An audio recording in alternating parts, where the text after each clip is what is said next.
Do as I say. Give me a disgusting helmet. That's not it. Try again. Oh shit!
It's fine. What's the worst that can be? Oh, fuck, cunt.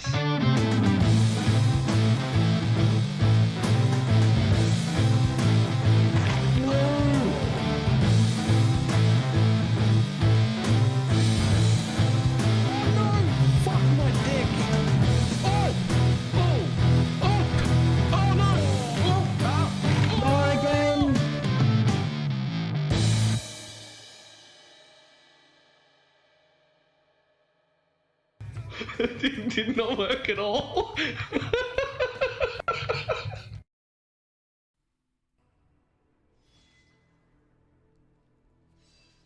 Why, hello. I'm about to close this one off in just a second. I was just double checking. Get your magic find characters ready. Wow, can't believe it's been almost 5 years. RPG. Also hype for league start. Thank you for the 59-month resub. So this is my character from the last season I played, by the way, which lost both of its weapons and its ring and all of its memories somehow.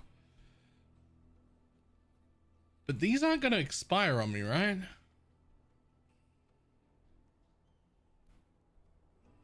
No, it's just going to let me, it's just going to stay with only those ones available. Any item with dream affixes got deleted. Whew, not keeping legacy items. Not even removing the dream from them. I already turned them in. I already turned them in. But they're here. They can just sit there, right? Same as my season 13 and season 12 battle pack spirits that I just haven't picked yet. Right? They can just sit there. Next time I'm actually playing this game, I can decide what pet I want to get and what 2 levels battle packed I want to get. I think that's the play.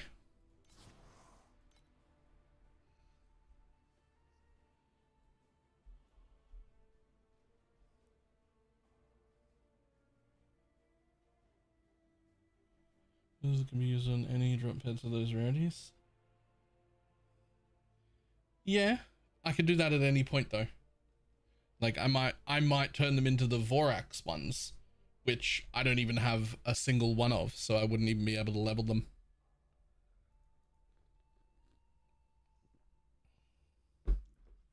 Unless next league they nerf Vorax or whatever, right? No, I forgot to do the thing.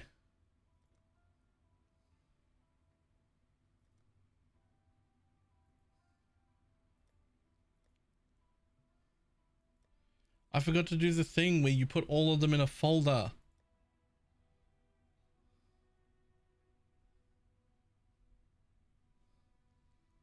Wait. Yeah, I was doing the thing where, like, for Keepers League, where you put them all in a folder.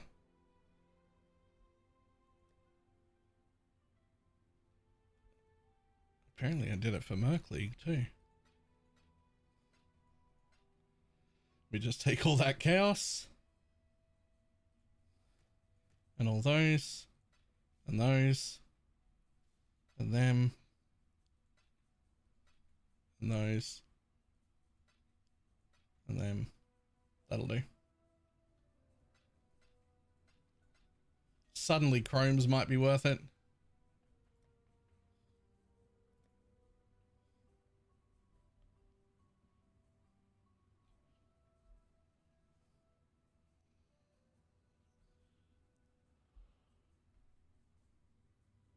Knows for the Abyss Bloodline. Look, I didn't know there was one.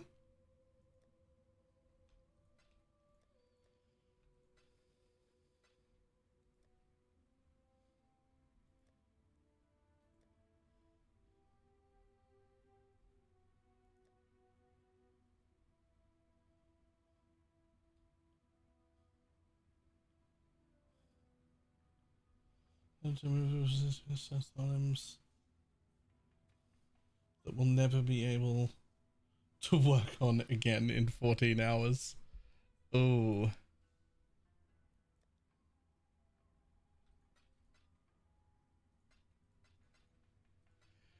Right. You're actually not going to be able to work on some of this stuff anymore.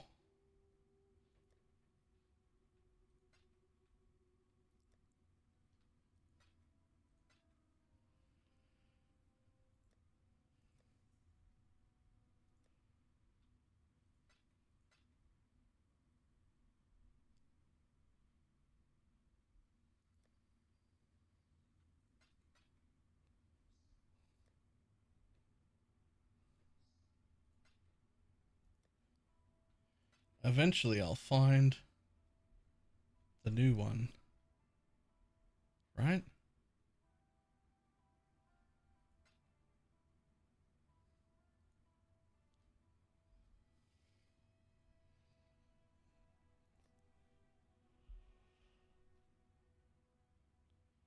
Let's them to get away to work on synth items.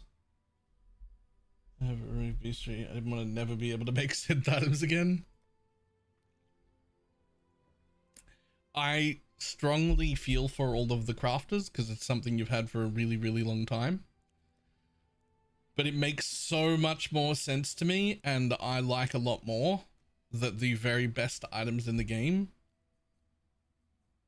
would be corrupted items that there are only one of, and you can't mirror it. And that just sits better.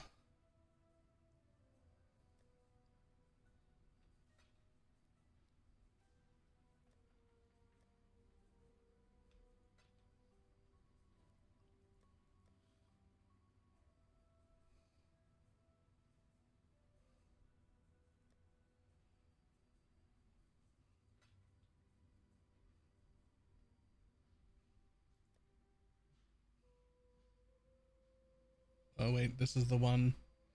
This is the actual tab.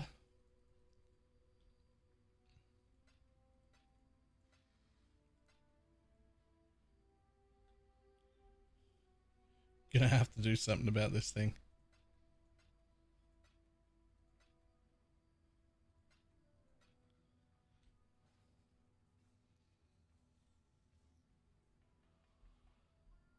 Following Absolution or SRS, see the damage increase to get an idea of any of the changes. I'm probably going to level as SRS. I'm positive Absolution will be better.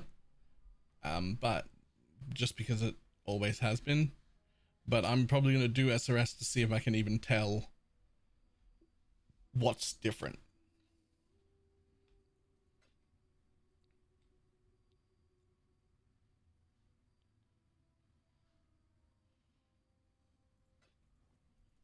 Son, remember, humanity needs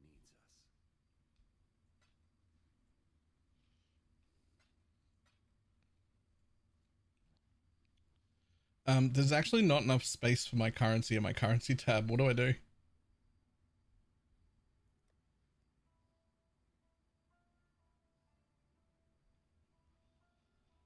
Those will be running around thanks to the new unique crab totems.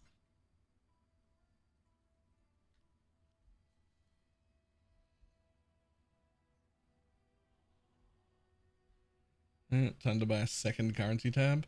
Oh no. Just wait. Just wait. In like a day and a half, all the currencies will be able to stack twice as much.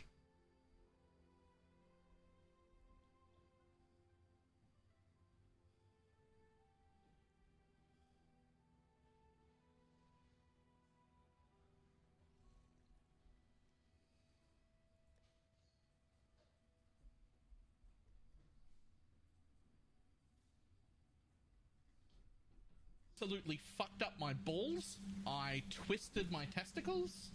I ended up in hospital. I had to get an operation on my balls. The way I say balls there is just really aggressive. Some aggressive balls.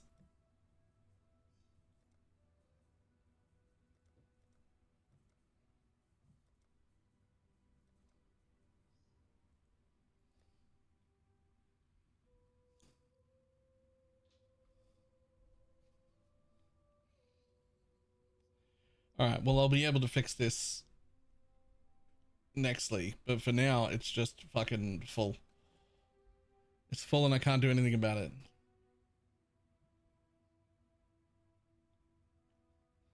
I always use it to switch from SRS to... I mean, they are decently different builds.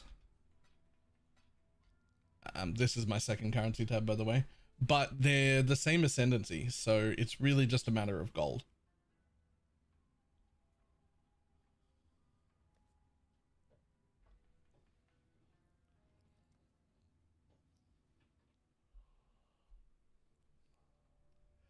Okay, I have to find some characters to delete because I can't make any characters. I feel like anything that's not 100 goes away. How's the plus 10% quality on Holy Relic this league? Mostly irrelevant.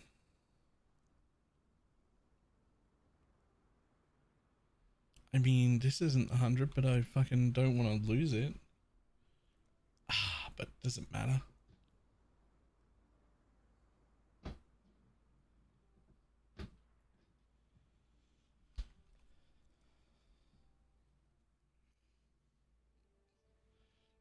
Check the time list. Yeah, it's the first thing.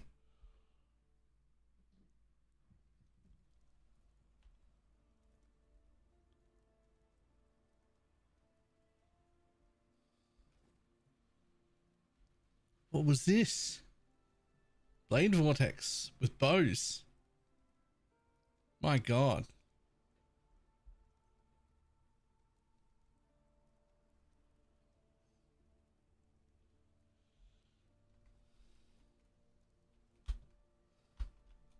Can I just do that?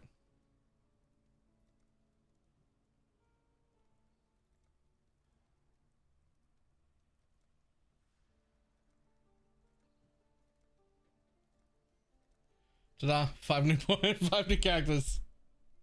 I really hope it's a 1.6 speed. What if it was a 1.8 speed?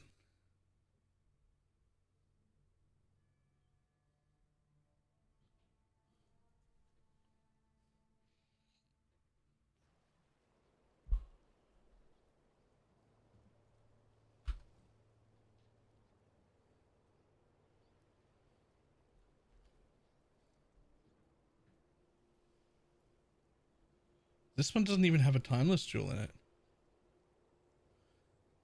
What the fuck?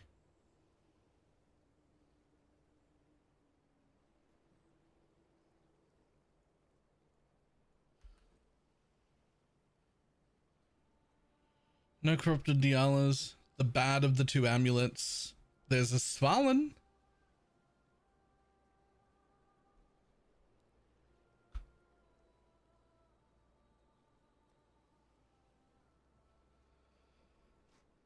I'll yoink out that Svalin.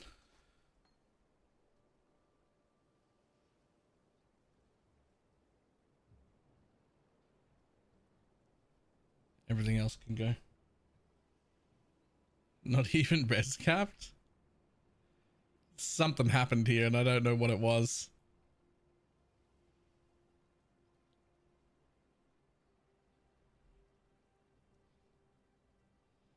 The impossible sword might actually be worth mirroring now. Maybe. Yeah, because there's no because the mirrors should be significantly cheaper.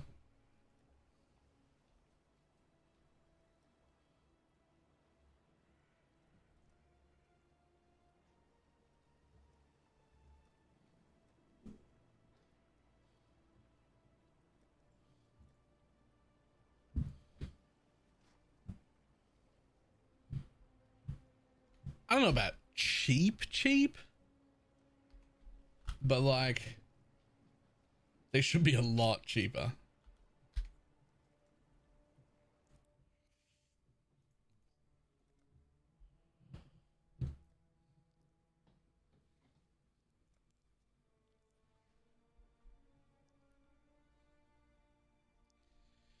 Yeah, cheap like in comparison. Like in comparison to what a normal mirror would be worth. Cheap as fuck. Right?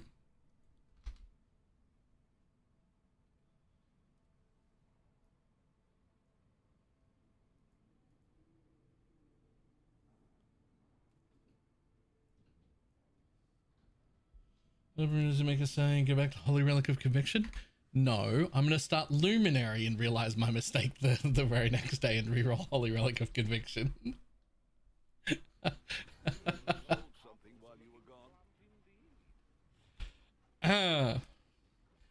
I'm real tempted to start Luminary. Real tempted.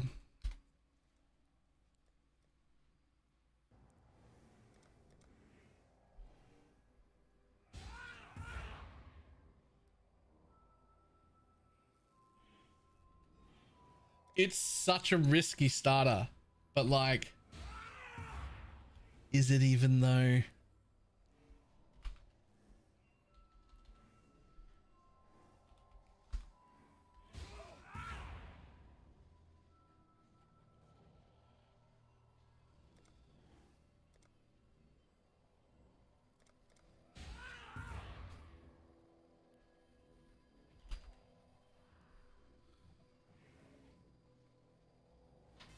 Do not let me test or try or experiment with fucking anything as a league start next league. Yeah, okay, but like that's old.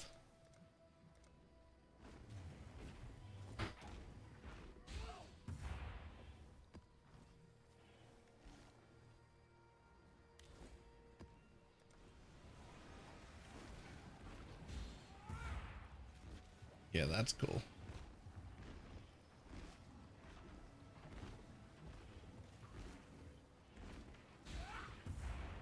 Merkers before Dominus. And then don't see another Merc until Act 6. I did see that.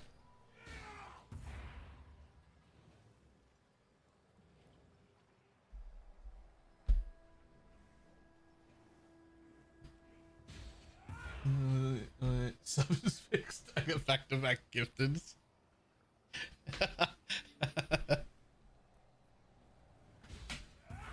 It's a little bit funny that Get can your fuck you up. Find characters ready.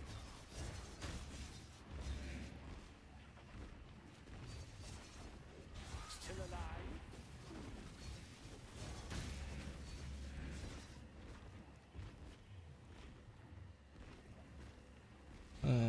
I don't know what that is.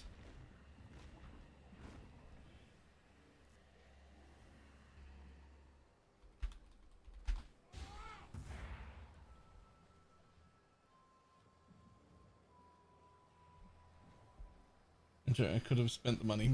Principles? Yeah, I mean, that's not the point. You are spending the money. That's how you get the prime to begin with.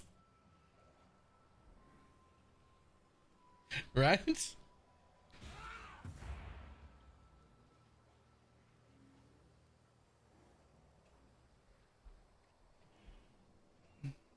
Like, the prime is only free because you've already paid for something, right?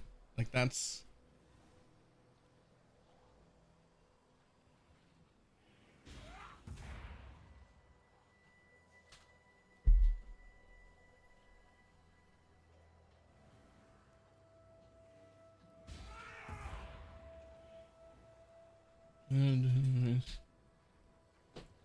Uh-oh.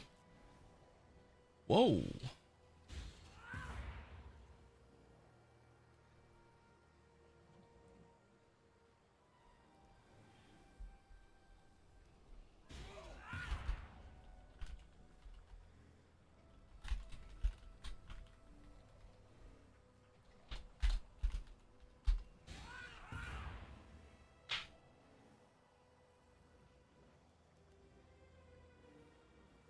Huh. I didn't know that was a thing that was happening.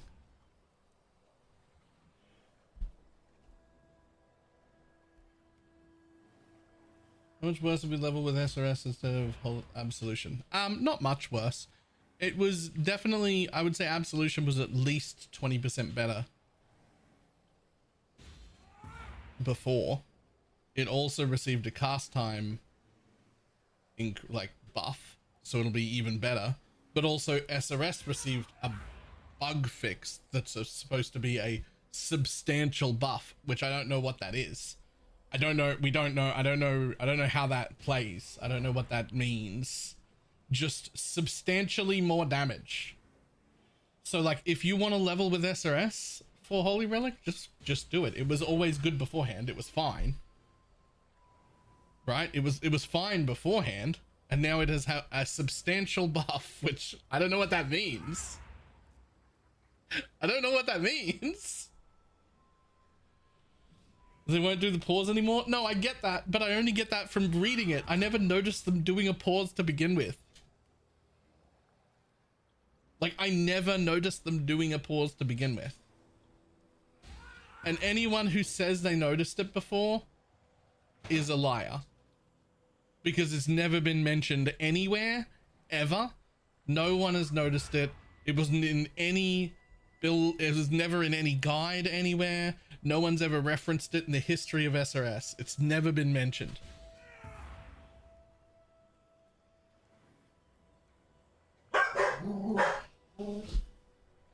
Yeah, for SRS. We've noticed the pause on other things. I've noticed it on things like skeletons and zombies. Those were obvious. I had noticed it on Stone Golem before, but not Carrion Golem. But I have never seen it on SRS.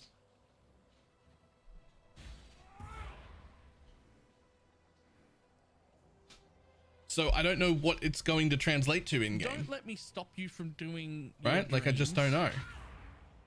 But your idea is garbage and the build is trash. Man, the fizz dot. How does Holy Conviction scale? Through quality and levels mostly. Exclamation mark HR. There's an entire guide. The video is updated. The written guide is updated. Everything is there on the website.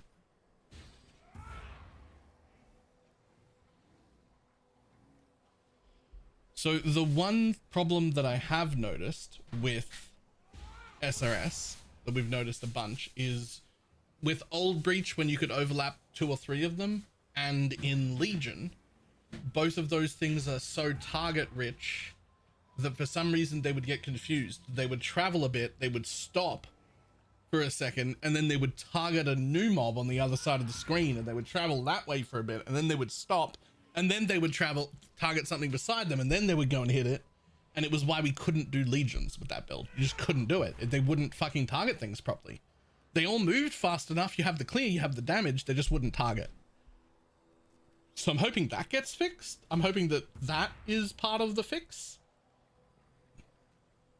Because like, at least the way I built SRS, we did stack a bunch of movement speed on them. They had the clear, they had the damage, they have the speed, they could do Legion no problem, but they just wouldn't target them, right? And so I'm hoping that that's the thing that gets fixed. I'm hoping that that's part of it.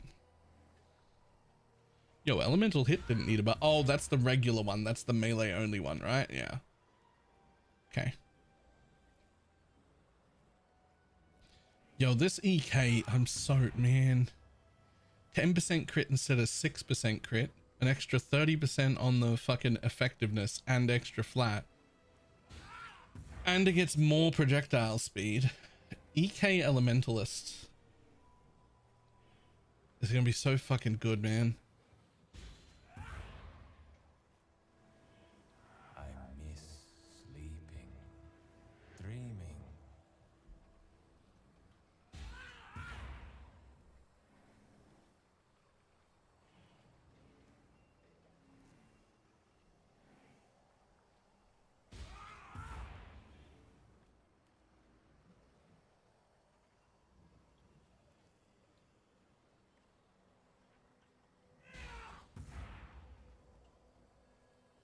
But if you can get right.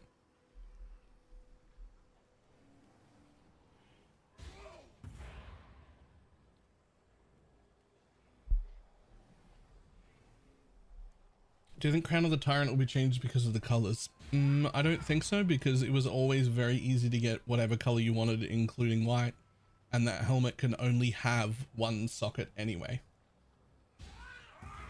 I have no idea what I'm playing. I'd be shocked if you don't end up playing Warb.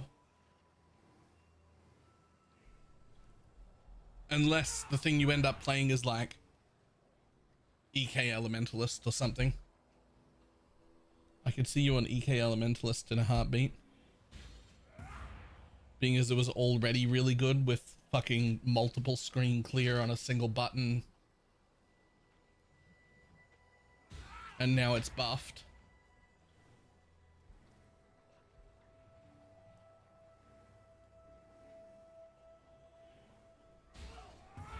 You need something first? Yeah, just Warb Elementalist should work as like a off the bat. Like the moment you get Warb. Did you see who was it? Somebody did a run with current Warb. Like a 2-stone run or something. Just to see how good it was, and it was surprisingly good even already.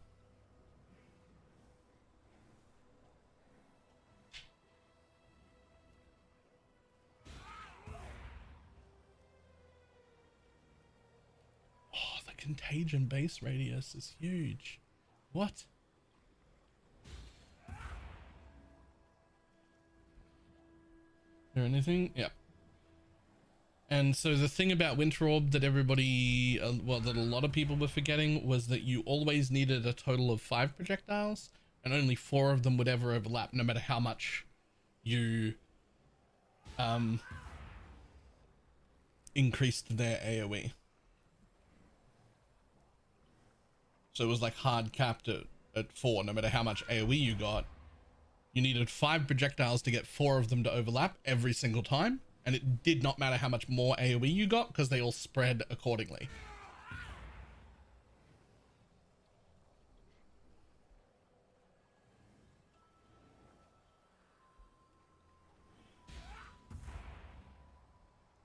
Yeah, having an even number was bad.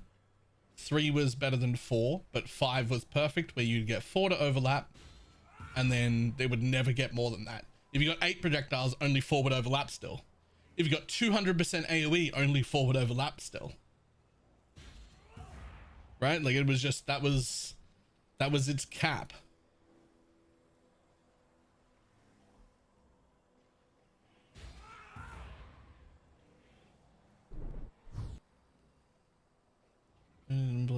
Pass.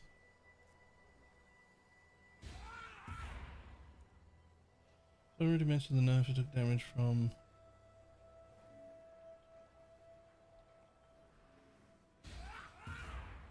Right, is there anything else in here? This is weird. Requires a non-bow weapon is now requires a... The skill cannot be triggered with non-sword weapons. But Wonders That Eva's Witch is horrible? No. What? What are you talking about? Witch is great.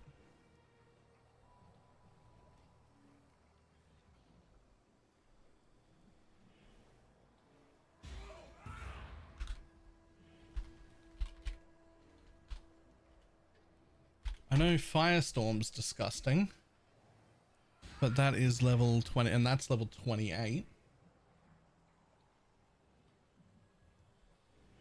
And it got buffed.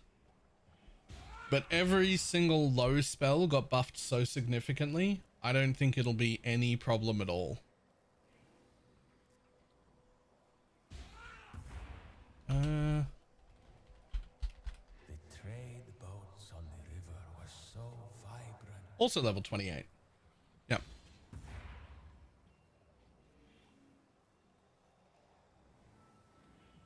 Honestly though, I don't know if it's... Winter Orb is so reliant on cast speed, it feels silly to go Winter Orb at level 28. Like, I feel like I would just level generic elementalist thing.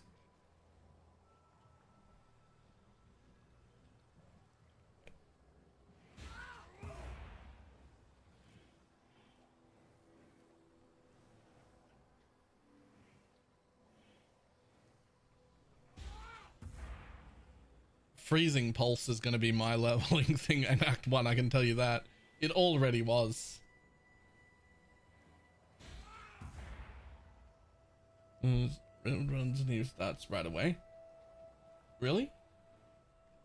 Okay, I need to see one of somebody's run of Warb. Anyone's.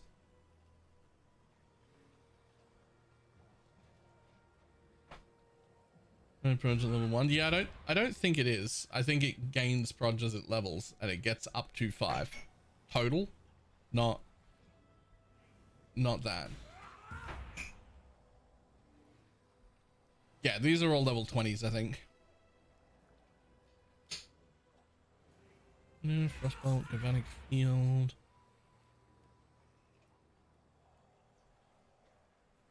5 at level 1 would be wild. It'd be great. I'd love it.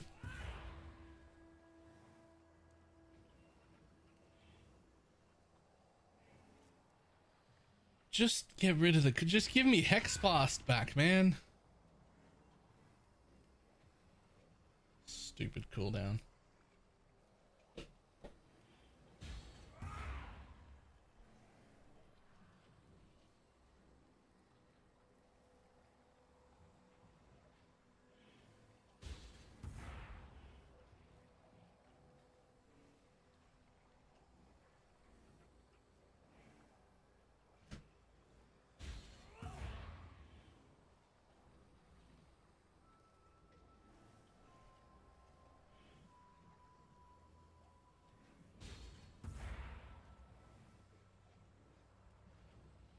Lightning, Mana Bond.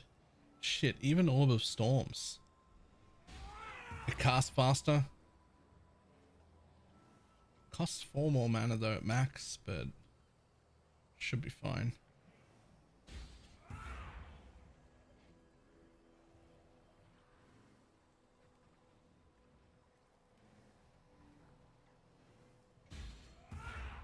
Wait. Isn't this basically the same? People are saying Rolling Magma's dead, but isn't Rolling Magma just as good as it always was? Ever so slightly less damage, but more effectiveness anyway. And it just costs less mana. They nerf it more at level 1. They mentioned it being nuked at low levels. Oh, right. Yeah, you're right. I remember that. I remember that now. They mentioned specifically low levels.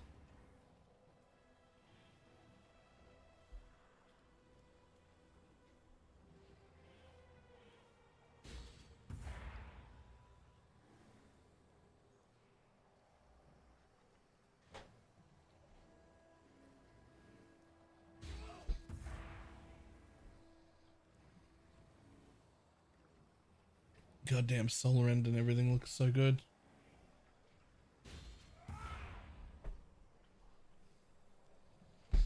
Solar End actually looks great.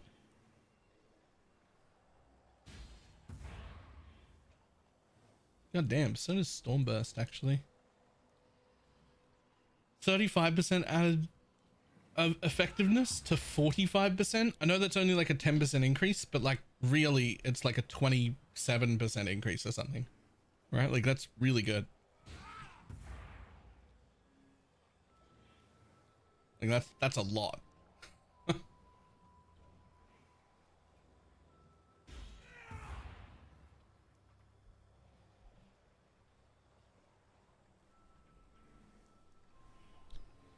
God damn, that's 50% more radius on the Stormcall there also.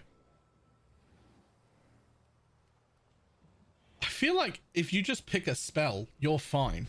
It feels like if you just pick a spell, you're fine. And if you pick like an attack build, like you play slams or something, you're fucking trolling.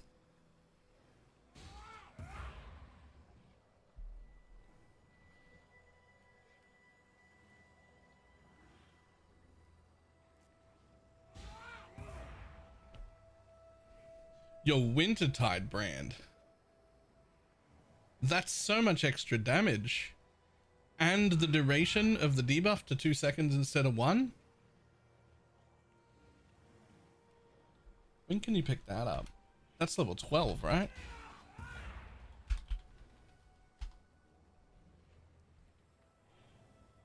It is. It is level 12. It sure is. Yo, Wintertide brand might be fucking gross.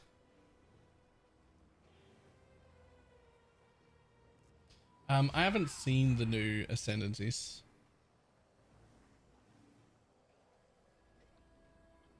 Wasn't it already okay? Yes. It was already okay, yes.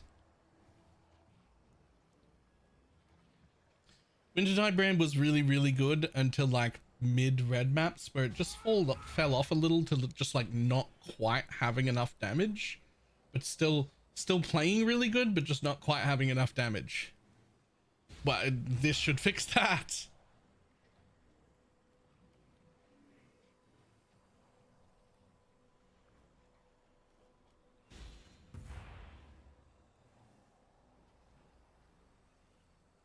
Doesn't seem to work with General's Cry. Yep. The reservation on this skill is always. And wave on block.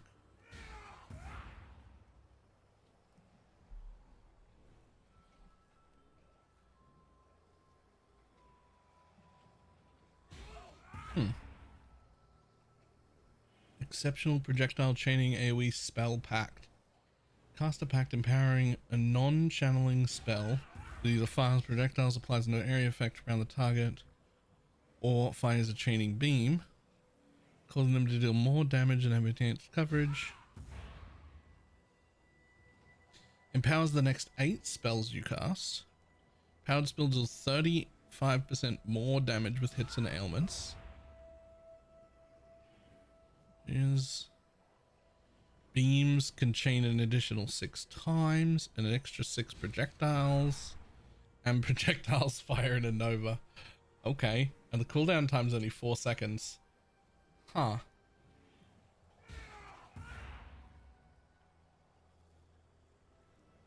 Really modest.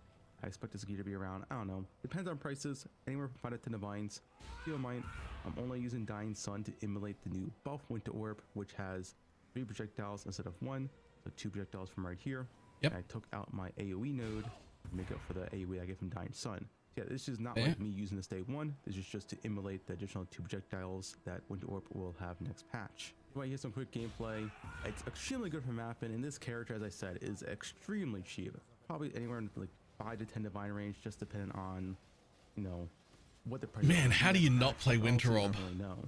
Yeah, as you can see, the AoE is extremely satisfying. My filter's pretty fast, a low one filter, but yeah, it is a very, very fun and satisfying build, with also pretty decent boss damage as well, especially next patch when it's buffed. Longer than you think. Let me see, just go do this real quick. Needs to phase. Yeah, he's dead too. So yeah. Honestly, this is even the map extremely boss good died map pretty blaster. reasonably. You don't have to channel all that much. As you can see, the buff itself lasts like 6 seconds, so it's pretty chill. It'll actually even last longer next patch because you're getting +1 channel from the quality. Yeah, that is a quick map showcase. Now let's quickly go over the buffs of Winter Orb and the reason why it's so hyped. So Okay, let's go back a little bit because I think Diggs put us in think it'll be all that right when the map started, This is why I'm going to warp this patch price, but optional rifle over level portion. and I want to see him go over the gear. Make a video going over my full Winter Orb build guide for 3.29 Elemental / Occultist League Starter. So this guide will go over everything but the level portion. The level portion, as always, I'll make a separate video because there is definitely some stuff to go over there, especially if you're more so newer to the game. Help you with leveling. So I'm going to go. Okay, well at least he's got the stuff here. Okay, so he's got a Relication and Badge of the Brotherhood, which honestly probably day one for him, but not day one for most people. But this is also a tier 16 map. And the people who can't get this on day one also aren't in tier 16 maps on day one. For my full POB, we have multiple loadouts here, enter maps, early game, mid game. Oh wait, no, he's not got that. He's not got that on. Which I will talk about as well, as I assume a few people worry about the price, but overall, I don't think it'll be all that bad. I also talk about why I'm going to warp this patch as well. Yeah, Winter Orb is a pretty insane skill.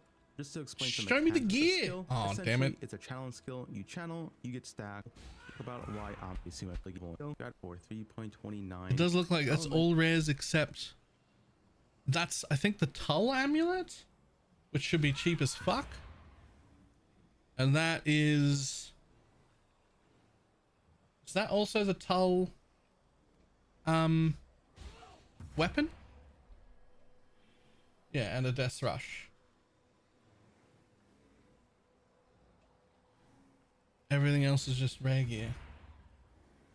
That's the refractor, the extra. Yep. Okay. That's really not that bad then. So I'm going to go over my full POB. We have multiple loadouts here, enter maps, early game. A few people worry about the price, but overall, I don't think it'll be all. Oops. Really modest.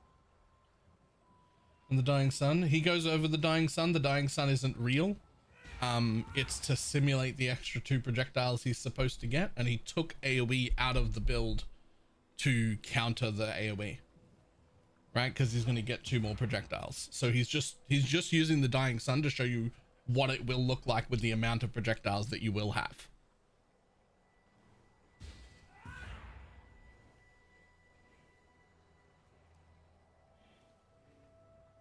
It's even worse because he's missing a flask. Yep. And also the actual damage of Winter Orb is going up, and that's not accounted for here either, right? He's just got the extra proj out of it. Ah, here we go.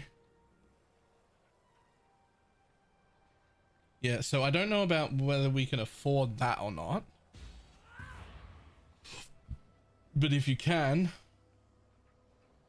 then it's disgusting.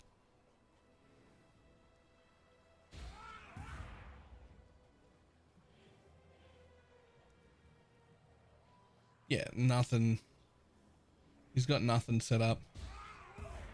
He's got nothing set up. This is super reasonable.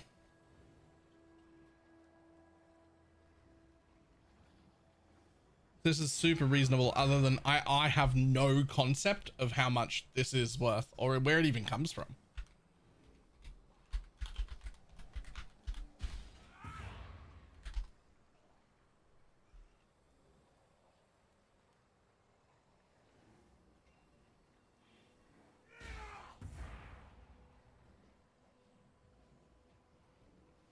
It's just a global drop and it's only tier 3?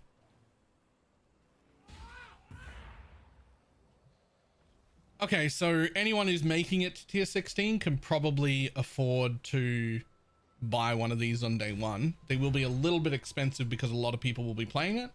But being as it's tier 3, by the time you're at like day 2, it'll be nothing. Right?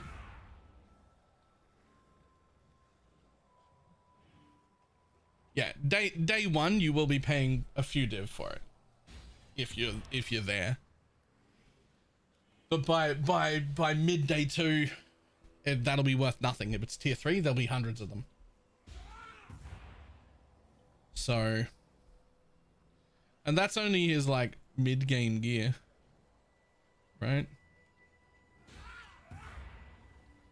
Oh, yep. Sure, love that. Love that.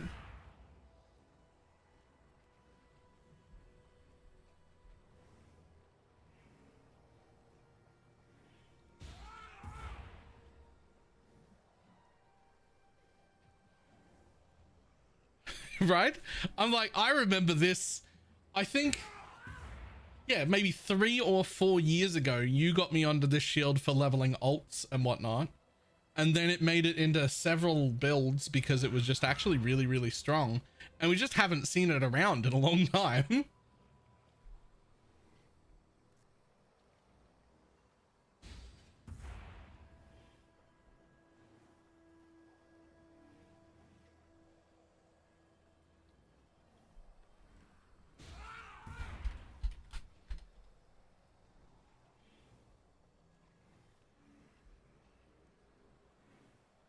Oh my god, the quality is maximum stages. I didn't even realize. The quality is maximum stages. And it's 2 for the 20%. So you get an extra stage. That also kind of makes Ashes a really good option as well.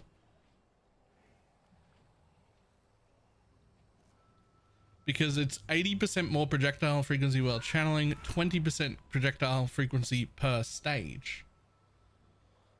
So if you can get 3 extra stages from an Ashes, that's fucking 60% projectile frequency.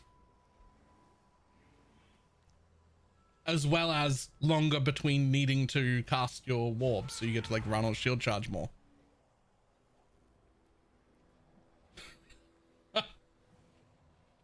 I think it's Ashes you want, actually. Can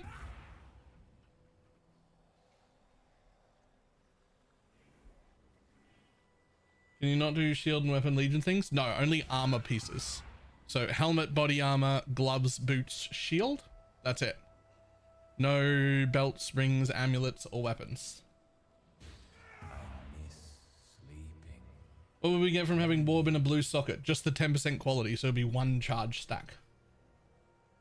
Links module to include white sockets. I'm actually probably going to delete the whole thing because there's absolutely no need to individually have each socket color like that anymore. And just, I bet Neversink has one already. Well, his won't be updated right now. What the fuck happened here?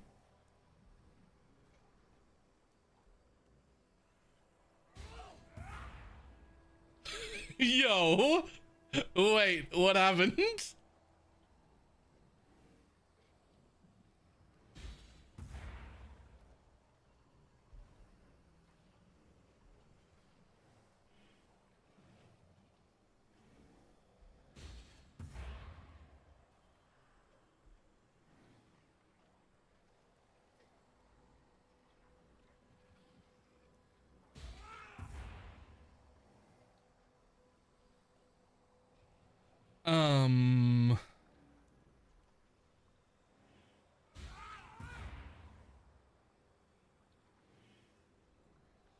Okay, so the biggest problem is I want to redo my filter entirely. Like I want to start from scratch because it's just been so long and the game is different from how when I first made the filter, and I feel like I have different needs. We did this to PoE 2s recently, but one of the things I want to do is get rid of most of the sounds. Not all of the sounds, but most of what I don't need, and what I don't think anyone needs, is it going dink, dink, dink, dink, dink, dink, dink, dink, dink, dink, dink, dink, the whole fucking map. I just don't need those sounds. I didn't, and there are visuals on it too. Like, we can keep the visuals. There's a beam and a star on my minimap telling me there's a chaos there. I don't need it to ding, ding, ding, ding, ding in my fucking ear while it's doing. I do want it to ding when it's something exciting. When I hear a noise, I should be like, "Ooh, fuck yeah!" And it doesn't have to be divine to dink either, right? Divine obviously makes the swing noise or whatever, but something worth like 20 or 30 chaos, like maybe if an ancient orb is worth 30 chaos, that could make a little dink noise, right? If a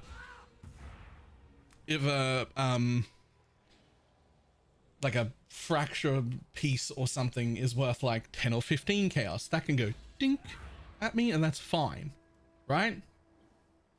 Right? It doesn't need to be big excitement, but it needs to be a little bit. Like if a stack of 4 or 5 chaos drops on the floor, that can make a little dink noise, but one chaos doesn't need to, right?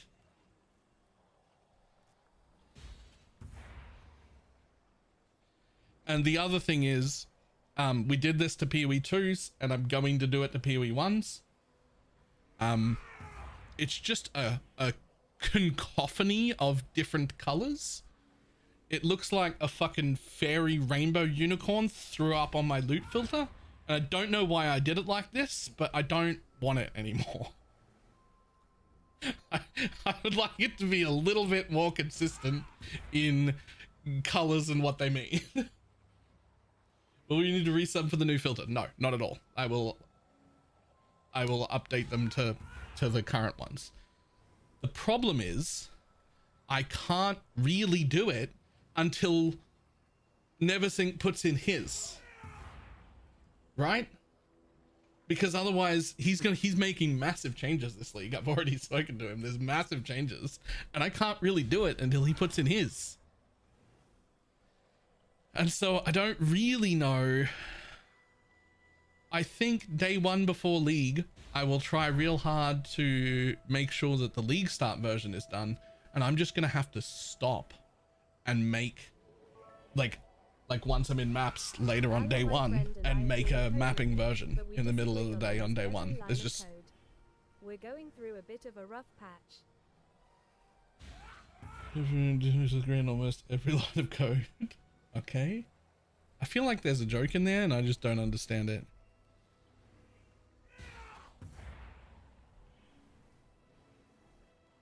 Yeah, there's nothing I can do about that now. Like, I have to wait. Patch code oh, right. Right. Can we get a filter with your voice, or is that too much? Why would you want that?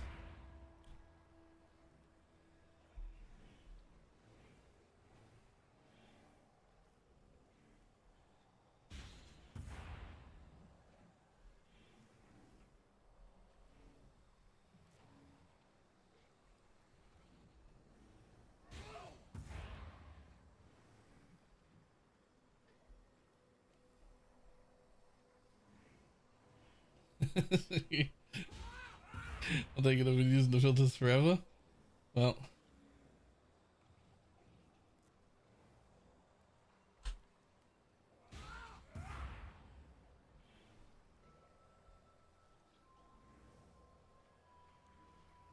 there's nothing I can do about the filters until it's finished.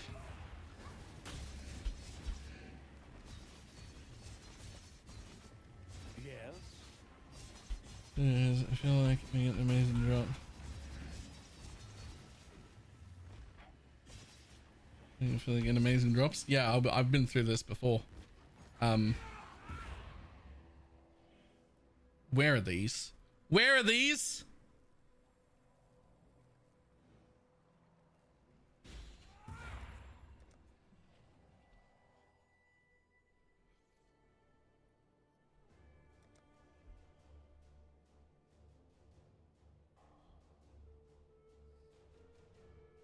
What the fuck?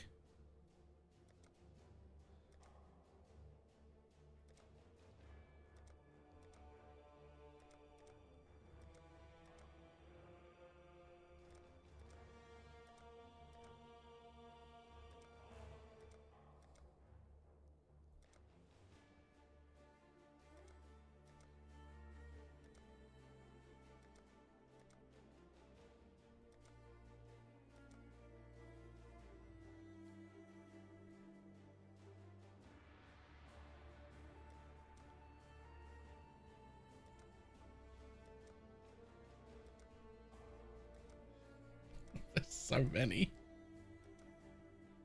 There's so many.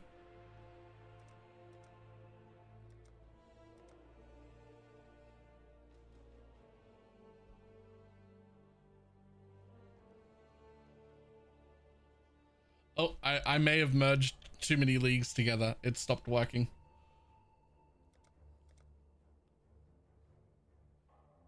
Migrate all? I mean, I haven't found a migrate all button.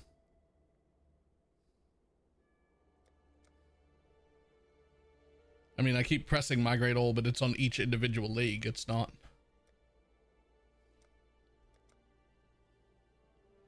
There we go. So now they're all merged, which should give me access to... Whew.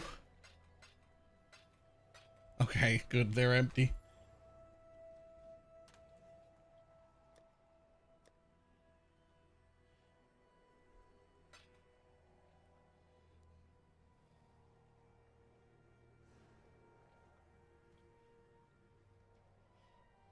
Okay, I don't have to worry about any of them.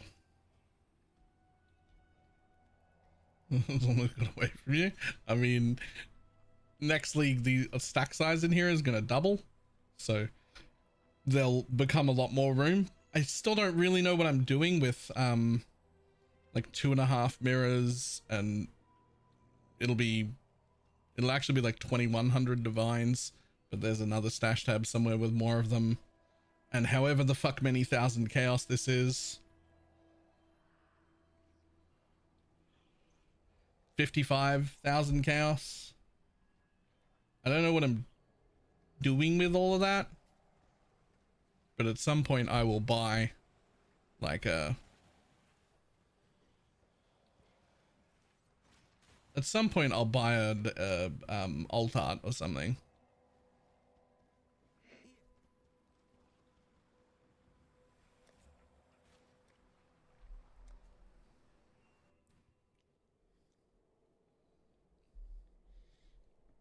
I should start making that a goal. Like I should start like making a goal of making sure I bring a mirror with me back to standard every single time. Just like at least a mirror raw. Arieth is our mother. When a daughter strays from the light, she makes herself an orphan. Learn well the lessons that Rayclass will teach you, witch. The very sand shivers with malice. There's a power here that welcomes me.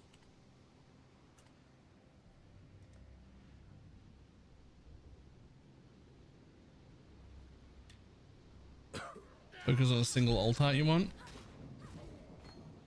The dead will soon I mean, I've rise got war, one. not against me.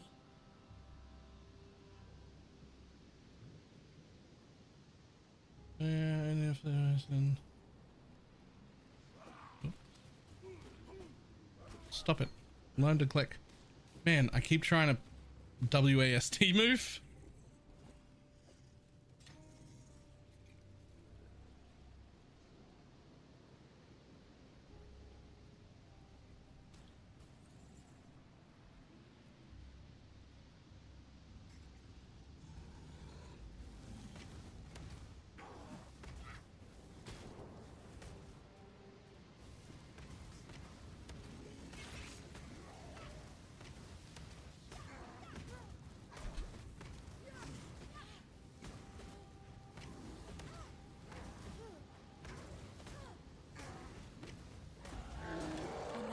I'd be a dead woman by now. I close my overlay like 50 times before I get over heading space to dodge roll. Yeah, is space not your movement speed, not your like movement skill in PoE1? While we live, we Space is my like flame dash or shield charge or whatever in that as well. So I don't get caught up on that change. Take care. Okay, hang on. PoE list of alt arts. Is there one of those?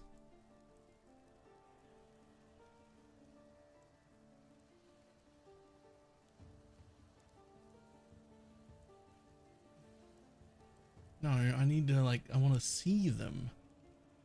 There needs to be a list somewhere with them. Aha. PewDB has them.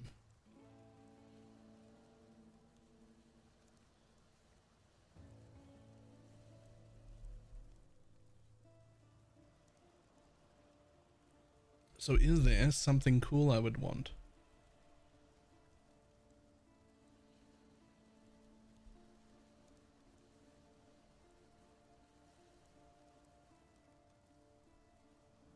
These are just, yeah, foiled ones.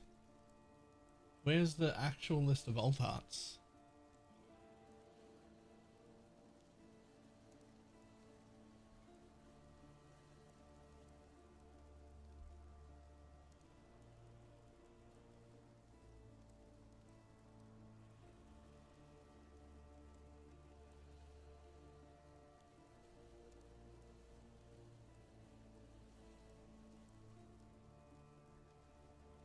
Ah, here we go. Not those. Here. These are the ones.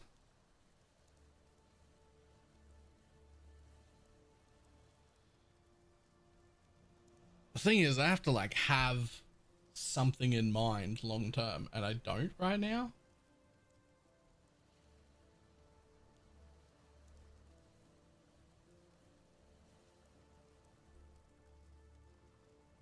Sweet Jesus.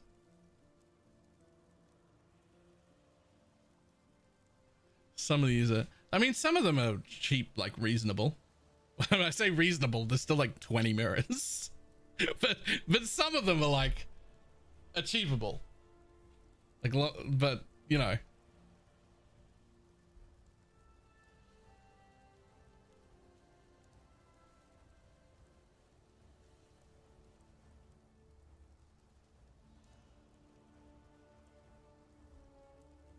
There was annihilation support any. Yes, I didn't really find it necessary, but as soon as you're at least a little bit overgeared. Man, Cloak of Flames old art looks fucking sick.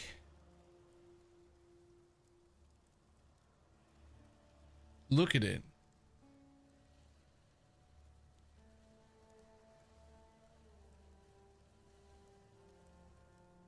It's just a casual 75 to 100 divine mirrors. That's fine. Yo, 1,000 ribbons looks sick. What the fuck? Look at that.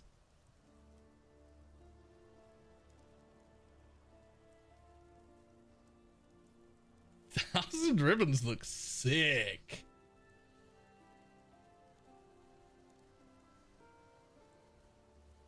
Yep, and Heat Shiver. Heat Shiver also looks sick.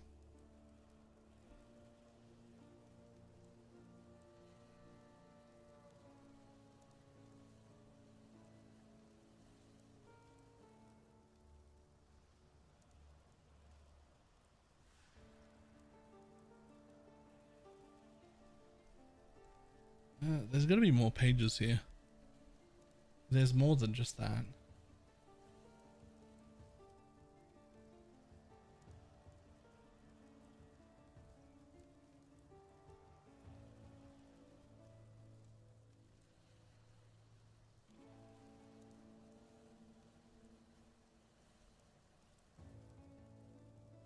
Tabulous hilarious. It's just a hobo shirt. Yeah, it's just a like a plain hobo shirt.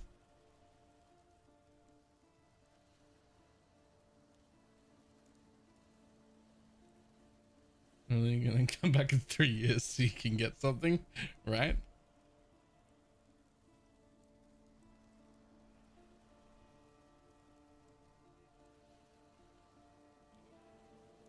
Oh, Ziri's mirror looks pretty fucking cool too.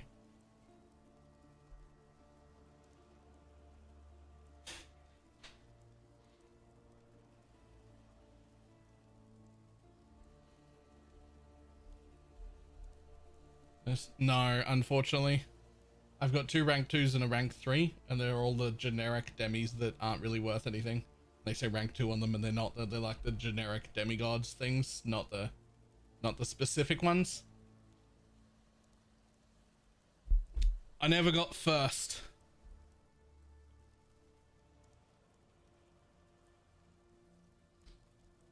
Whispering Ice looks cool. Void Battery looks sick too. This isn't Power World. I'm telling you, we're going back to Power World. I'm gonna do a community server maybe for like a few weeks at least. Whenever we get bored of PoE. It is incredibly fun. Definitely worth playing.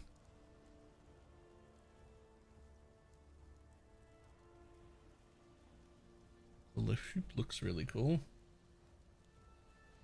Yeah, I'm gonna have a few mods on the server, but not like really intrusive fuck off ones, just like a bunch of quality of life things that were a little bit annoying.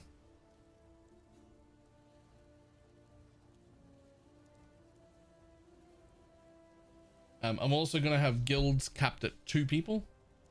So if you want to play with a friend, you can, but if you are playing solo, you won't fall too far behind everyone else's on the server because you're only allowed 2 people per guild.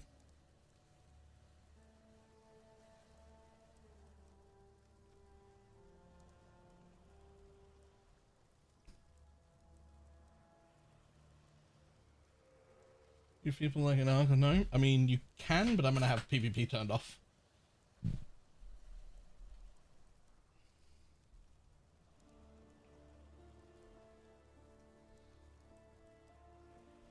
Cloak of Flame looks so fucking good. Cloak of Flame might actually, like Cloak of Flame and Heat Shiver are like the 2 that I think look the fucking coolest.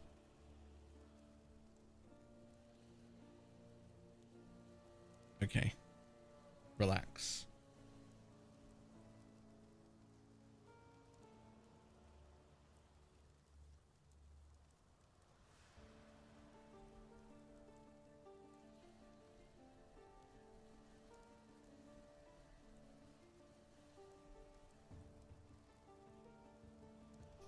So what I'm hearing is don't even bother coming back to look for it again until you've got like 100 mirrors. And by the time I've got that, it'll be worth 200.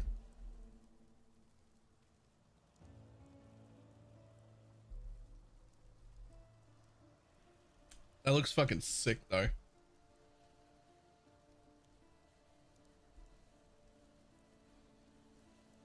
Okay, I need a lot of money is the answer. Like a lot of money.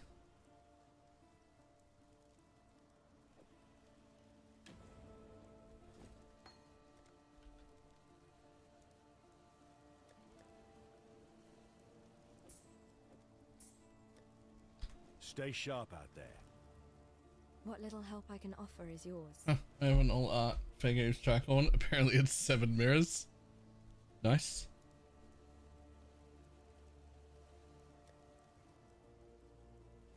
Goodbye.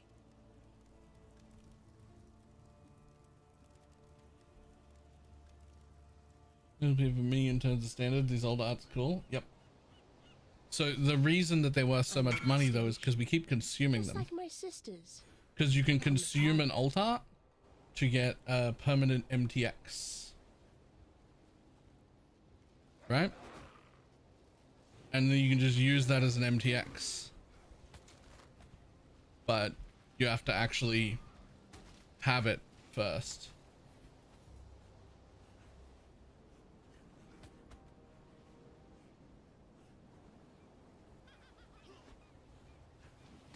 I actually was using Kinetic Bolt. That was my favorite, like, early Act 1. But with the spell buffs, I think any spell is probably going to win. And since I'm already pretty partial to Freezing Pulse, I'm probably going to use that.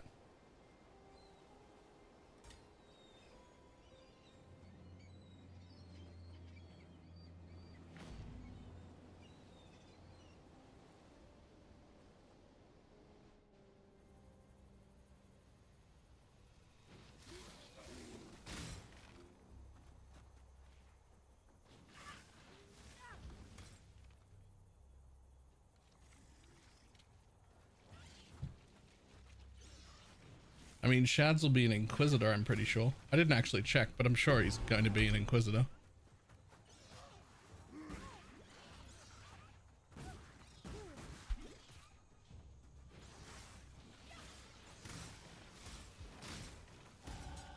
To learn is to live.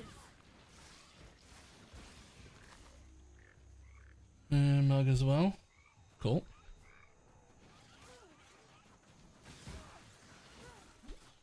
I hope I don't make it too difficult on you by having a full written guide for your build and making a video for it, everything.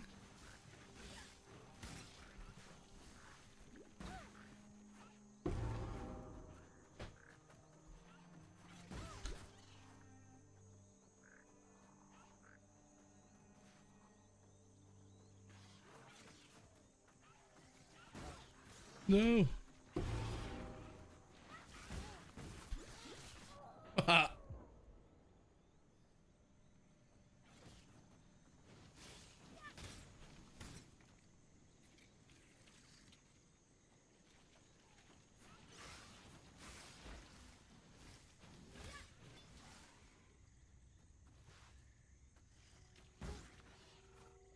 Apparently I have a storm cloud and a comb sign somewhere in my 1000 stash tabs. Jesus fucking Christ. Stop it. Have I mentioned how much I hate this fucking mud flat zone? I've died twice.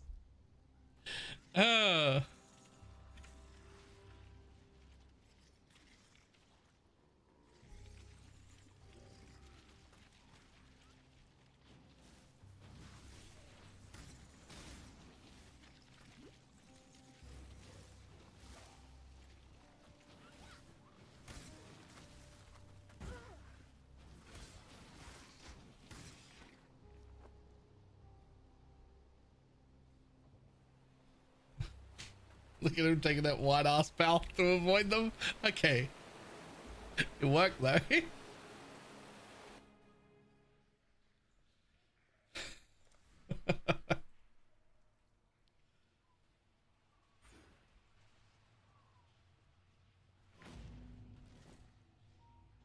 Alright, wait a second.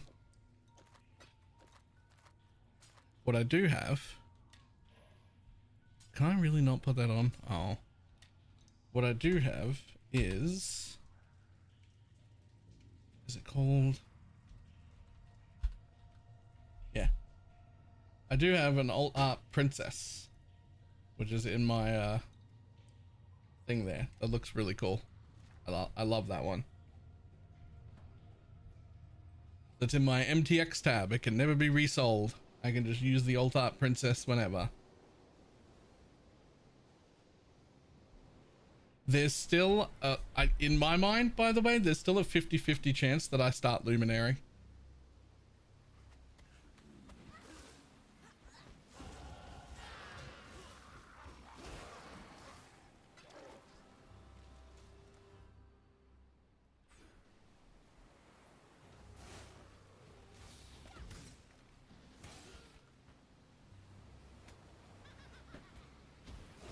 I did watch it.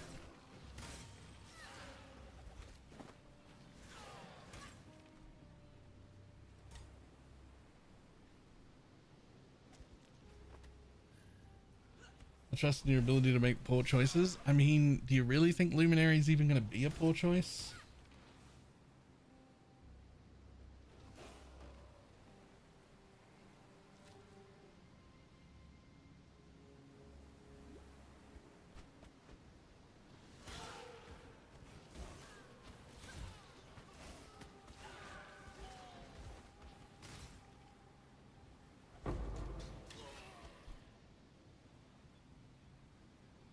Yeah, I mean, there'll be a group of people who really want me to start Holy Relic because it's what they're starting, and playing the same thing as the streamer that made the guide is really nice. But there'll also be a group of people who are sick of seeing me start the same thing fucking 7 leagues in a row. It's been like 2 or 3 years. So it's hard to tell what would be better for content reasons.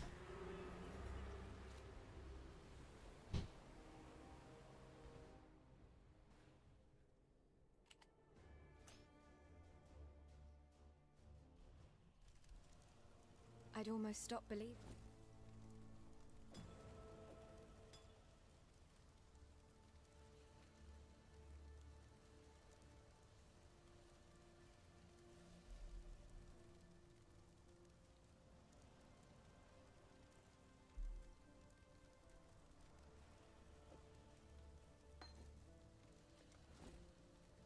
Farewell. So,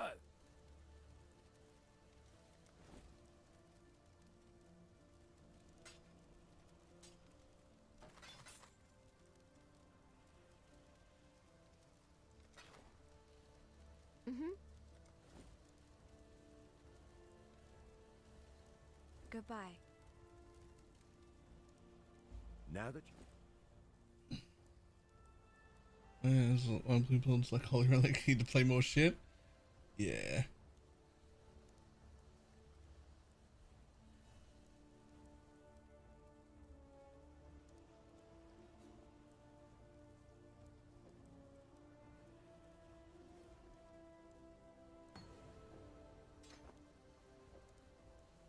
got a job.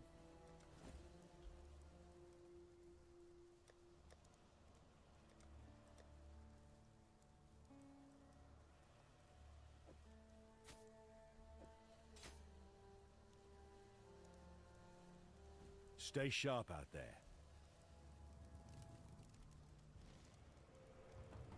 Honestly, I have this like overwhelming suspicion that Luminary is actually going to be like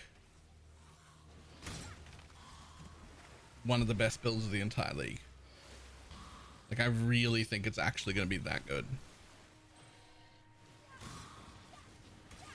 Like, the more I look into it, and the more I look at like old, like 1.5-year-old videos from Mercenary League, the more I feel like Luminary is just going to be like the best.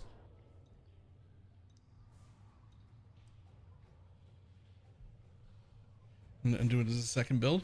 So the problem with doing it as a second build is somebody's already doing it as a first build.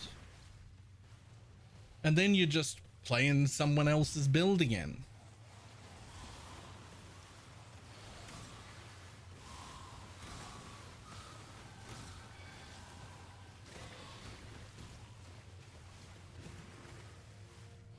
I need more mana. I think this ray class will serve.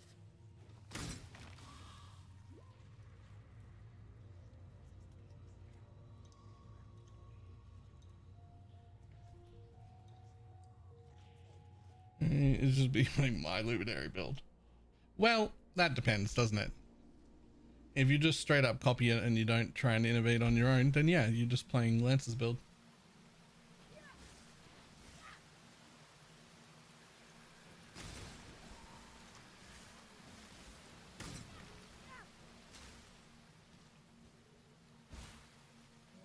Lance is going to level his Righteous Fire. He did a test run. I saw it. It looked pretty good. I probably wouldn't level his Righteous Fire with all the spell buffs that are coming through. I just don't see any need. I think you could just YOLO it into Freezing Pulse, Lightning Tendril, fucking any spell. You'll be fine.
Also, being able to like straight up life stack on your league start character feels like cheating.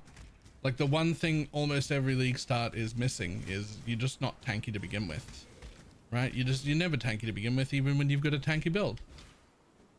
But then suddenly you've got a build that only needs life and defenses. And you're like, wow, I can suddenly be tanky and fast and do good damage. And but it's all dependent on, can you get a merc? If you get a good merc, if you get several good mercs during the campaign, you'll have a fucking great run. If you can find a good merc for early mapping, you'll have a great run. If you only find shit mercs, you're fucked.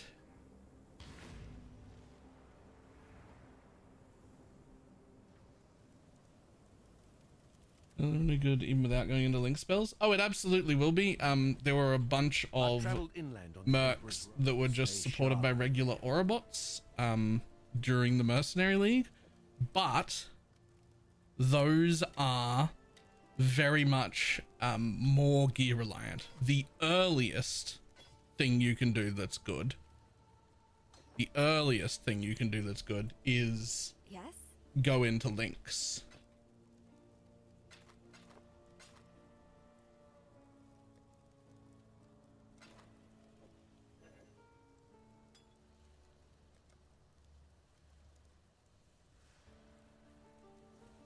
Goodbye. Welcome. Frostlink skill looks silly.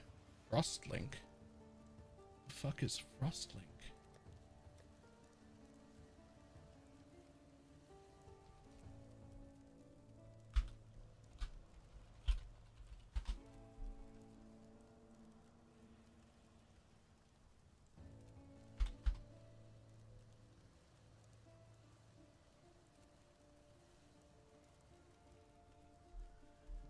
Do you mean Flame Link, the normal one that we're all looking at?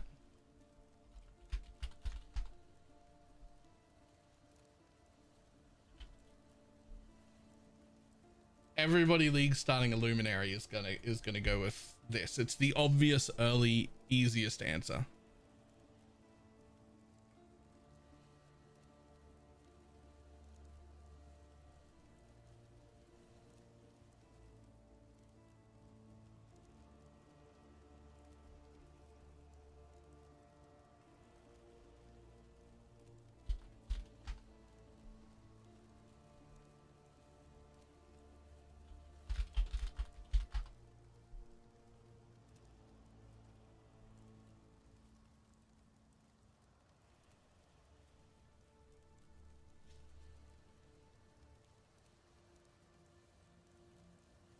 Soul Link is no.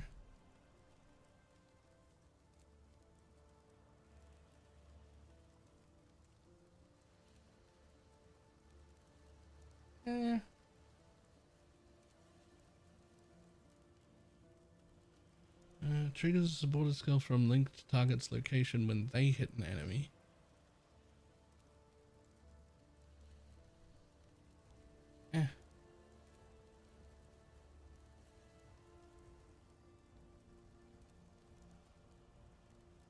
Yeah, it's hard to beat Flame Link on anything. Like for League Star, like later game, there are many like proper aura stackers with tons of aura defense and whatnot that you can do. That are great, but like day one, if you're Luminary, you're Flame Link Luminary. Like that's how you're gonna get that for sure. Because you get a ton of flat fire damage just given, and then more flat fire damage equal to 5% of your health. Like that's like 254 flat fire plus 5% of your life. It's all of the flat you could ever need, and it's just flat damage. It's not to attacks or to spells. So there's a good chance, even though we're all thinking like Wand Luminary with the with the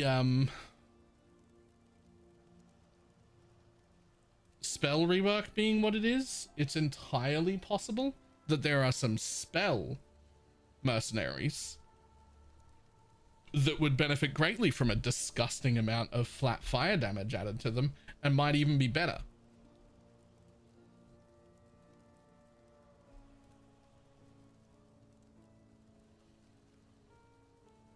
Life and it's so much flat, sure, but as an the reason, if you just look at raw DPS, Flame Link always wins. But with an Aura bot, what you can end up doing is when you change it out of this and into an Aura bot is you can end up going Energy Shield, and you can end up having, you know, 15,000 of that, and you can use Aegis Aurora and have full block cap with all the recovery and tons of armor, and you can end up at 3 times the speed, being personally much tankier, and still having 100 million plus DPS on your Merc. And yeah, if you were still Flame Link, you could have 200 mil on your Merc instead of 100, but you don't get a super giga juiced haste, disgusting movement speed, and block cap, and all of the like other defenses. So there's like a point where your Merc will do so much damage no matter what, you don't need 200 mil. And so it's about, how can I make my character better and faster so that I can fucking zoom quicker? And that's when you want to go Aura bot instead of Flame Link. If that makes sense. This is all stuff from Mercenary League that I like either remember or have watched videos for recently.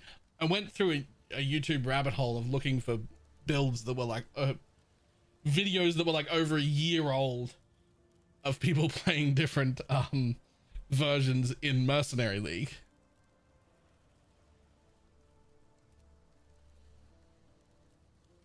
You know, Warb Merc meta. A Warb Merc meta would be disgusting.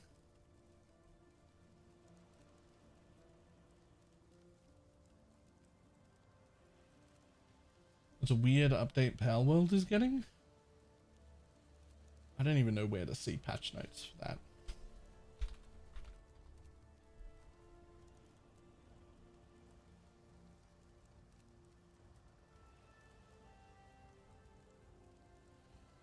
Like, that's the last one. That's the 1.0 release.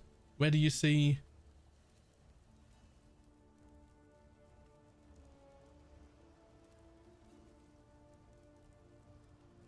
Oh, right. I get it. You're gonna start Luminary and running my Holy Relic again because good build is in fact good. Yeah, that's a problem. That's a problem. I don't know. I don't know.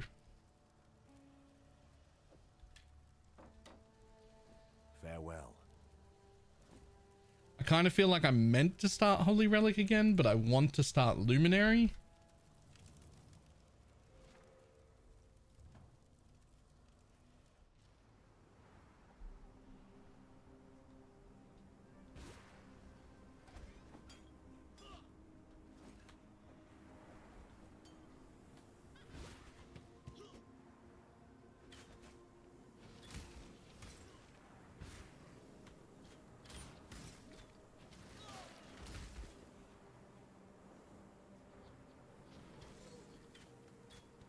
Last time you didn't start Holy Relic, how much fun you have? Do you remember last time I didn't start Minions at all? And how much fun I had? Because that was in Pee-wee 2, and it was so much better to escape from Minions. I had so much more fun because I just wasn't playing Minions.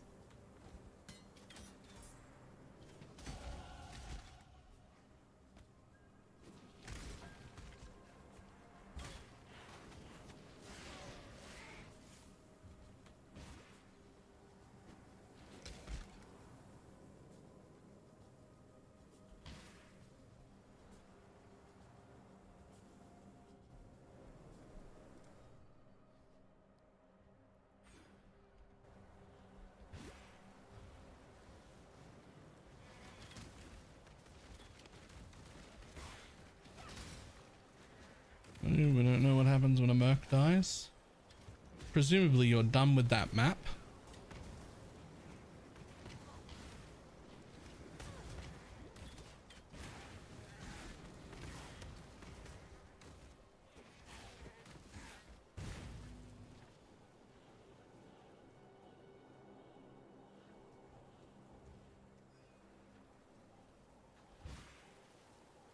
When I'm ready, and not before.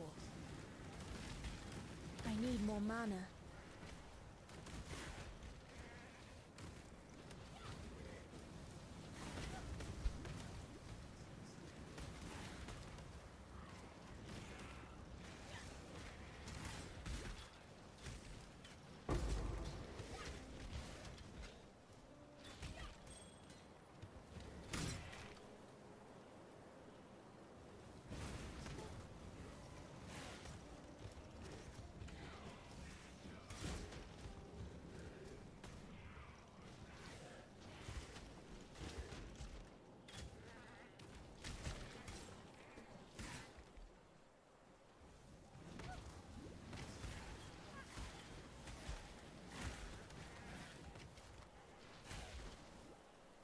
Yeah, sure, but like, just don't have your merc die.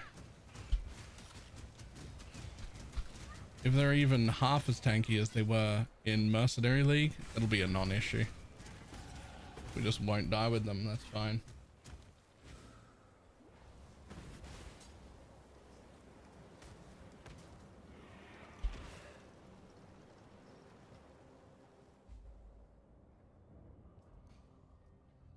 I'd rather burn than call such a place home. Yeah, you're way more likely to die.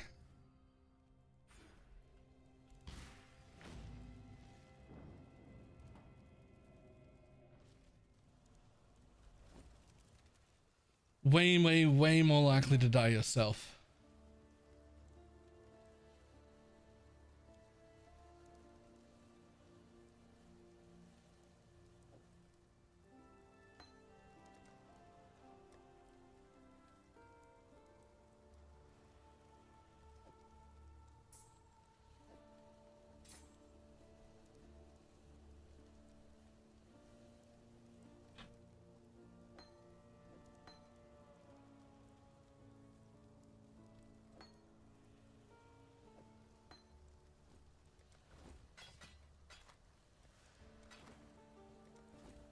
Take care. There's a This is the only 84 merc. Okay. Technically,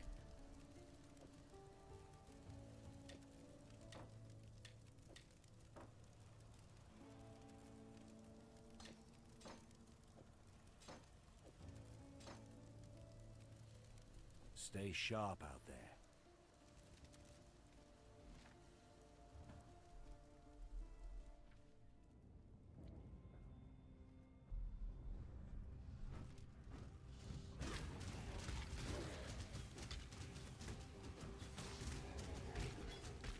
trying to watch these guys real close and see if they ever like stop attacking. They don't fucking appear to. I don't know what this was about.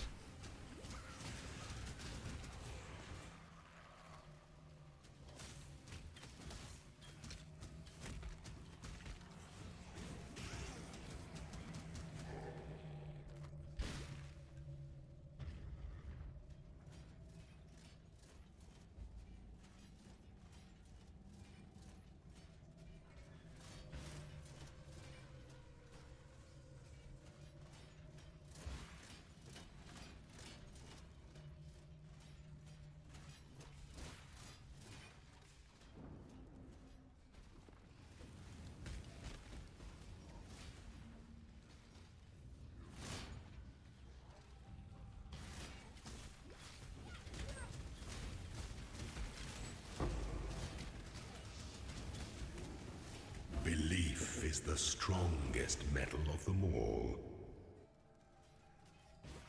Unless you actively put them in stupid situations like just lead stuff. Yeah, that was the biggest change, is you got an extra like level or two on the auras that they were bringing. But I don't know if that's gonna matter.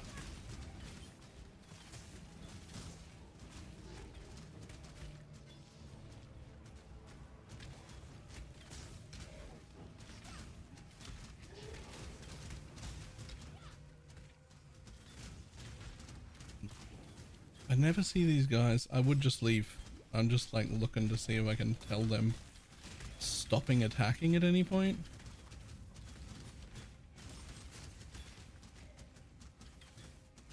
I really don't see it.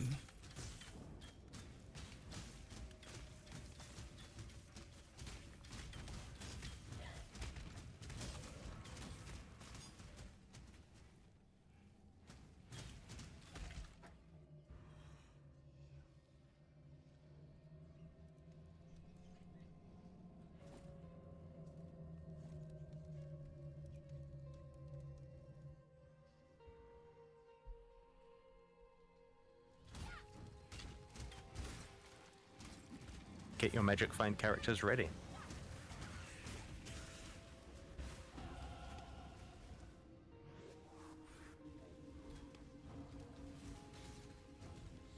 Dragunov. Give it a 42 months.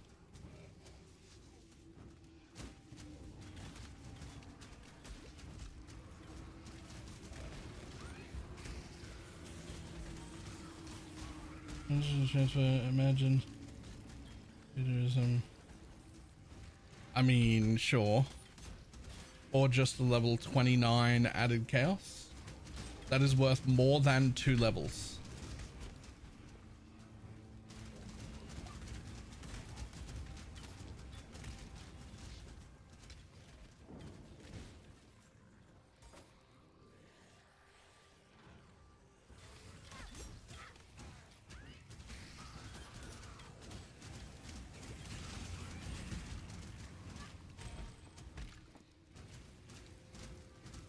I had it again. Well, getting anything on a Diala's is going to be hard because Diala's is tier 1.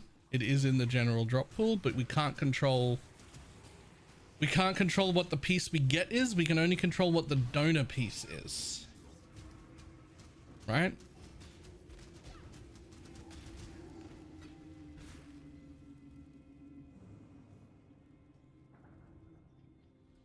So it's not ultra low probability to get a covenant. You just buy a covenant and you sacrifice it. It's the donor piece. You get to decide that. Ignorance what you don't get to decide is what it goes on. So getting a covenant and then successfully rolling that covenant onto a Diala's when Diala's is a tier 1 global drop. It's not a tier 0, so it's not impossible. But it is a tier 1. But getting something like the Covenant is better than anything except a perfectly double corrupted chest. So the only chest that would be better than the Covenant, if it gets the level 29 out of Chaos, the only way to beat that would be to have a double corrupted the Foulborn Dialas. Because then you end up with +2 minion and +2 to all, and that beats the Covenant.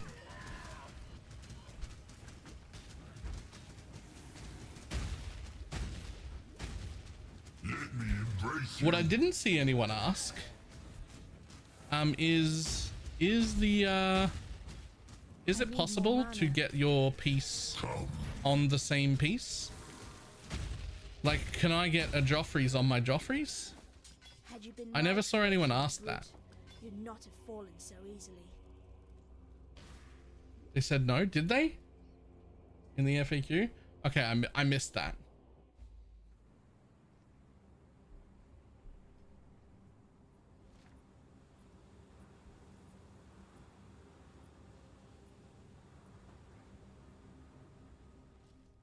Doing the Ziggy streaming? Yeah.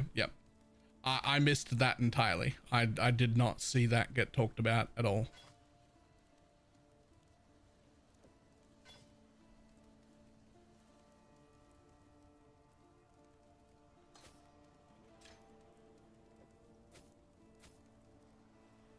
For some, God hasn't abandoned us. In the level with, what do you think? I have Diala's on the, it's part of the guide. We will be leveling with, sorry, not Diala's, we will be leveling with Absolution. It is in the guide. While we live, we are blessed. There's a video today and you missed. Doo-ba-doo-doo. Oh my god, forget about the things that I missed. PC Gamer. Path of Exile devs are taking big swings with it, but still won't let you skip the 20-hour campaign.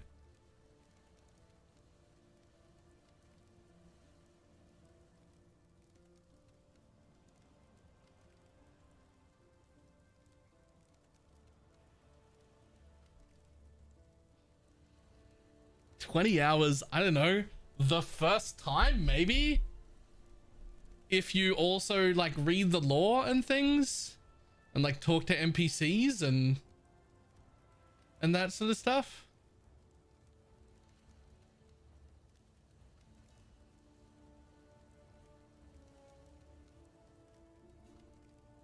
Like maybe.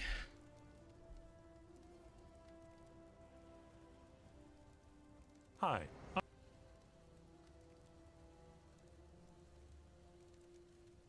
If it takes you 20 hours, you shouldn't be trying to skip it, right?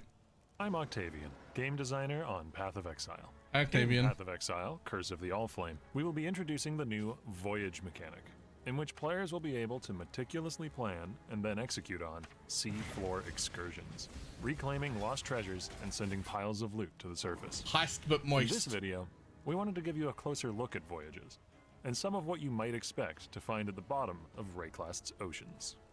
First, in order to embark, you'll need to scout at least 9 different charts. Once that's done, speak to Val aboard the Sovereign to begin planning your voyage. I need to make this a little bit louder. Yeah. You'll find at least one chart. Oh my god, not that loud. Jesus Christ. Sometimes 2 in every area. There we go. So you'll have plenty to plan your voyages with, even as early as Act 1. Now, each of the charts that will compose your voyage will have an implicit that is revealed once it's charted. These can offer powerful modifiers, which apply either to the charts adjacent to them, or to the voyage as a whole. We'll start by placing this chart in the center, where its modifier that spawns 3 Diviner Strongboxes in each adjacent area can have the most effect. Sure. This modifier will apply to these 4 other squares, meaning that this has already granted us 12 total Diviner Strongboxes to go and uncover. Next, before placing any further charts, we'll take a look at our border modifiers.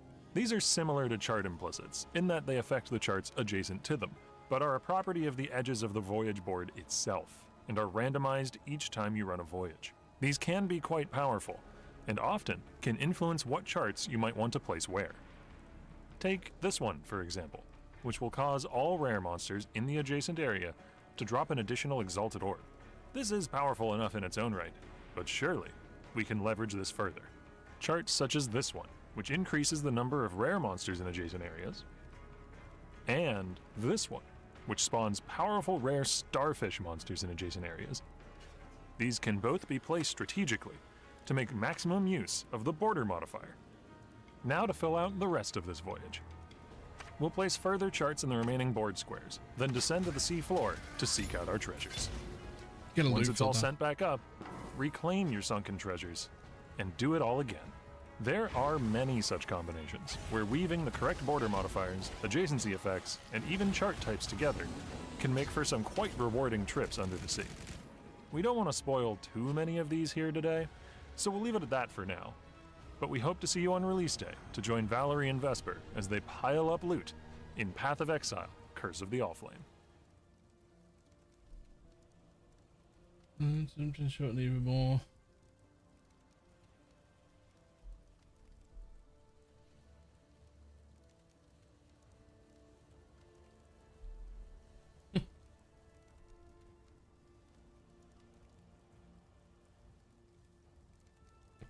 I'm sorry. Bladefall, Blade Blast, Slinger, Assassin?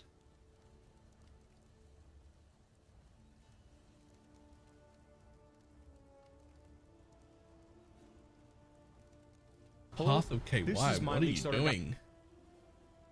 Hold up. For my Slinger, Bladefall, Blade Blast, Assassin. This is a one-button setup that's received a slew of massive buffs I just could not ignore. Upwards of 30% in quality. Become good quality. Instant leech on Assassin with a setup like this, with hundreds of hits per second, means you are face tanking like 5 Shaper Beams on like day 2. Lucky crits, double crit multi, 100% increased mark effect, massive buffs to Bladefall and Blade Blast. I am league starting this. Test runs live right now at twitch.tv/pathofky. And in this video, I'll go over all the gear, gems, jewels, and the passive tree, including a full act-by-act, step-by-step POB and written guide, which I will link below. First off with a brief overview of the mechanics of the build. Here's our character, Omega Giga New Hidden Tech, level 95 assassin that I've shaved 10 points off of, so it's effectively level 85 in standard. And we just have a bunch of day 1 gear that I'll go over later in the video with a 1 essence crafted wand. We are using Spell Slinger, 2 setups, one with Blade Fall and one with Blade Blast. For those of you who don't know, Spell Slinger is a reservation skill that reserves your mana based on the number of supports linked to the skill. It also gives the flat added damage of your wand, in our case just that fizz damage at the top, to your spells, and in addition it makes your spells cast automatically whenever you use a wand skill, in our case Frenzy. So as you're walking around, all you're doing is using Frenzy. It's automatically casting your Blade Fall and your Blade Blast. We're also Evasion Energy Shield based, taking Eldritch Battery, which causes our Energy Shield to cover our mana before our life. This covers all of our mana costs. And then we also take Mind Over Matter, which makes 40% of damage taken from our mana before our life, aka our energy shield pool. This in a way effectively doubles the amount of leech that you're receiving, splitting your damage up before the life and the energy shield at the same time. So I'm gonna grab a Highwayman here on day 1. Not quite doubles, because you can leech up to 20% of your life, but only 10% of your energy shield or mana. This is just for the 1% of damage. Maybe it's just mana. Maybe you can leech 20% of your energy shield too. Actually not sure. Leeched as lifeline. There isn't really a good way to get spell life leech on day 1. Other options are going to be an Eldritch implicit on your gloves that will say physical damage leeched as life, or the Adzeri's belt, Doriani's something, the physical leech variant is also another option. However, this thing is just 1C on day 1. I'm going to grab it. It's going to be the instant solution for the leech. We'll replace it shortly after. Next up, I'll talk about our gems really quick.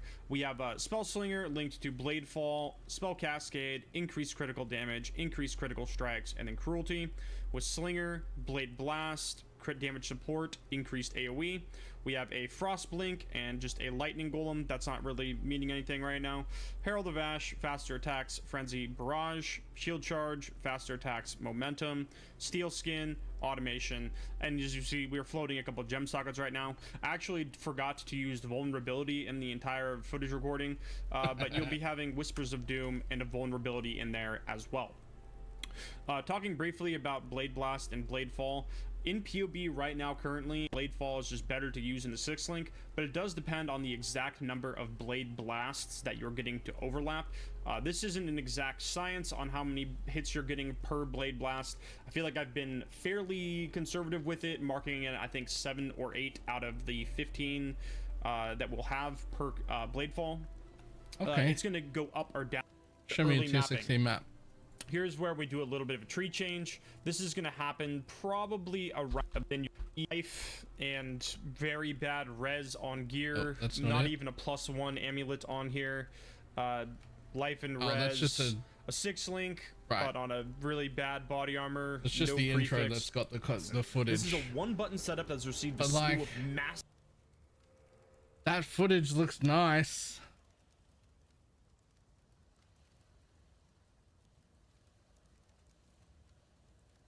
Like, that looks nice. Aha. Map showcase.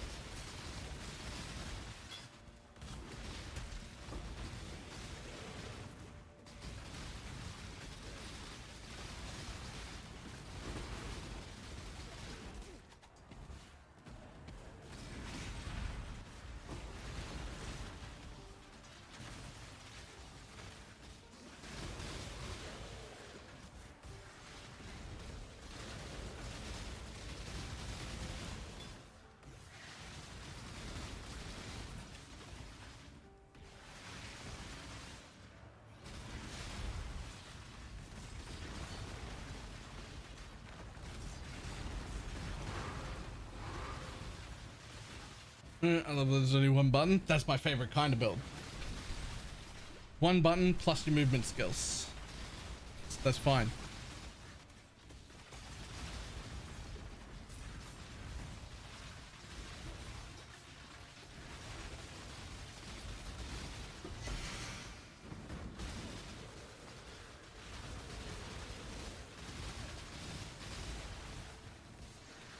Looking at Bladeful Blade Blast.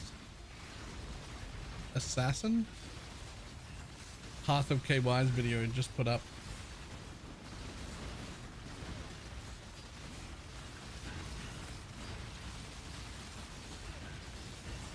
What's this boss got?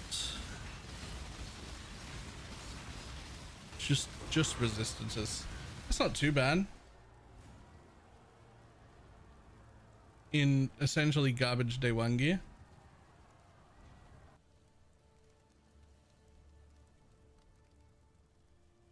That's not too bad.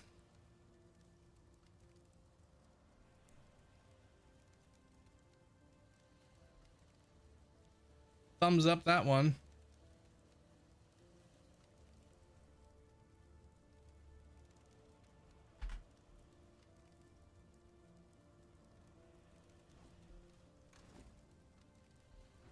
This one, but I'm not sure if it's bait. I mean, I didn't look into it. You just saw me see it. But Path of KY doesn't tend to make bait builds. Oh, and he's here. Good job I didn't immediately talk shit about him.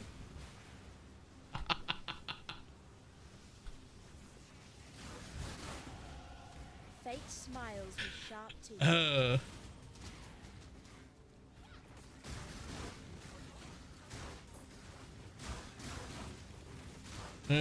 What am I starting?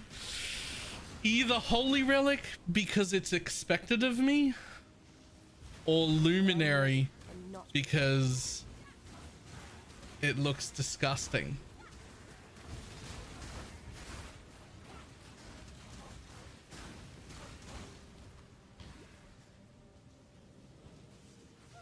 Luminary's big risk though. It's big risk. But I think Luminary is going to be disgusting, but there's no getting around the fact that it is risky. Like if you start that, it might be trash.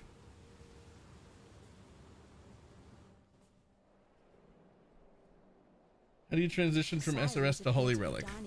I mean, you transition first from SRS to Absolution because it's just better to level with, which you do at level 12. And then you follow the build guide because there are step-by-step progressions in the build guide. There's a full written guide as well as the path building. All of the transitions and what levels and what links you need are written there. !HR if you need that. Every bit of information you could possibly need is there.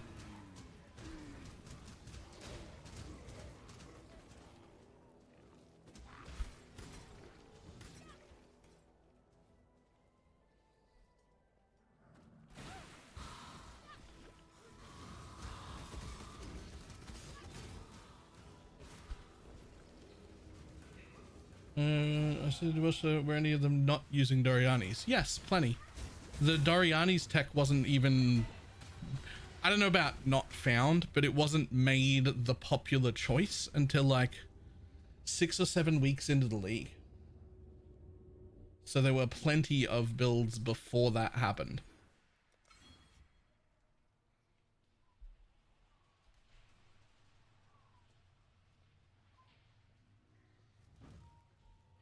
I'm just wondering why you're going SRS. Oh, I'm SRS right now because I just wanted to pay attention specifically to each flaming skull to see if I could see them stop attacking like is in the patch notes.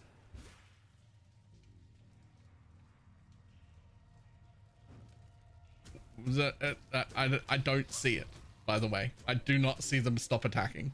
I have absolutely no idea what that patch note is talking about.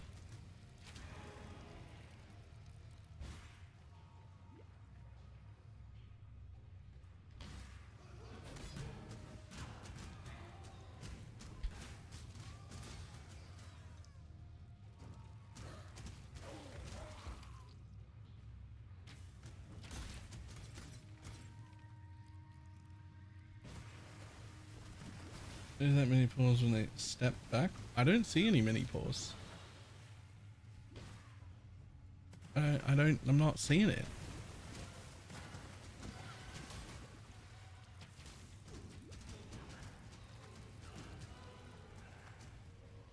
Was there attack time? How would we even know? We don't have minion stats in game.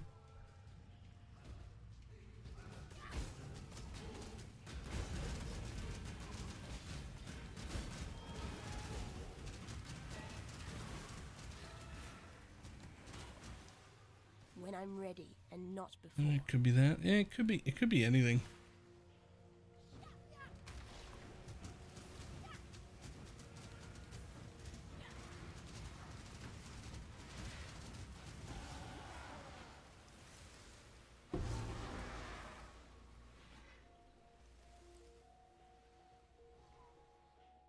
Does the buff affect the minions' cast speed too? It shouldn't.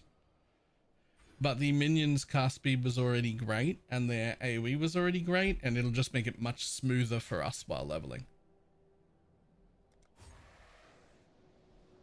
Fresh, please understand that as a gentleman of honor, it pains me greatly to do this.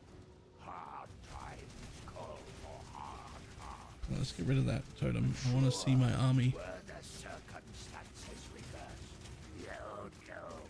Okay, so the only time I see any pauses is they do take like a split second, like I don't know, 0.2 of a second at most, to pick a new target when their target dies.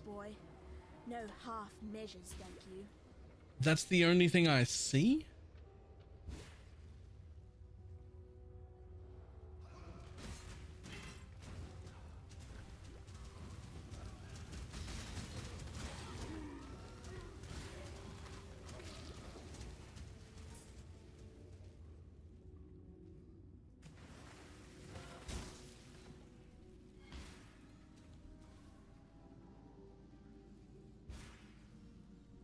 That's the only thing I see, is that they take like a second, just like a split second there.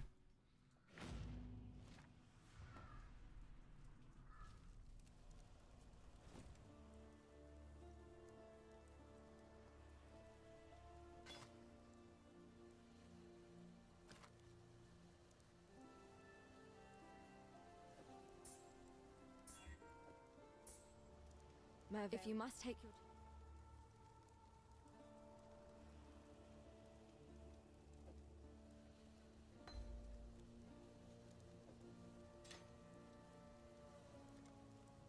Be well.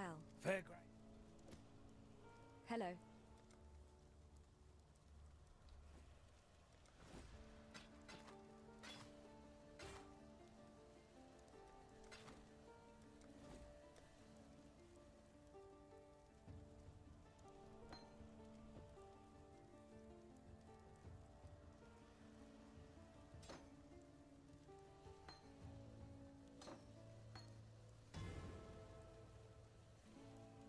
I forget what my own links are.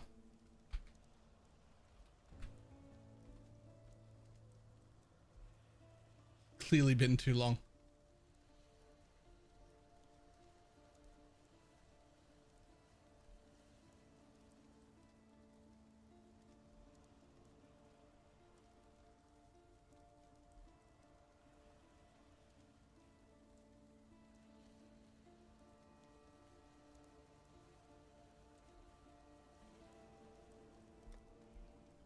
Oh, that's right. It was just added lighting, which I can't even afford.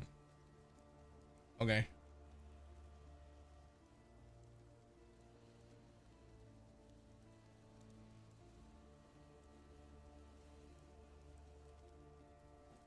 Lol. Death's Oath starter. Yo, that is... Death's Oath as a... It did get buffed.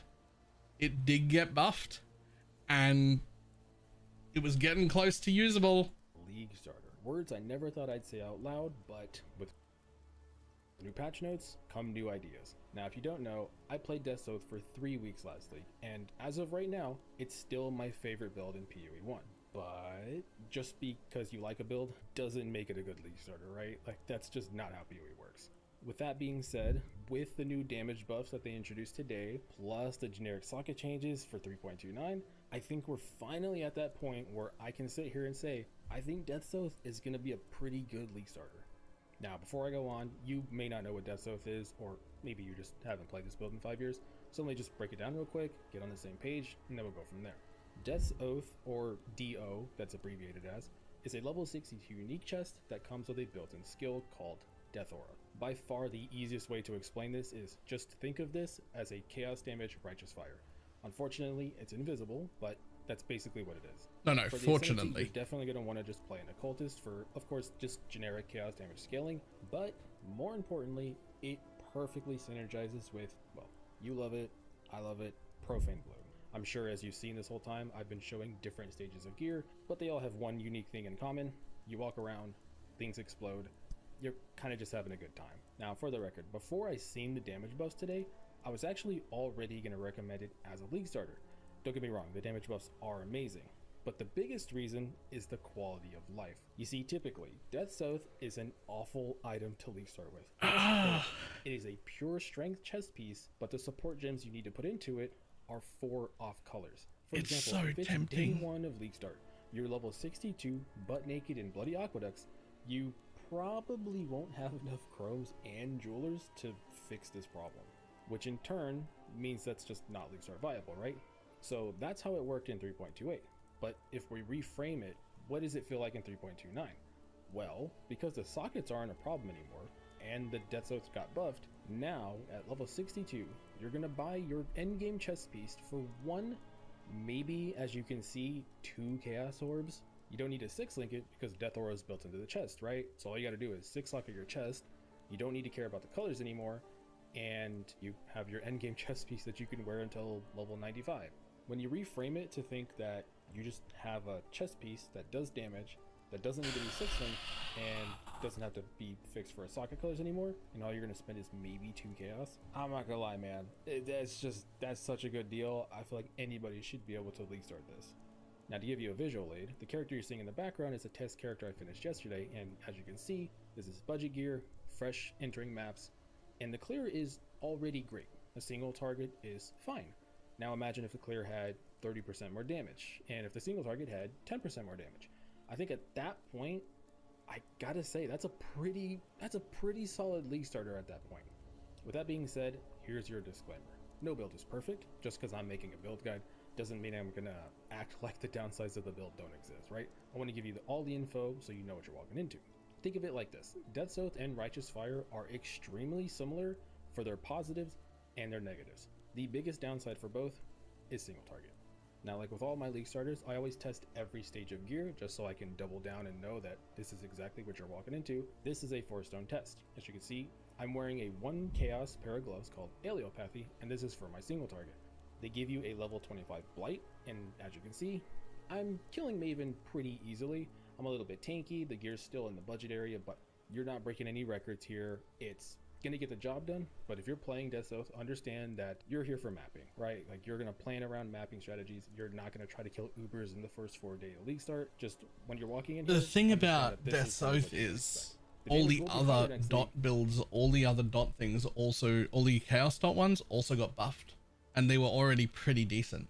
So you could play Essence Drain Contagion or Blight of Contagion or regular Blight or like those things, and just have that's the build, but you wear a Death's Oath, so you get to just shield charge through and explode everything with full screen AoE for mapping, but also have your single target chaos dots skills. But even with another 40% more damage, it's not going to make the top of a tier list, for example.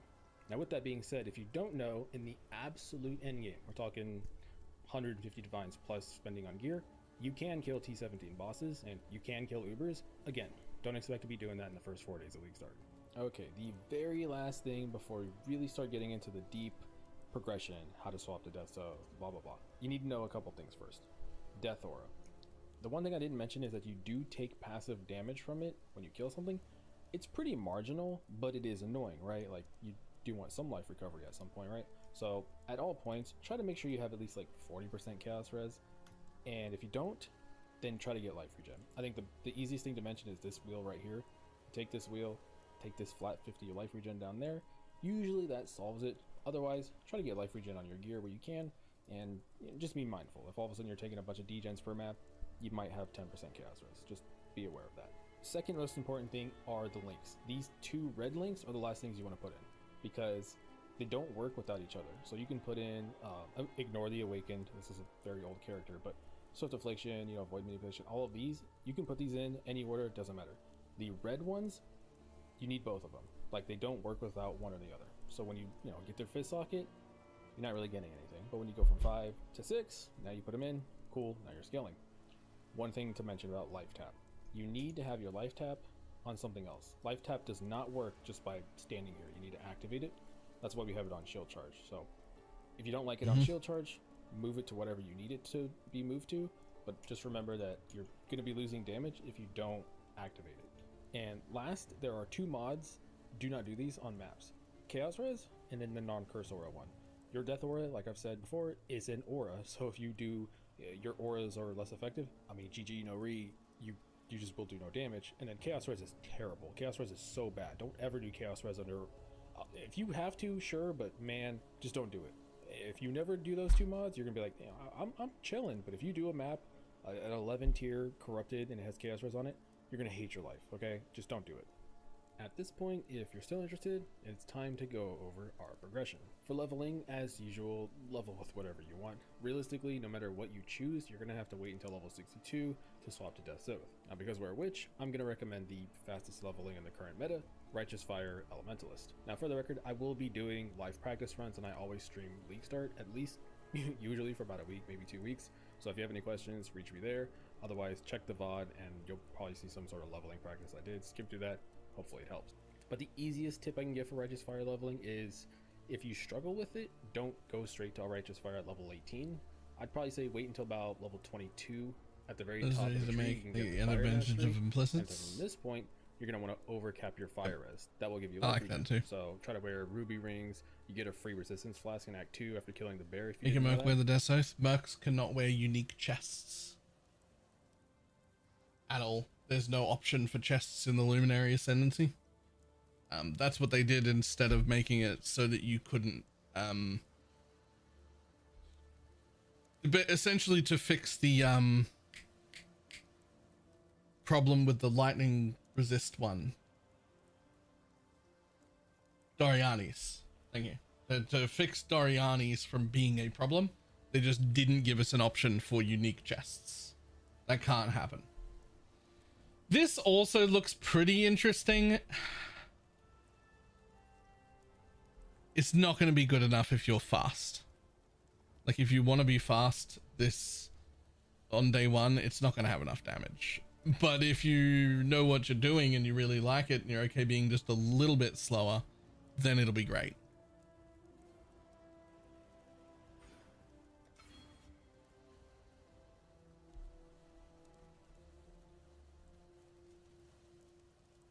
The warden's free of his own.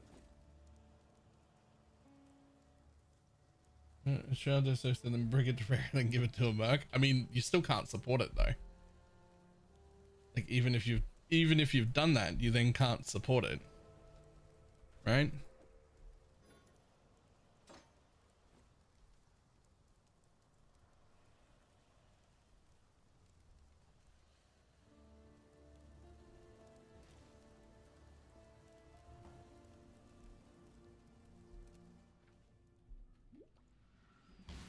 Oh, I do not know what I'm going to start, but I do know that I'm pretty excited for it.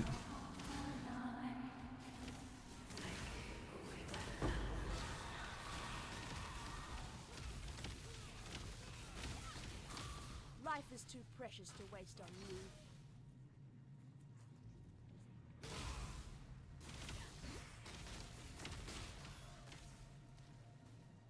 Then you add in, yeah, animate Guardian to smiting is really nice.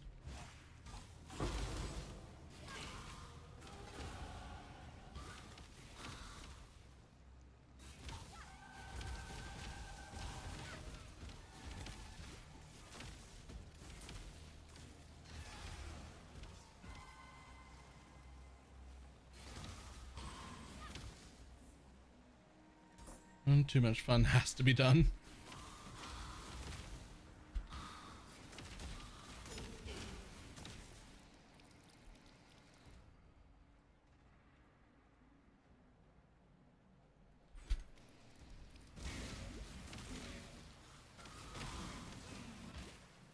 I'm so cold and lonely. Embrace me. All right. Oh, I have seen this guy before, Gentlemen, but not it's this that video. time of the season where I got to start talking about what I plan to league start. I will be doing a Scion Luminary Mercenary / Anime Guardian of the Smiting build. This is going to be the endgame version. I am working backwards here because I didn't really know where I wanted to take this initially, and so I wanted to get what the endgame version is going to be put together before I started working backwards. I've played around with the league start a little bit, but I need to iron it out more before I share it. But I thought I would share this now as I'm getting ready to tear it apart and start toying with the actual league start variant. But as of right now, this is what we're working with, or where I want to end up at least. I'm running a Vitality, a Haste, a Grace, a Discipline, a Wrath, a Purity of Elements and Anger, a Hatred, a Clarity, and a Purity of Ice. Love that. These auras will have 2.02 effect, and they will have a radius of my entire screen to make sure that the AG and the Mercenary are in the auras. This is going to give me a total of 93% chance to evade attacks, 90% all resistance. I'll be looking at minus 35 crit. I decided to tattoo on some, reduced crit chances. I don't really have another way to get it. And then aside from that, we will have 100% spell suppression. I will also have a regeneration passively of 1554 that will spike up to 5600 occasionally through the Guardian ascendancy that I will be Forbidden Flesh and Flaming in. Hopefully that's not too expensive. I think the Luminary is getting more and more popular, but hopefully this isn't too bad to get. We'll have to see. Aside from that, I'm not taking any other passives. We're just going to play as if we don't have the ascendancy because I can't really simulate what the rest of this build is going to feel like. I will also have a Ghost Dance for some sustain.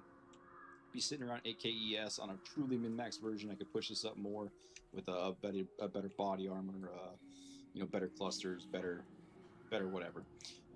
Let's take a look at a map. Keep in mind, on this showcase, I am not going to have my Mercenary. I'm not going to have my Mercenary, and I'm not going to have the 20% damage reduction that I will have through the Ascendancy. So without a Mercenary, 40% belly. A bunch of other streamers. I'm fucking like tempted. Mods are kind of nasty, actually. Coin flip whether I start Holy Relic or Luminary. Volatile Cores and Stable Tentacle, yeah, whatever. So I'm going to be missing, I don't know how much damage. It's really hard to say like what the Mercenaries are going to be, right? Like I could be missing half my damage. I could be missing 4x of my damage. I really don't know. I think the Mercenaries are going to certainly be good, but I just want to show you with just the AG of Smiting alone what this is looking like. But keep in mind, we'll have the Mercenary. We'll be able to link both of them. I am using a Tripanon for 100% chance for critical strike, and then Destructive Link here is going to make it so that his critical strike chance is the same as my main hand weapon, right? Meaning that he has 100% critical strike chance, and then my Mercenary will also have 100% critical strike chance. And then they also get head buffs. I'm not sure if the Mercenary gets the head buffs or if it's just it'll just be the Animate Guardian. The Monarch, but either way, the Mercenary doesn't count as a minion. Should be pretty decent. I lost my Mercenary because I didn't link here. Give me 1 second, sorry. If you do let the link fall off, they die. This won't be a problem next league because your link is infinite with the new Ascendancy. Alright, we'll try another one here. I will not let his link fall off this time. You need the damage reduction from the helmet in order for him to take the 68% reduced damage so that he does not die. It will take him a second to ramp as he's... For Luminary, the link will just never fall off. You do that. You do that once at the beginning of the map. There's no Mercenary here. The entire build is based around Mercenary, right?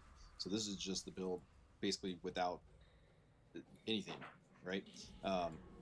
This is like trying to show off a Spark build with using like Frostblink, basically.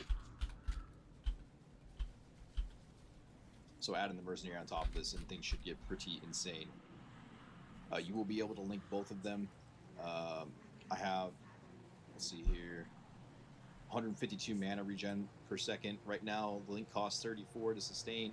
That's going to be cut in half, so it'll be like 16 per when linking both the mercenary and the AG. So I have, you know, 120 to work with. Mana regen, more than I know what to do with. I might even add in drop convocation and add in some support specters and link those two for all I care. Like, I have so much mana, I don't even know what to do with it.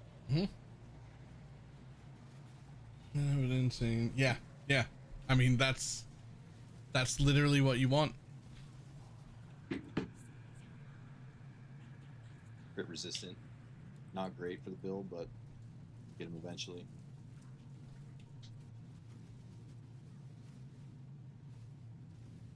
Yeah, I think you get the point. Adding the mercenary on top of this. And the build should be pretty damn insane. Go check out the boss damage after this. Check out Varun while he's here. I do think I'm going to be playing Abyss a hell of a lot more than Breach, as he's targeting him well here, but with the infinite spawning that Breach has, you know, with all the little portals where the monsters are coming $2 out of, and a 10 buck. He's a little annoying with targeting, and I imagine the mercenary will be the same, but it's okay. I think Breach is probably dead next league anyways, so we're going to want to be in a... Let's see if I can find the video I watched yesterday. Give me a second. History videos.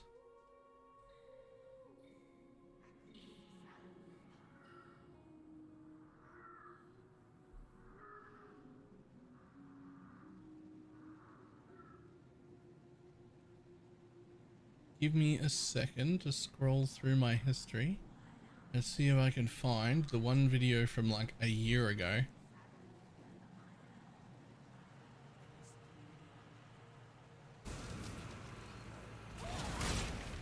This one.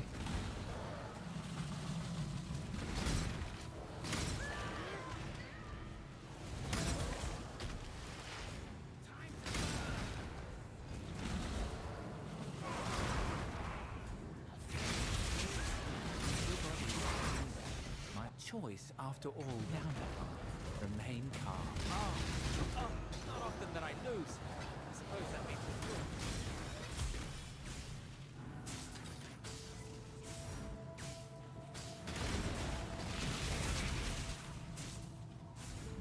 So this is a mercenary build.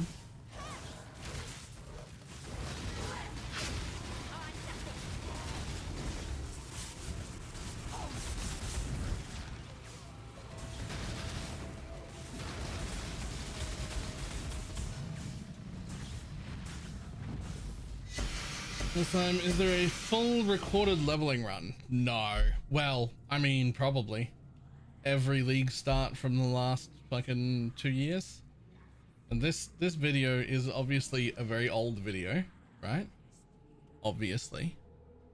But it's also a geared video.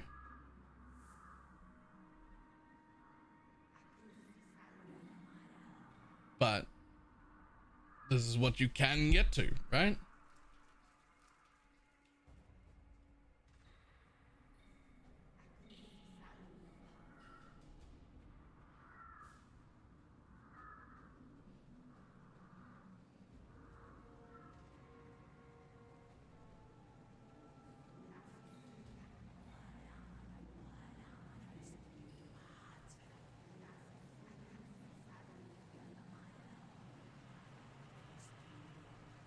Can you link flame link to 2 targets?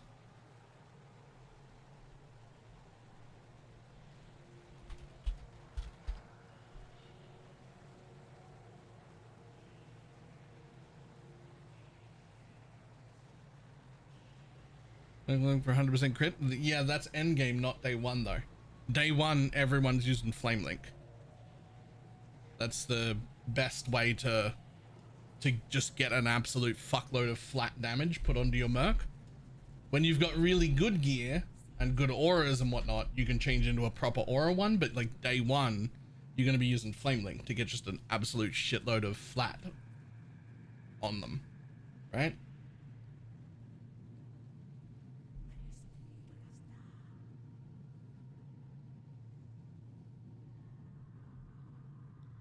Target an ally pair links to them for a while. They deal additional fire damage. If your target dies while linked, you will also die. Cannot be triggered to use alternative zones. It doesn't say limit. Maximum 1 link from any source per target. So we're saying there's no reason that I can't link both an Animate Guardian of Smiting and also my Mercenary.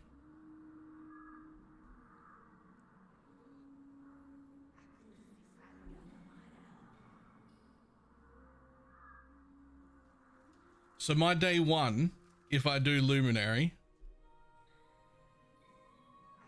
Animate Guardian of Smiting isn't even that hard to get. And then the end game version is this, which does not use that link, right? Because it's using my end game version would be something more like this, because it's just straight up disgusting Orabot bullshit.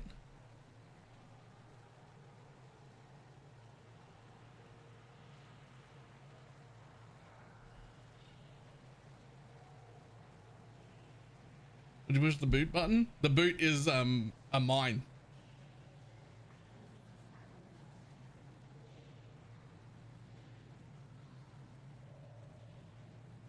It's for exclusively single targets, right? Yeah, the difference is this guy gets to shield charge. Sorry. Like, this is more of a standard aura bot that still gets that amount of damage. It depends. Maybe I just want to run, and maybe that's fine.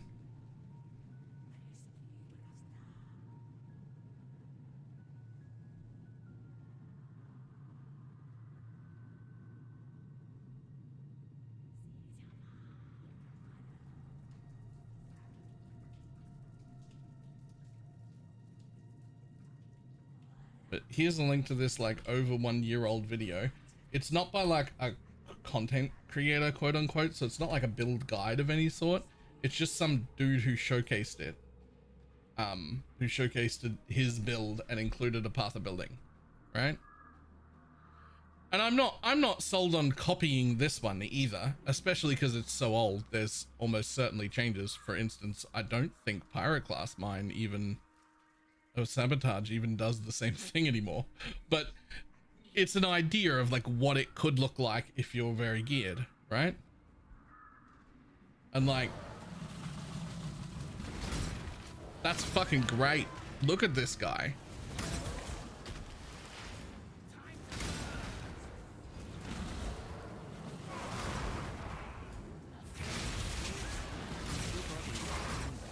My choice, after all, down remain calm. Yeah, it doesn't have anything in it. Like, there's no, this is Alkingo. I don't even think he put a Scarab in this. He hasn't clicked any altars either. But, you know.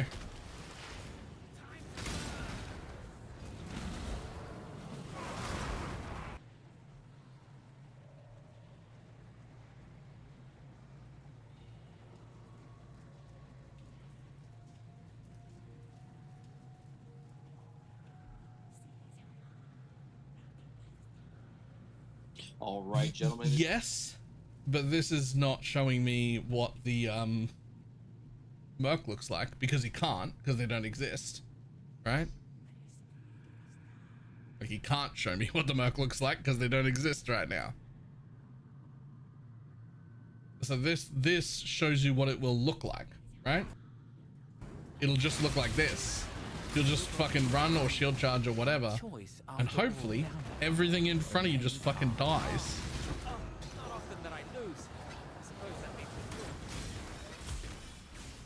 I'm real tempted. I'm real tempted.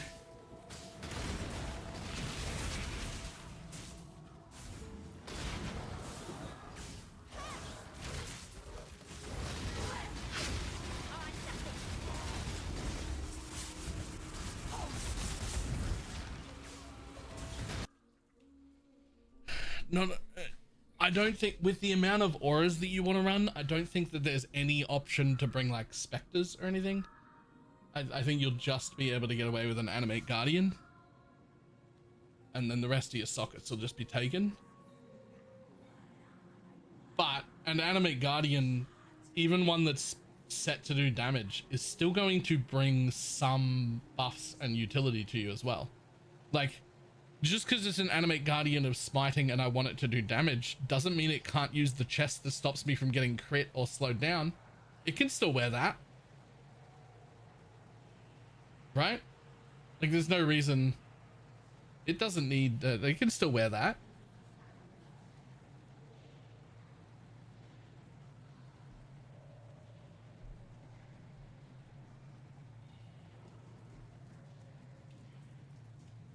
Here is another one from a little over a year ago from however I say that, which is at around 125 million without counting shock or curses, and are at Delve 6000 a little over a year ago. This is Delve 6000.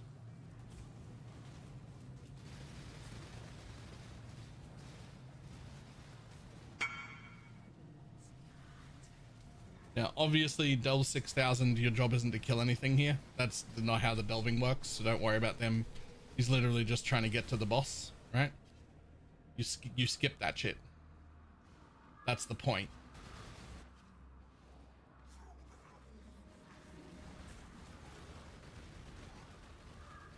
At Delve 6000, that's some pretty good fucking damage.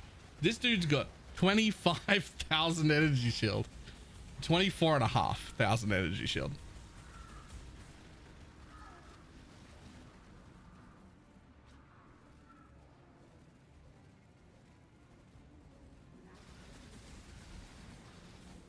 The Animate Guardian could wear Dorianis. Okay, relax.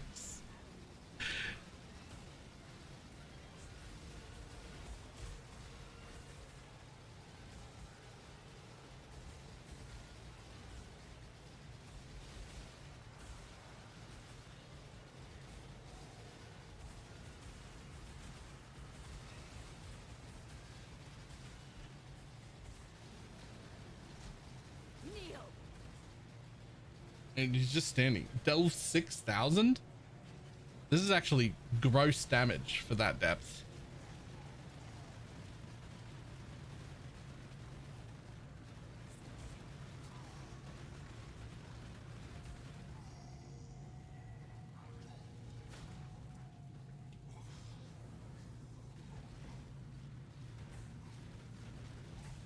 Does that make Guardian uses impulses? Nice. Yep.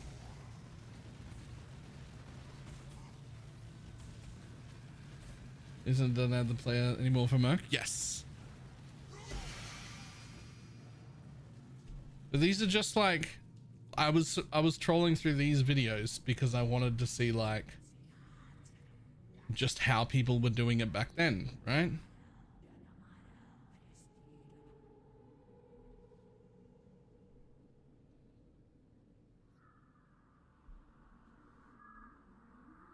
What's best fun, Volley, Relic, and SRS? As it stands right now, anything but Legion for SRS. Legion is terrible for SRS, although the League Star, the patch notes may have fixed that. We just don't know. And so we can't test it. Because it was never a clear speed or a DPS or a movement speed problem. It was always a, like, a monster AI problem, like a monster pathing issue that caused us to not be able to do that. Holy Relic can do anything. So it isn't what's best for these builds, it's find a good strategy you enjoy. Holy Relic can do it, so can Poison SRS. I feel like it should have been fixed, right? I think so, but I'm not 100% sure.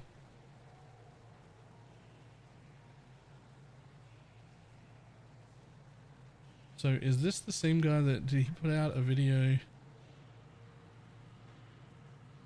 Yo. So this guy who was running a very good version of it back here. in the actual league also put out a video for this one. 29 guide for the mercenary link, but I've changed a few things in the POB. and I've added a new leveling section because I'm going to be swapping my leveling plan to Righteous Fire from Thunder. So I want to go over that. I've added a lot of detailed leveling stuff to the POB now as well. And I've changed a few things in the I do not recommend it. It's just painful. Really? Because when I've done Blight on Holy Relic, I've just stood in the center and just thrown and not gone anywhere. And it just works.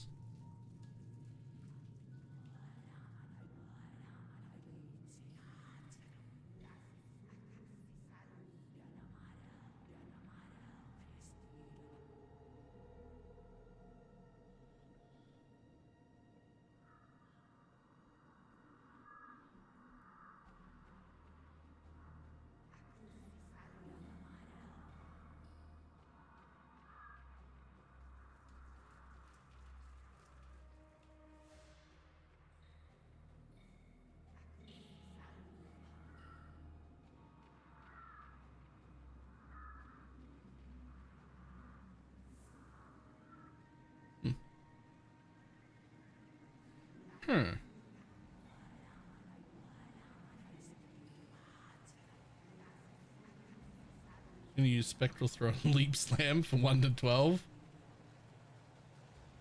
And he's gonna swap into RF.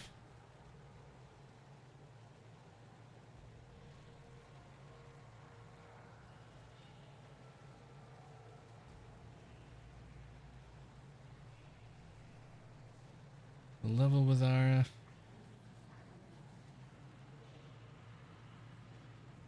Okay, so map start is the first one where it's linked.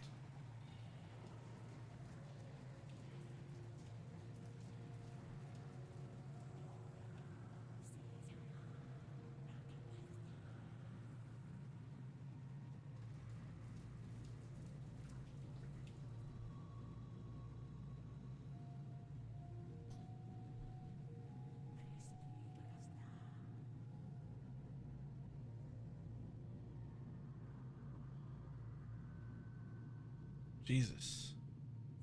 7k life in not that good a gear.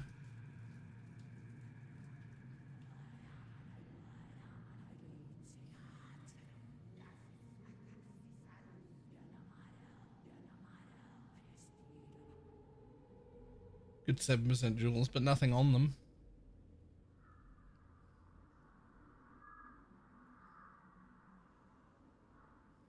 And also at the end then do a little bit of talking about my planned Atlas progression, since yesterday the new Atlas trees got released.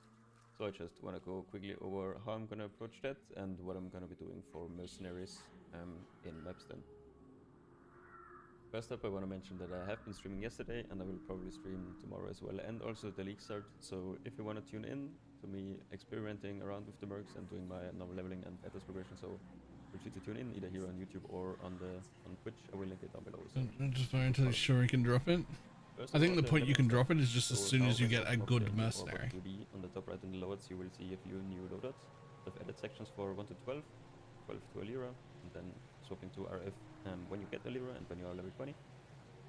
This will be if you get a good mercenary. I think that is when I keep saying this is risky as a league start. The only reason it's risky as a league start is because we don't know, like that guaranteed merc. Is that a guaranteed static merc? Or can I reset that zone 4 or 5 times till I find a decent merc? I don't know. Leveling towards the normal lab, picking up just some more life and a little bit of damage still. And then towards crew lab, pathing upwards for the link mastery. Because after normal lab, of course, we will get our mercenary.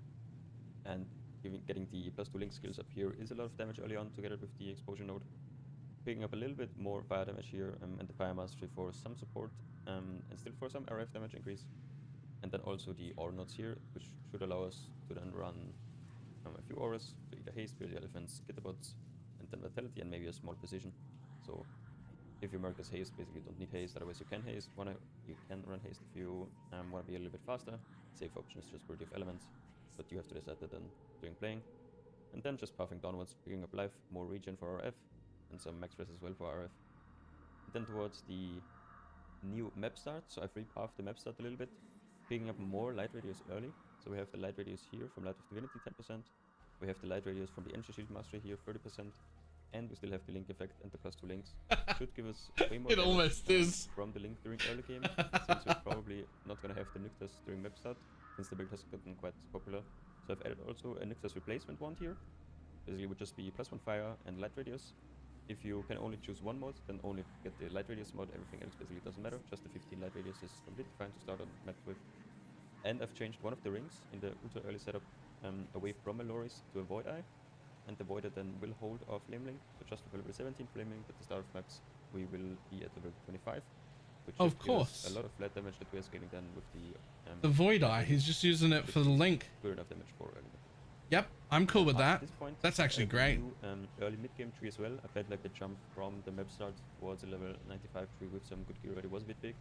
So I've added a new early mid-game tree, which directly builds upon this map start tree. So there's no points needed to switch to this. Can we have him say login, dude? A little bit into armor. Because we don't have any avoidance, I'm not running block and I don't want to run block. So I'm adding Sword of Steel here for more armor. I'm picking up combat stamina for more armor and then just filling out some of the life nodes that are missing. Gives us here 21k armor with a decent chest. So this should be before you get the Chaos Heart. Just getting a decent armor chest should go a long way with physical damage reduction in the early game. And for elemental damage we have our high life pool anyways. From the skills itself, the rest stays pretty much the same in the setups. This is just some very small adjustments that I made for the leveling and for the early progression. Then there is one interaction with Soul First and the Century of Benevolence then that I want to talk about. A few people have pointed out that the flasks still are resetting the Soul Eater stacks. I'm not 100% sure if it's correct for the Mercenary as well. Some people have been testing with other players and apparently it's resetting there. One thing you can do, or if that's actually the case then, one thing that we should do is in the mid game or in the early game, as soon as you have the double belt combo online with your Mercenary, you should be running an increased duration Bismuth Flask. So we had a 1 flask slot open anyways because we were running the gold flask. I just swapped this now for the Bismuth Flask with increased duration. Gives us a very long duration flask. And with how Soul First works is that the Soul Eater, even if it would reset, would only reset on this flask use. So if we enchant this one with reused at the end of the flask effect, should get us 14 seconds of Soul Eater without resetting anything, and then immediately trigger the 14 seconds again. Sure. Because Bismuth is such a low charge flask to use, you can use twice in a row without even getting any charges. And normally during mapping or even during bossing, you should be able to get more flask charges than 15 every 15 seconds. So this should still give you permanent up, and then during maps, you only have to need to press this flask basically once. Look at this dude's effective hit pool in his mid-game. 500k, 17k max hit on Fizz. Nearly 70 on everything else except Chaos, which is just shy of 50. It's not bad. At the start of each map to make the Soul First interaction a bit more consistent. Alright, then let's go over what's my current plan for my Atlas tree progression. We have here the new tree already on TV Planner 329. Goal for my Atlas progression will be to get all of the mercenary loads rather. Okay. There's a link to that in case anybody wants to look at it. I'm real tempted to start that. When I'm ready and not before.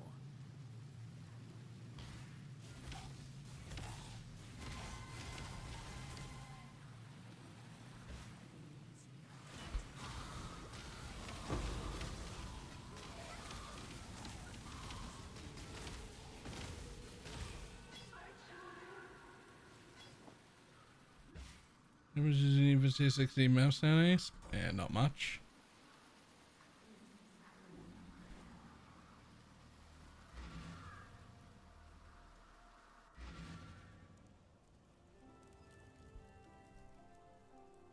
Yes?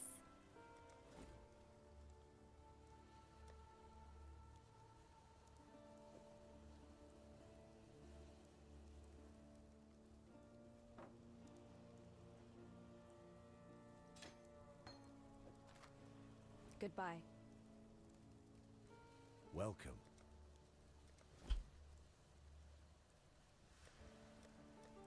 Stay sharp out there.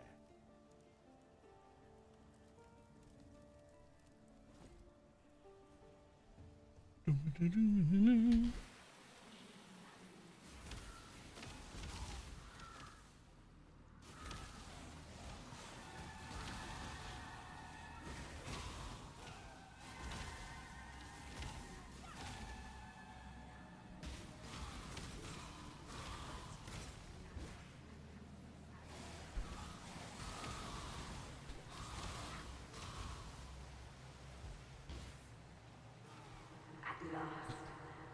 I have so much I wish to share with you. This is not Absolution with like 20% more cast speed too. Has to be. That's gonna feel real nice day one leveling.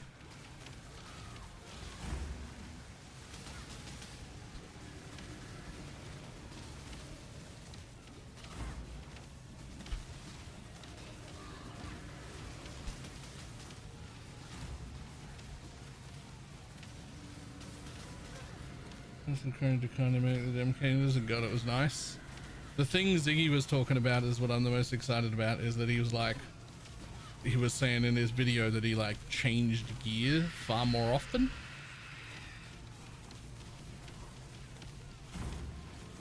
Which is only for us.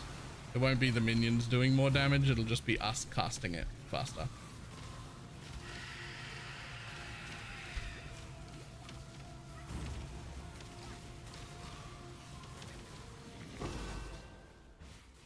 Poor fishwife. 'Twas love that did this to you. I'll stick with Wintertide Elementals It's now. nice to see there's still some life in this twitching corpse of the continent.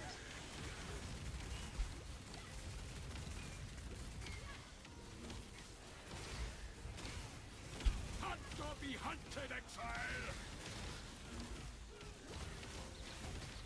This one is captured. I now will take it.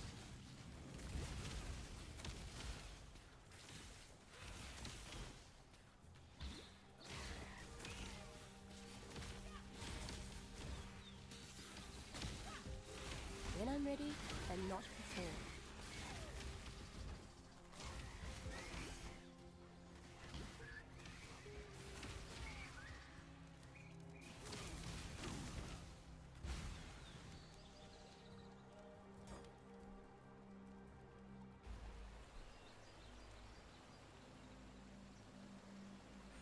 I'm pretty sure I saw mobs outside of the bubbles. There were.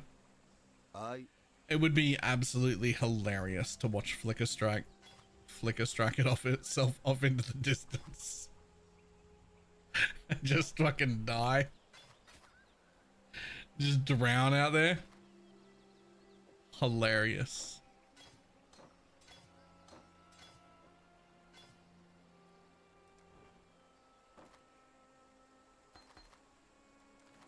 Return if you must.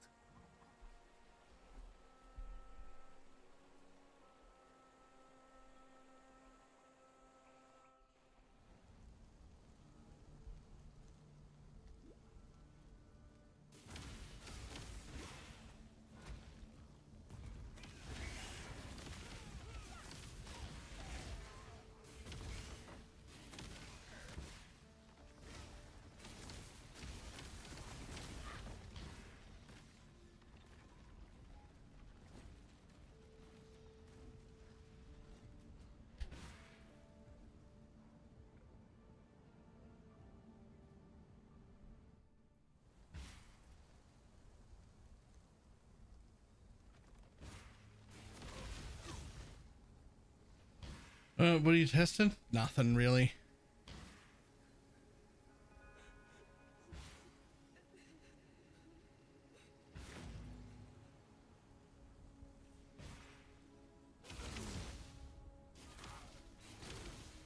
Trying to convince myself that starting Luminary is too risky and I shouldn't do it, but it's not working.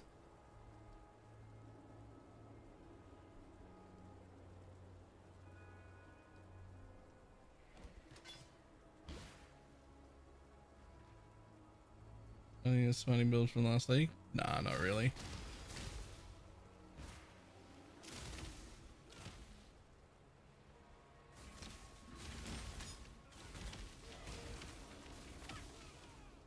Any clue what the minion pause removal actually equates to? No. No idea at all.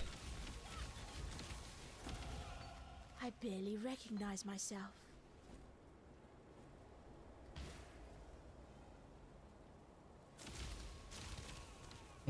Just by 30% harder. Does Winter Orb stacks count as a buff? When I'm ready, and not before.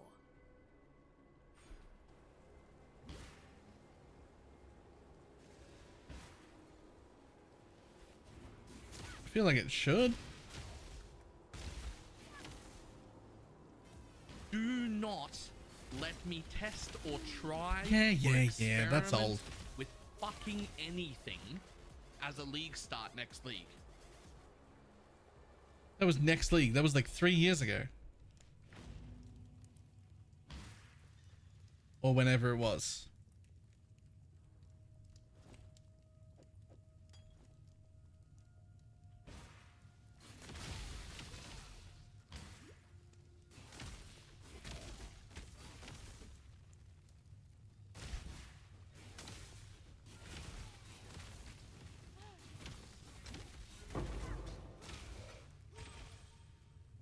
That was 6 months ago. All right, well, it's still, that league's come and gone. That's old news now. I can experiment again.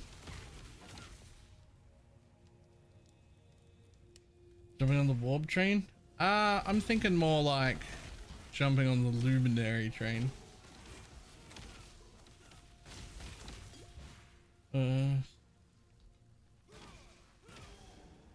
Jesus. Was it years ago or was it months ago? I felt like it. Yeah, it says 6 years ago. That's 6 years ago.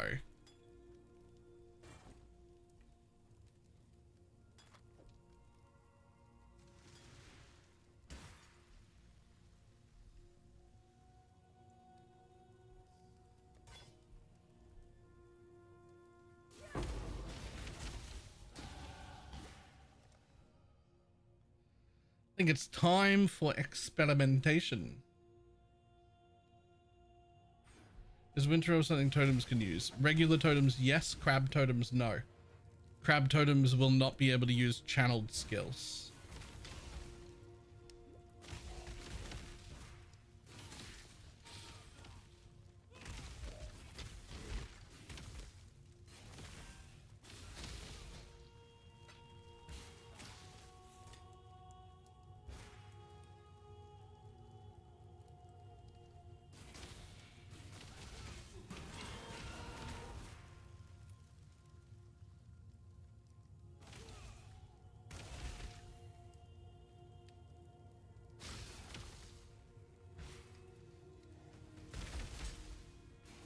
Whatever, I can do my own axe.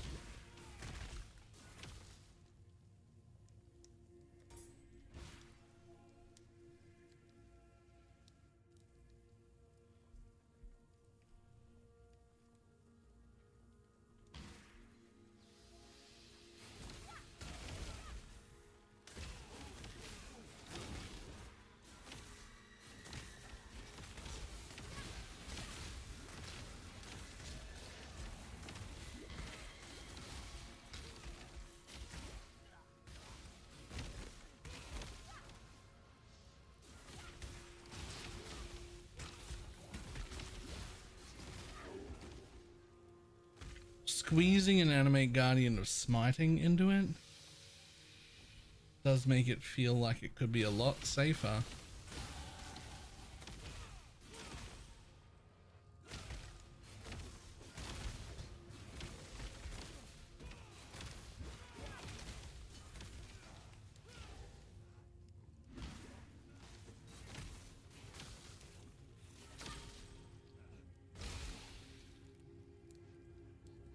That's also true. Reliquarian in this league is actually good.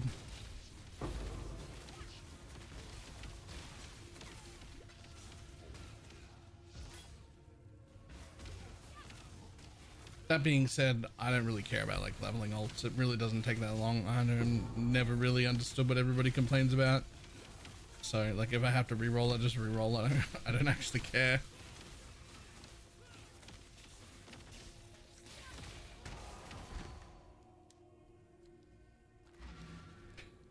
Right?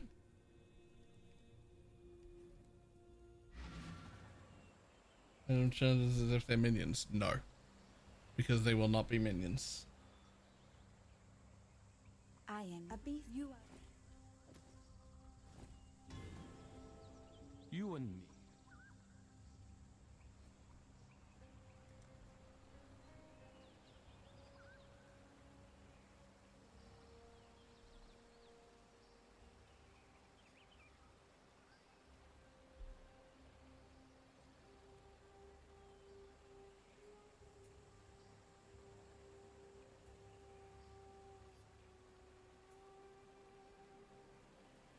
And the newly released Ascendancy. True. Almost never. Almost never.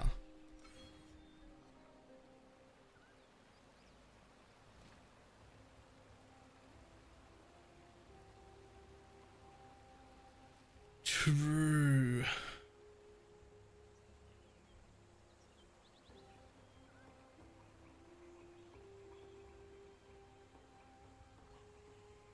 There's something else, right? Yeah, the crabs will not be minions. They will be treated as totems in every way. Which, good news, also means that they don't need charges because they use your offensive stats. So if you have power charges, your crit increases and therefore your totem's crit increases. If you have frenzy charges, your cast speed increases and therefore your totem's cast speed increase. You don't actually need to give them their own charges, they take yours. Except endurance charges, because they have their own defensive stats, but they steal your offensive stats.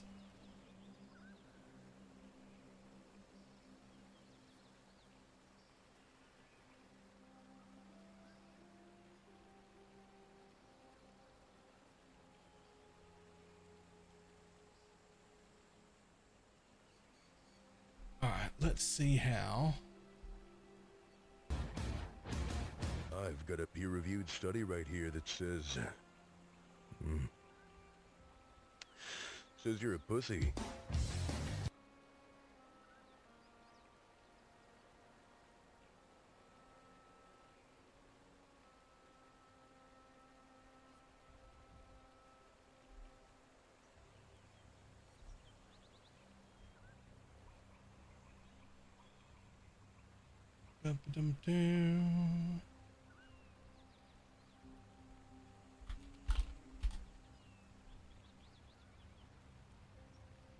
Lunar Bot League start guide. Alright, let's see how Lance was planning on Hello and welcome, Exiles, starting to a it. comprehensive guide for the Luminary Merc bot that I will be league starting and updating daily for Curse of the All Flame. This will cover everything from the gear for your character, progression trees, gear for your mercenary, what kind of mercenaries are good, pros and cons of different options. Let's get into it right away. Now, to start things off with, looking at the path of building, we start out as a Scion.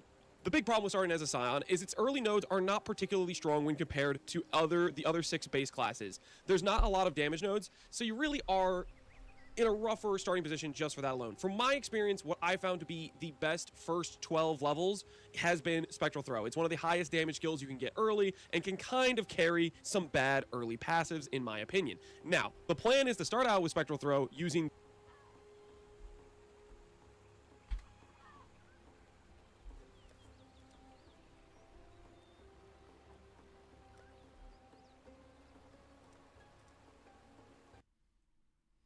these nodes here, movement speed, walk a little bit faster, and getting the fizz damage, because most of your damage early is iron rings and base damage from your sword. And then we're going to progress to Righteous Fire at around level 18. I have some leveling runs that I'll link below with the timestamp, and you can watch how this works. But basically, you level a Spectral Throw, you get through Act 1, and then you do about 5-ish levels in Act 2, getting your first couple passive points, getting your first couple quests done.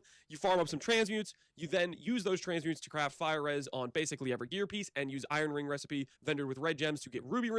And then you get this mastery right here, which basically says you can turn on Righteous Fire. And from that point forward, you have smooth sailing with Righteous Fire all the way up until Act 3 when you're activating your mercenary. Now, this is the first point when you start seeing mercenaries is Act 3, and specifically, there is a guaranteed spawn. Now, in Ziggy's video, which he posted today 6 hours ago, he showcased the mercenary is literally right next to the entrance of the Scepter of God.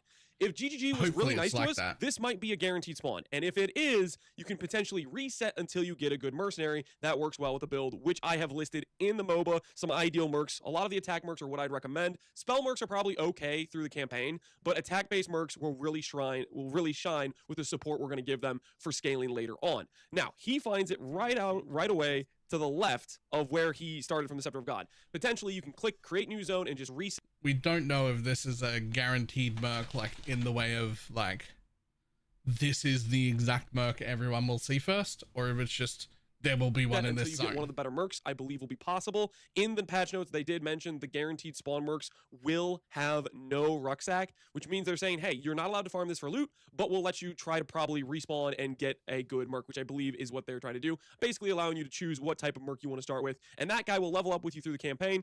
Ultimately, the biggest limitation is the lower level merc that you find in the Scepter God is not going to be able to equip some higher level gear. So as you level, he won't be able to equip gear from like Act 9, but I think the most important thing for your mercenary is really just that it's the correct type, and then maybe throughout the campaign you'll find that same type again with a little bit better supports, a little bit better skills, and you can upgrade and keep moving on. I wouldn't particularly recommend doing a ton of resets. Just reset a couple times if you can until you get a halfway decent one, and you probably are good to go to start progressing through the campaign.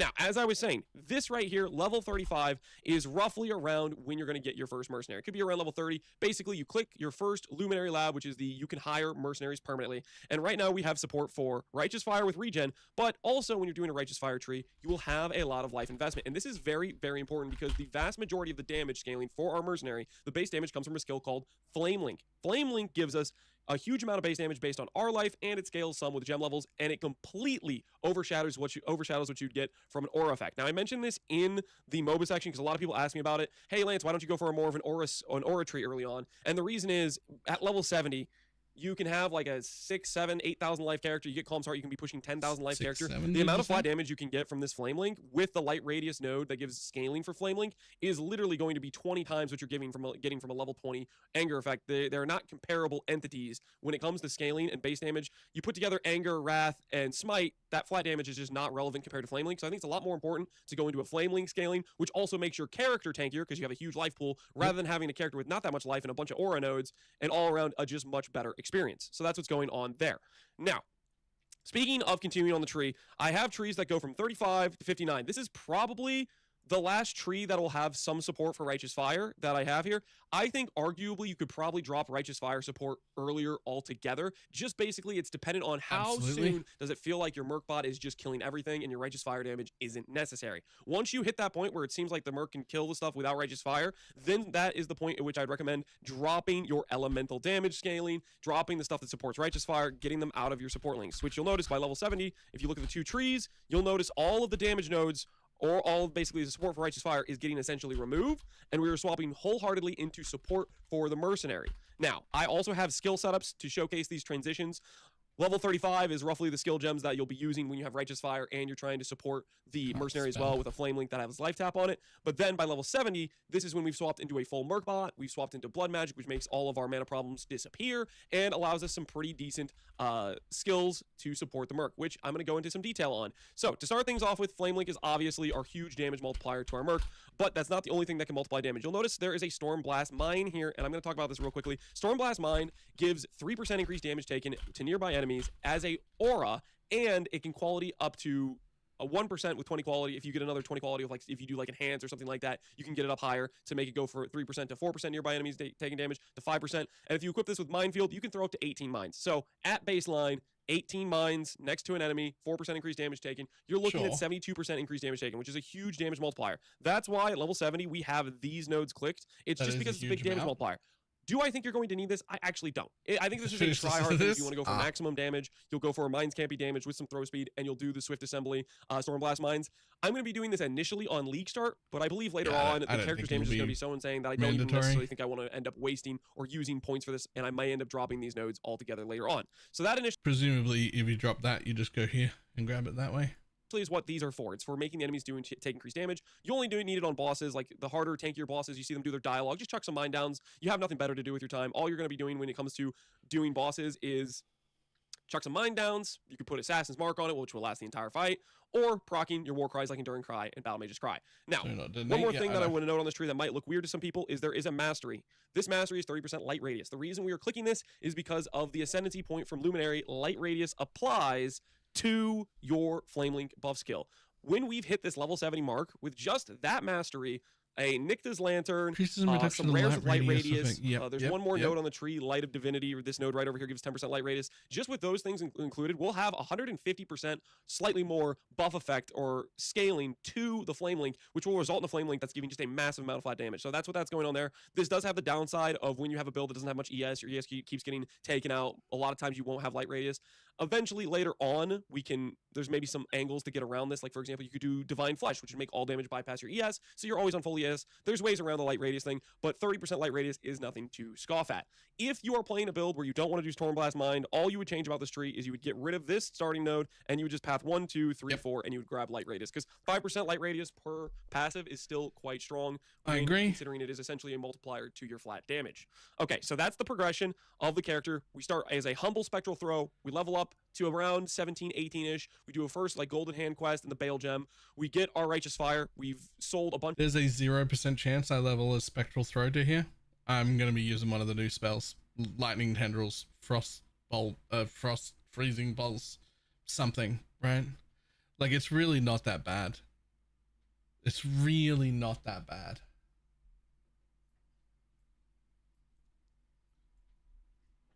Like,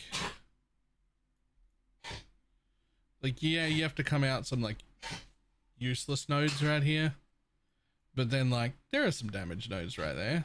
They're fine. There's some cast speed, spell damage nodes you could take for 3 points right there. Cast speed, 16% spell damage. There's the early damage here. There's a mastery for you. Like, yeah, it's not as strong, but it's alright.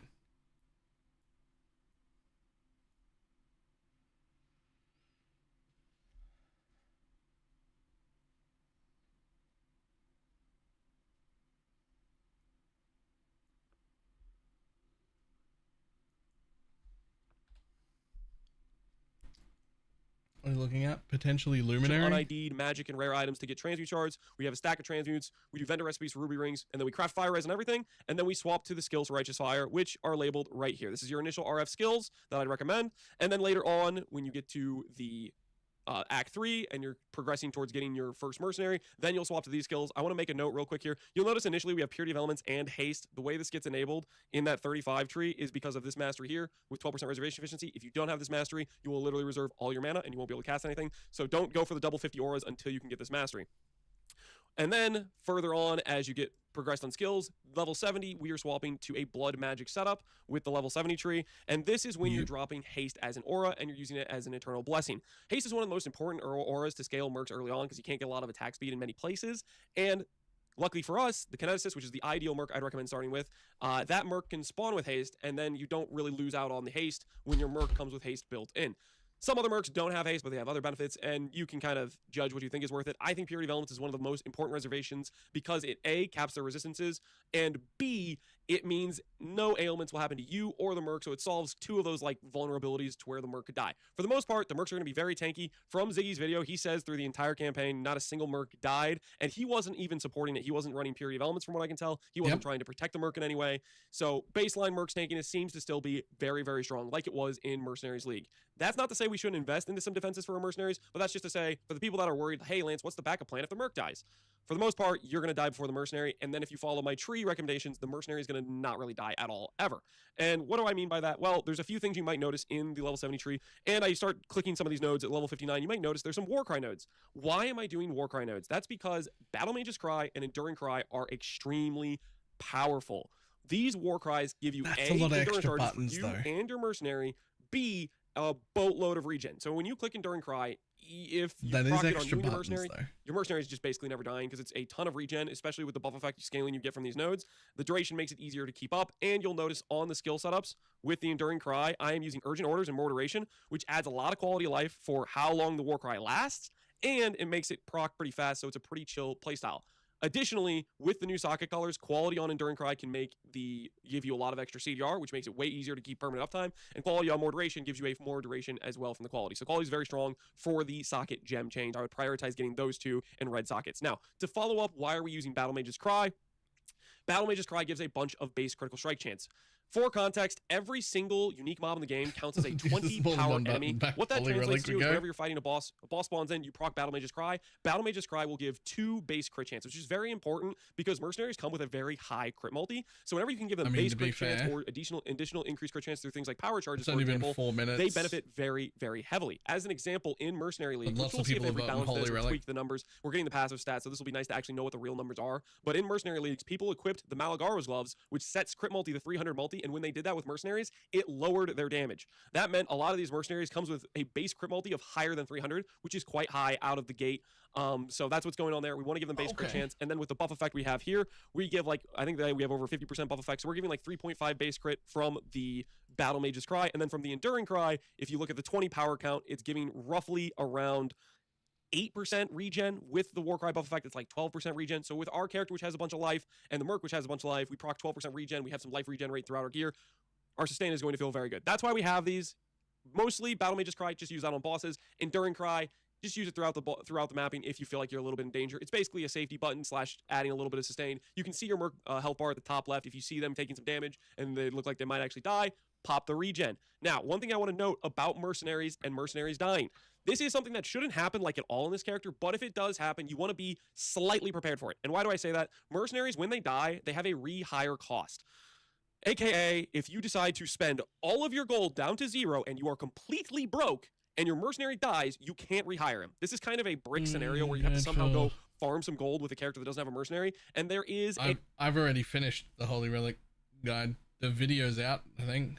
Yeah, the video's out already. A very easy solution for this. GGG allows us to have 3 mercenaries. Basically, whenever you find a new mercenary with some halfway decent skills, hire them. These are your bench players. These are your B team. If you ever accidentally have your main mercenary die and have no gold and can't rehire him, the B team is there, so you can say, hey, you're up.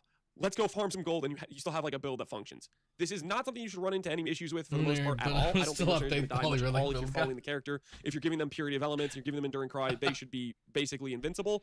But I've already done it. Like, it's already done. If they do happen to die to some weird situation, you want to just have a little bit of a safety net. That's why those 2 additional mercenaries help. Oftentimes, you'll find that mercenaries have different specialties, and you might, for example, hire a kineticist because this is just an insane clear speed merc. But then when you go to do, like, maybe you want to do some boss farming, a mercenary like the Blade Ambusher can do really good boss single target, but sucks in clear, and you just have that as your backup guy for when you want to hire him to say, hey, let's go kill some bosses. So you'll have some backups. That's your basically protection against the situation where you lose a mercenary. But ultimately, mercenaries, they're incredibly tanky. They're not going to be dying much. This is your safety net, essentially. Another thing that I want to note specifically from Ziggy's video right here, I want to go to when he hires the kineticist, because this shows us something very, very important. What does the kineticist show us? So when he hires the kineticist, which is right here, you will look at his skills and you'll notice it has a skill called Kinetic Rain of Impact. This is important because in Mercenary League, this skill was not something that existed on Mercenaries, which means GGG has added skills to the Mercenaries. It means they possibly could have changed some skills. So keep an eye out. There might be some really good banger new skills. We're going to have to find out on the launch. I have written down information based on what we knew previously about the mercs, and some of this stuff is subject to change. When I progress a character, I will be updating the guide with what I figure out, but that is something to keep an eye out for. Is some skills might be really good, some things might be worth testing. I will be testing things myself, and so just know this portion of the guide is subject to change. It should give you a pretty good baseline of what mercs are still good to go to mercs, but there might be some new best in slot options depending on if they added more skills to other mercs, and we're going to test a lot of those things out. So yeah, that's something to note from the Ziggy's video. This is the most of the stuff that covers the important details of the mercenary. He never had him die during campaign. From what I could tell, he wasn't even supporting the merc properly, and it was still like half the damage output when I was going through the clips. I mean, he was still maybe the main damage output, but if you're talking about a mercenary, when you're not supporting with Flame Link, you're talking about a mercenary that has just basically none of its base damage. So our Flame Link merc, some extra utility buffs. For example, Sap gives a damage reduction or makes enemies deal less damage. Scorch makes enemies have here, but this is just showcasing. Kind of want to play Expedition 33 again. Whenever I get bored of this, I'm gonna start a community server for Palworld and have a play of that for like a few weeks.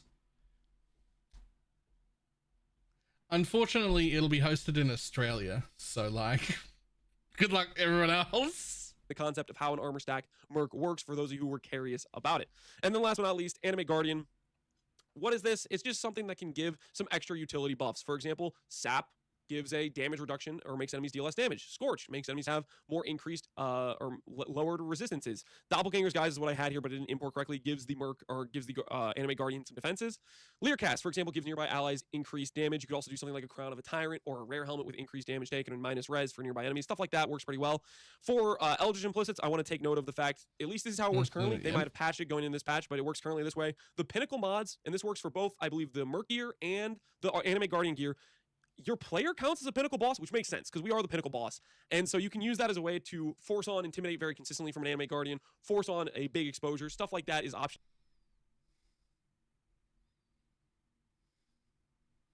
What? Wait, I didn't know this. For Eldritch Implicits, I want to take note of the fact, at least this is how it works currently. They might have patched it going in this patch, but it works currently this way. The Pinnacle mods, and this works for both, I believe, the Merc gear and the Anime Guardian gear, your player counts as a pinnacle boss, which makes sense because we are the pinnacle boss. And so you can use that as a way to force on intimidate very consistently from an anime guardian, force on a big exposure. Stuff like that is options. Fucking what? The Merc or gives the Since when?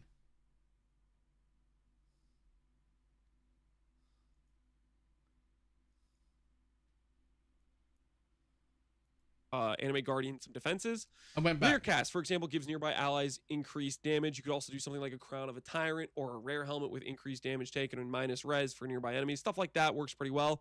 For Eldritch Implicits, I want to take note of the fact, at least this is how it works currently. They might have patched it going in this patch, but it works currently this way.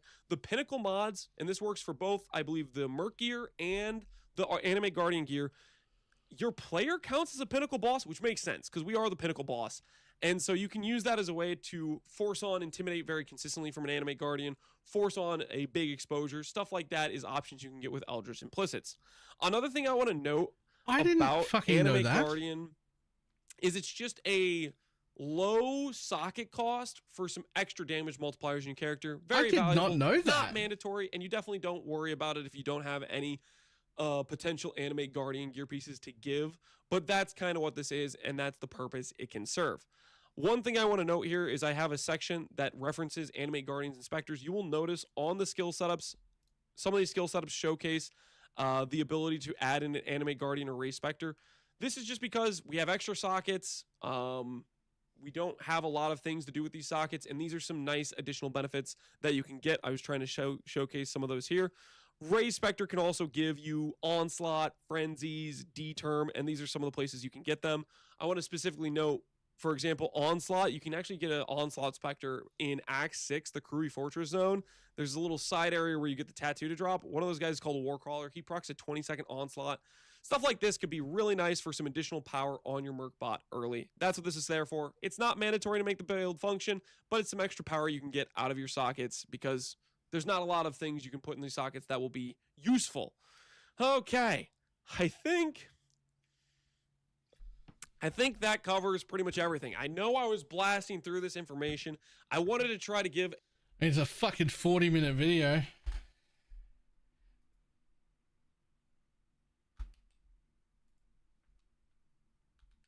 But here's a link to that anyway. Also, I commented this earlier. Why do I feel like I'm going to get baited by this?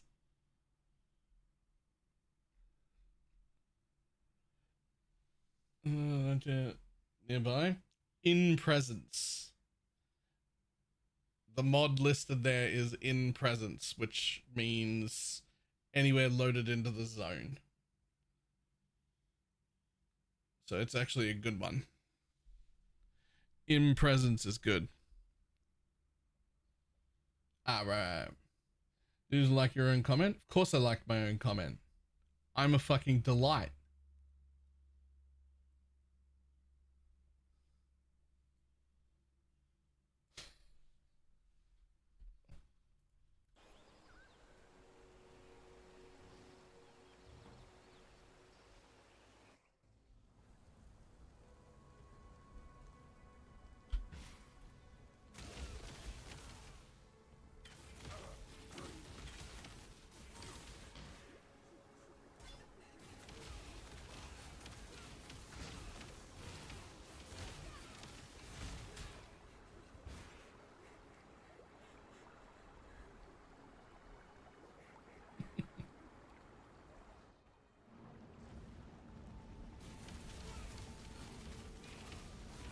With all of the shit that I have done with Minions and Anime Guardian, how the fuck did I not know that those mods counted?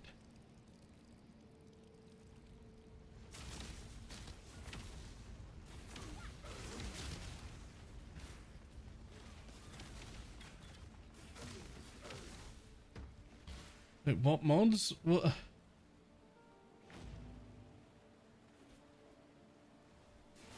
And all the streams I go to, but I've never heard of it myself, right?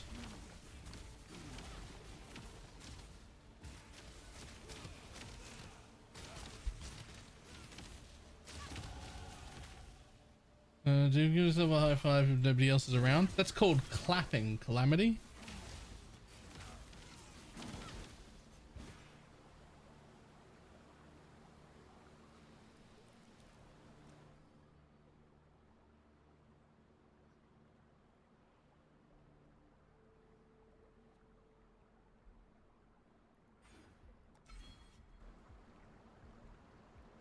I don't understand how that works for your enemy guardian and merc, but not for yourself.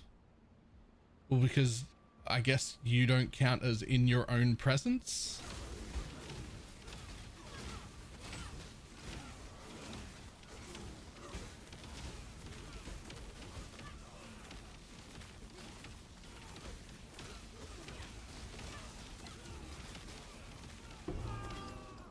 It's kind of disappointing, really.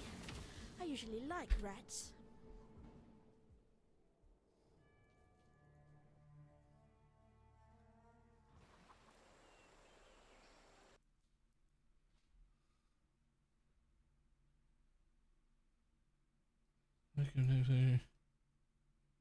Huh.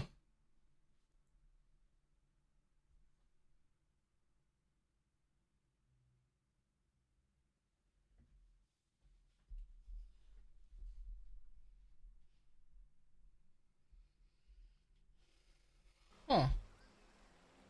I have I'm in my own presence, but I don't want to be. Nice.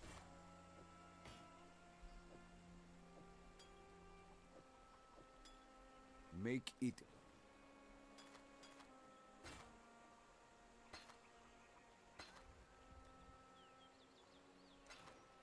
going.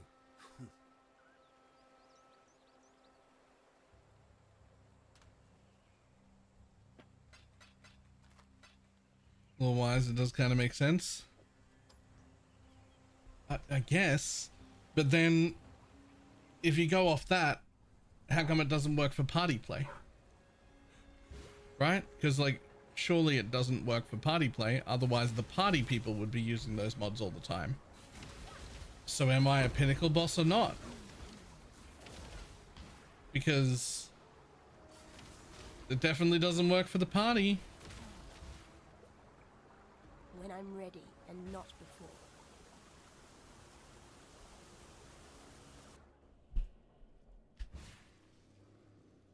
The air stinks of thaumaturgy. I could learn a thing or two here.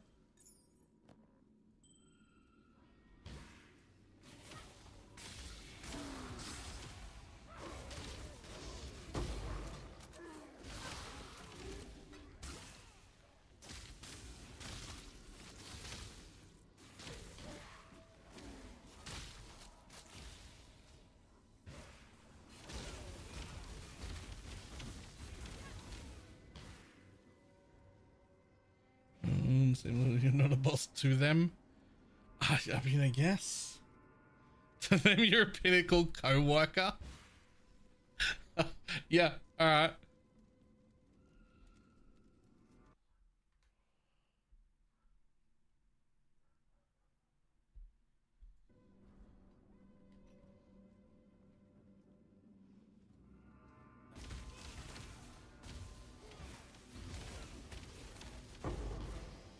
Oh.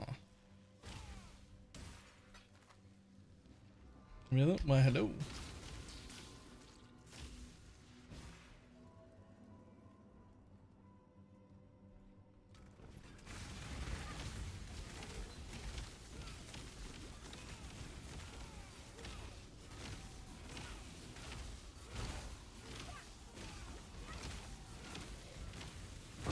I like it better this way.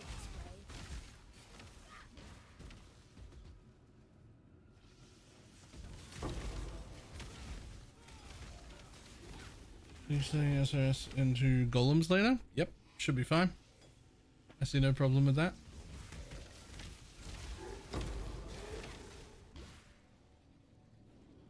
If it's confirmed that we can get the glove mod minions convert 100% to fire. Not seen that confirmed anywhere. Not seen any of the infamous mods. However, if the infamous mods do exist, they should become mandatory for SRS. For Poison SRS anyway.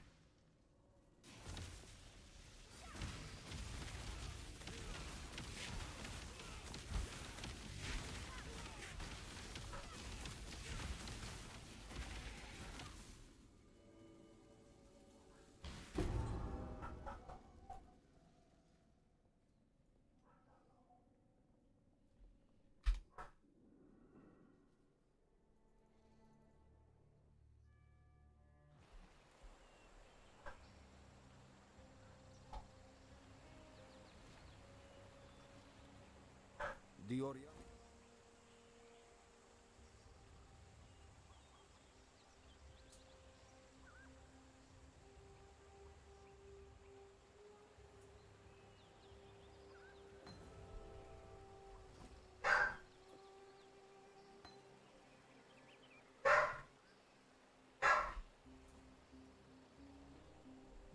A safe choice for... I also believe Warb is a safe choice.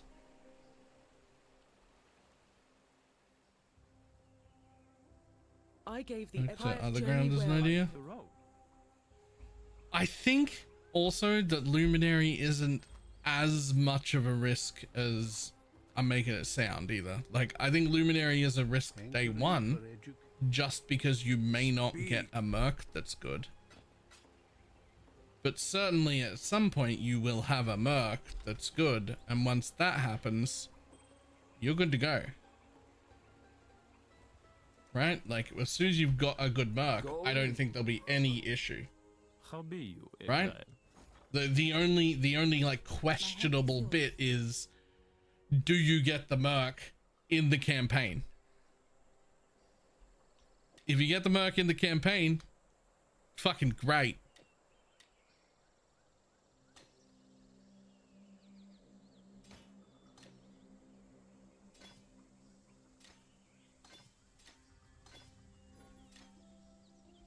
Be kind, if you can.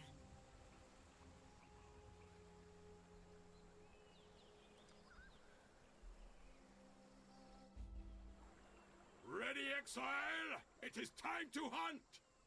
And so you're getting a merc build might work better. Even just having a few other people in your party when we all get there would give you, if it's not a static merc that only is the one kind, at least that gives you like, you know, 4 attempts or whatever.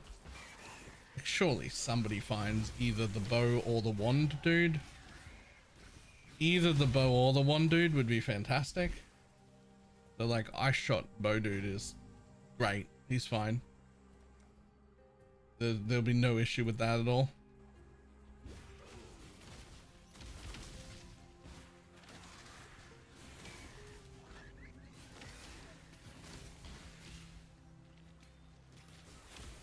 I'd rather reset a zone for merc than farm lab for an alt gem.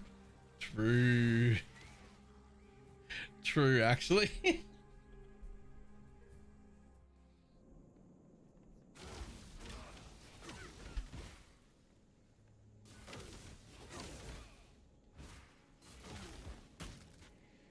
When I'm ready, and not before.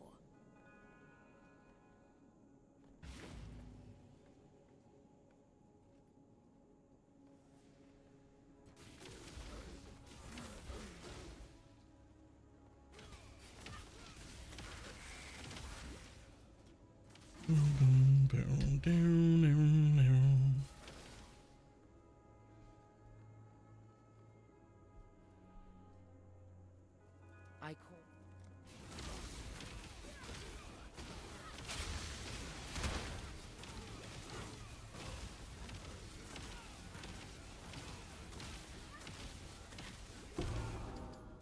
You missed a valuable lesson, sister. Never let the power. Is it Holy Relic again? Maybe.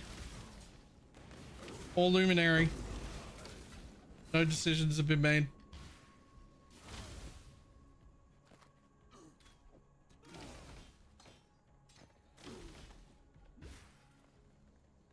Endurance charge and perfect warlords only? No.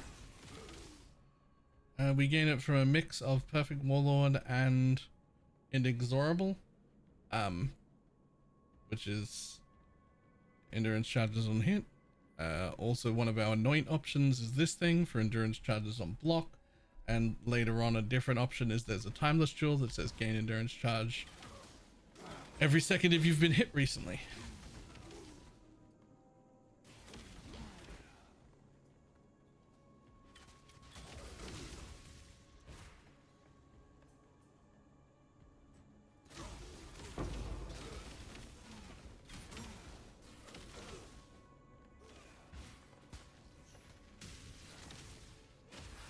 For the past weeks, I don't think alt quality gems have any business being in lab at all. Alt quality gems are not better versions of my current gem. They're completely different skills. They should just be on the fucking vendors. They should just be available. It's a different skill.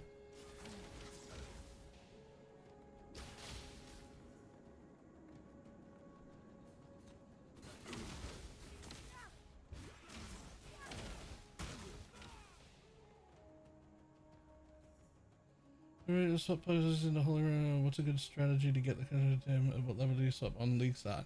That is all covered in the guide, both written and in the path of building, but the TLDR is I don't usually swap until maps. And I farm Merc Lab to get my gems. The thing that's important about Merc Lab to get your gems is remember you're not there to get your own gems exclusively. If you do, that's great. But if you happen to get another gem that's worth money, you take it, you sell it, you buy yours. You're just there to get 2 alt quality gems. And not before. It doesn't matter if you run it 3 times and you don't get your gem, but you got another gem and you sell it and just buy your own, and that's fine. It doesn't matter. If you happen to find 12 chaos on the way to maps, maybe you don't even have to run it multiple times. Maybe you run it once for your own ascendancy and then you just buy them. Heed my demands.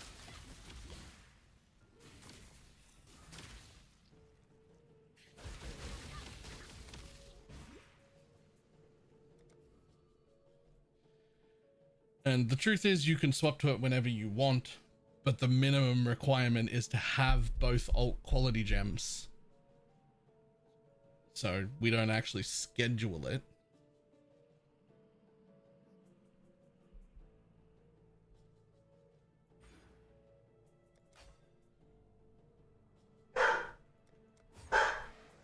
Oi. No need for that.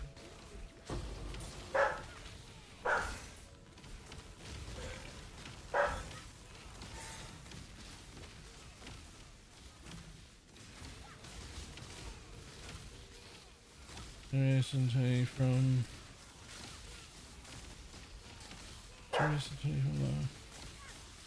wasn't him for the new default color. Yep. And remember there's some on your there's 20 on your mastery as well.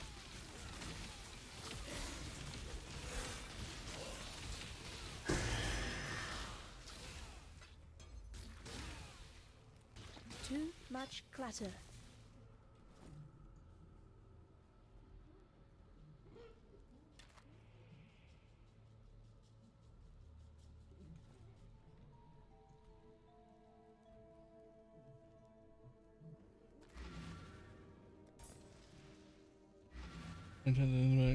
Stones? Yeah. That spear.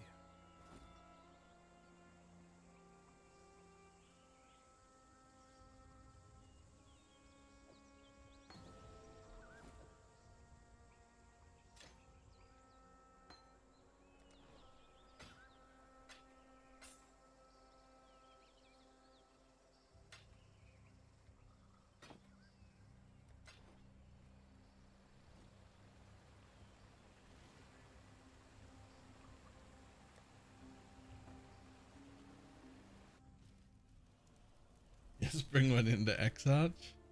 Quite a there. I thought you were a fool. Farewell. Networks work for multiple maps. Farewell. We don't know. We know they want them to work for, I think they said 3 maps. But right now they only work for the map you're in. But you can still hire one as an item even if you're not a luminary. They'll just only last. You know, they won't be permanent.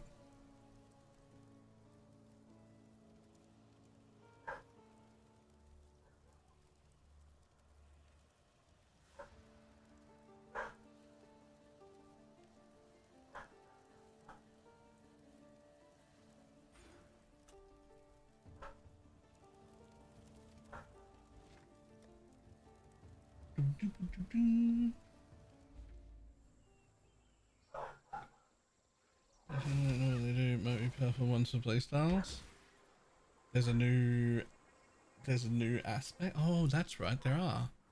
Yeah, we have no idea what any of those are.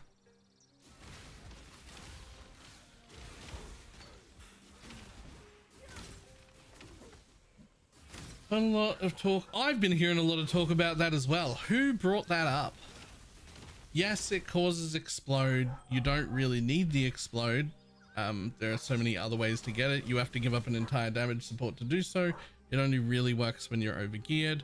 Somebody has been mentioning that recently because I've gotten that question a grand total of maybe 2 times since the gem came out, and then about 35 times in the last 2 days. No time for avaricious little despots like you, Oak. So someone is talking about that support like it's a really good option. You don't need explode. You don't need it enough to give up a support early. We don't have excess damage.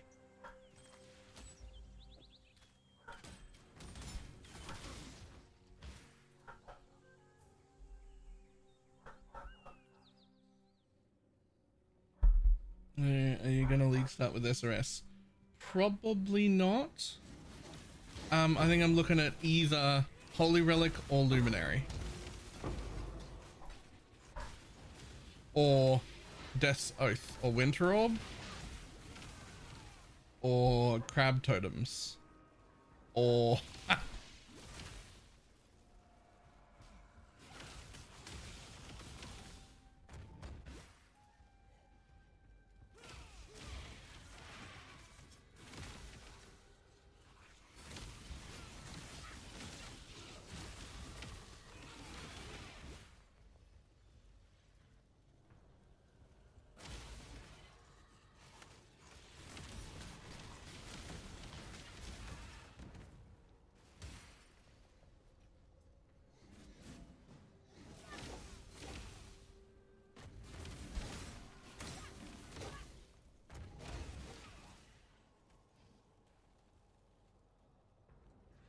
It was really expensive to jump in the amount of questions. Yeah.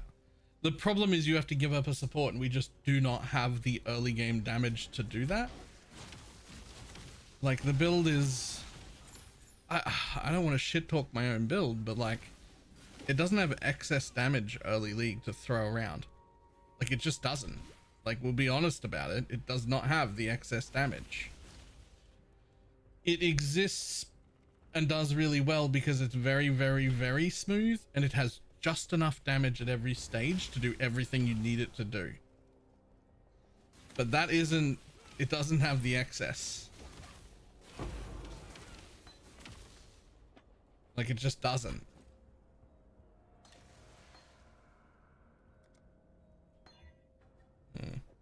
Lost a level. Rip. When I'm ready and not before.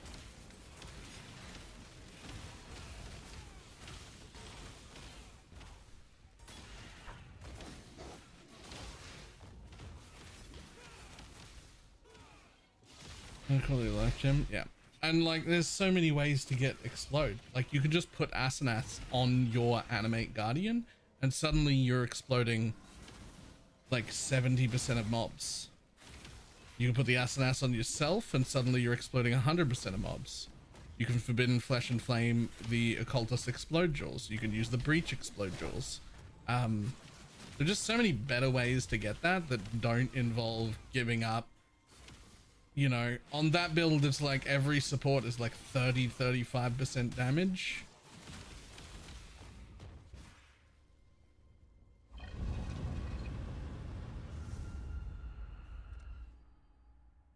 How fascinating. A build to be decided on? Yes. Holy Relic or Luminary or Crab Totems or I can guarantee you it won't be slams. I'm 100% sure about that. That's free. That knowledge. It will not be slams. I fucking guarantee it.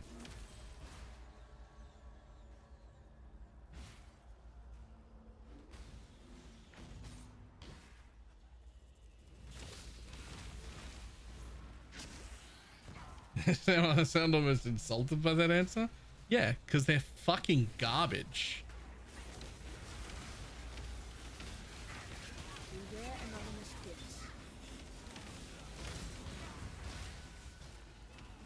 Not in the way of actual power or speed or ability to progress or damage or tankiness or anything like that. They're garbage in the only way that actually matters. Their playstyle is trash.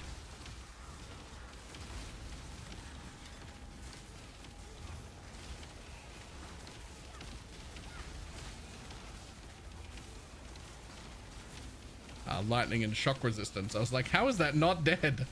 Right, lightning and shock resistance. That'll do it.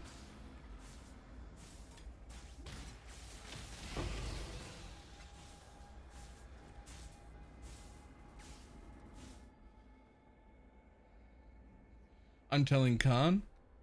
Do you think there's a world where I wouldn't say that to Khan's face?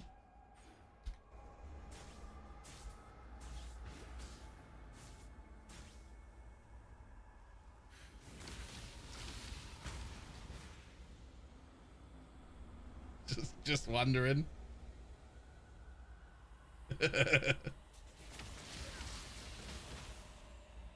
Just here's a good rule. Madaki knows this rule already. He's not surprised. But here's a good rule that you should live by, even if you're not a content creator. But especially if you're a content creator. Don't say anything, especially don't say anything in any sort of public forum that you wouldn't say directly to that person's face.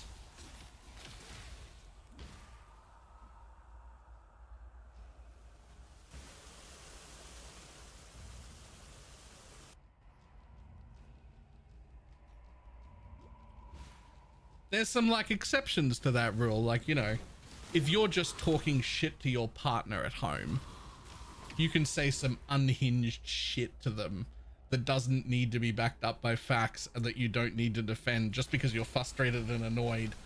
You don't even have to believe it. You can just say some unhinged shit. That's the benefit of that. And you can do that with like good friends in really private forums, but you could never do that on any public forum of any kind. You should only ever say things you would say directly to them.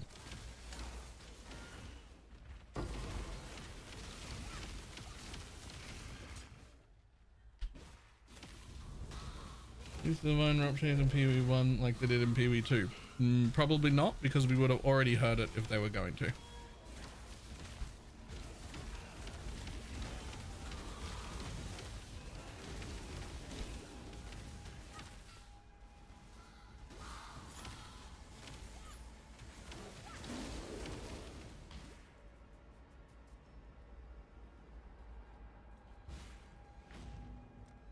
Also true, they did, but lastly,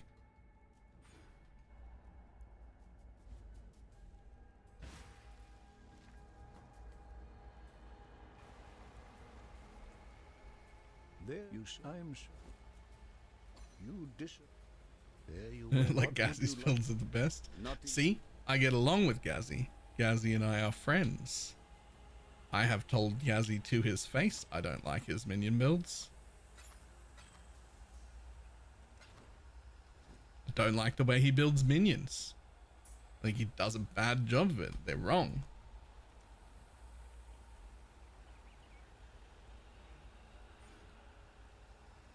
but I tell him that to his face. It's not that you can't shit talk people. It's that you can't do anything that you like behind their back that you wouldn't do in front of their face. That's the rule.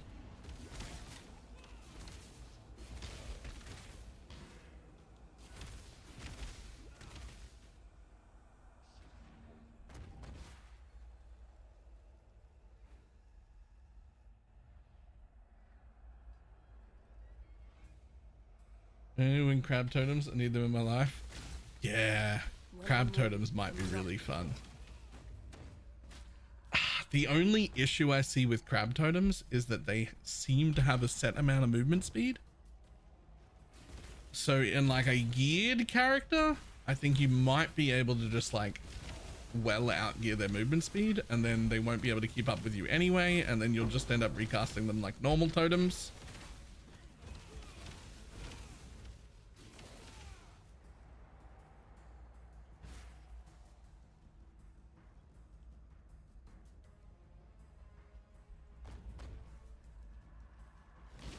But they won't look as cool. Yep. Everyone just trying to attack them and just learn. I feel as if, listen, when I talk shit about Gazi's minion builds, it's all based on my personal preferences. I feel like he prioritizes a higher damage number in Path of Building over making the builds feel better. My priority in minion builds is to make everything in game feel as smooth as possible, have the least amount of buttons as possible, be as fast as possible, and I don't really care what my Path of Building damage numbers look like. Which means that by the numbers, when we look at Path of Buildings, his builds often look better than mine, because if you just go off DPS, they are.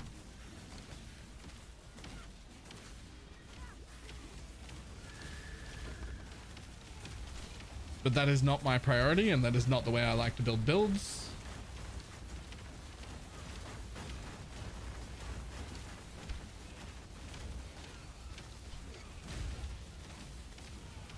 I need more mana.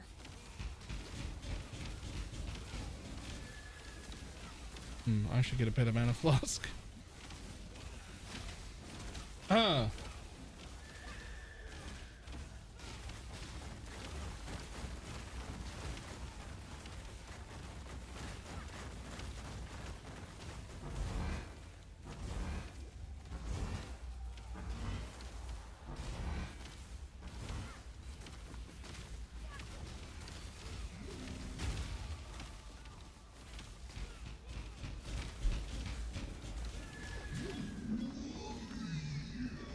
Too much clatter.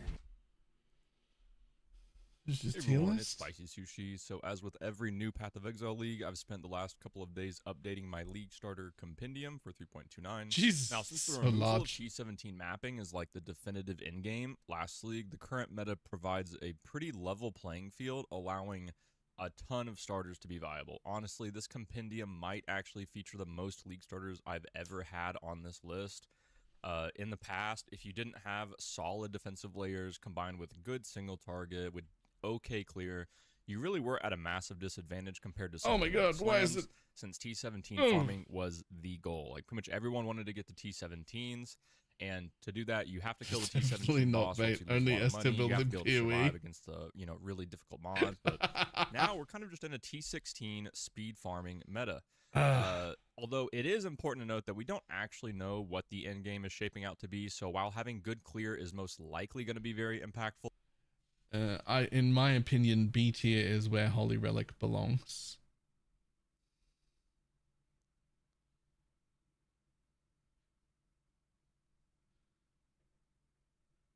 And there it is.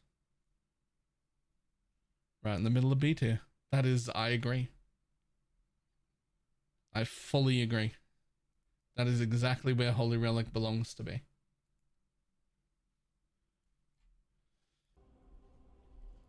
I think it's the best build I've ever played. I also think it's the best build I've ever played.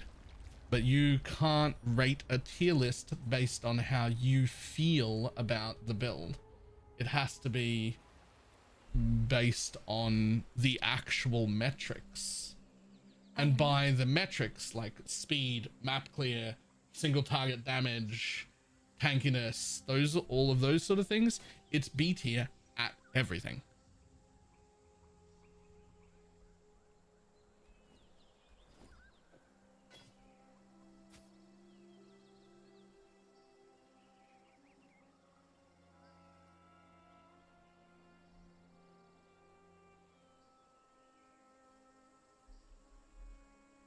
Yes? I like how he's just put the warp creator as everyone. I didn't see that he'd done that, but that is funny.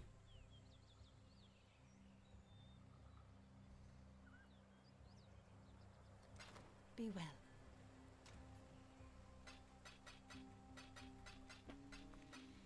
If I make a warp build later, it'll probably be as a Slayer. I knew this. And all tiers are subjective, and quality of life is also a factor. Holy Relic has a lot of plus sides. Yes. Yes. In my own personal how I feel about it build, Holy Relic is in the S tier. I like it that much. I think it's that much better than most other things. Huge fan. That's me. I'm doing that. Right? But that's not...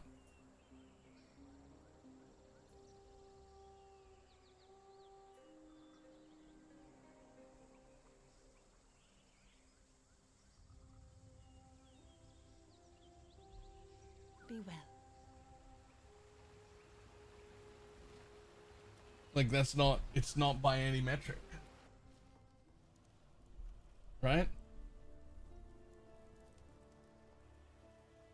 Oh, the first attempt was before I knew how to make 100x in the league, so I ran into several problems. Yeah. Yeah, if you don't know how to make any money, that ain't gonna go very well.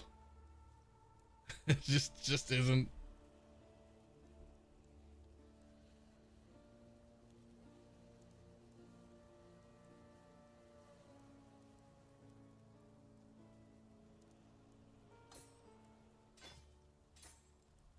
Farewell. Oh, yeah. What little help I can offer.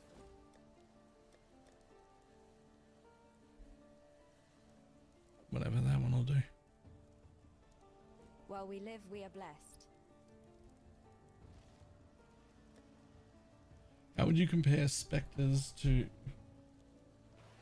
Poison Relic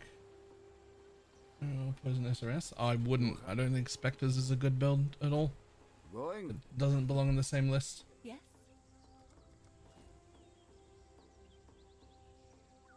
One of my favorite back in the day when it was good, Be well.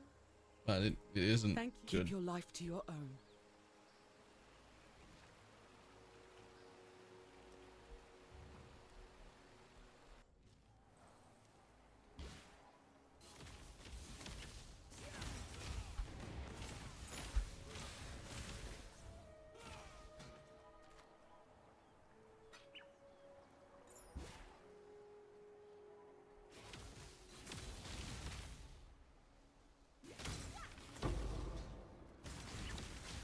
When I'm ready, and not before.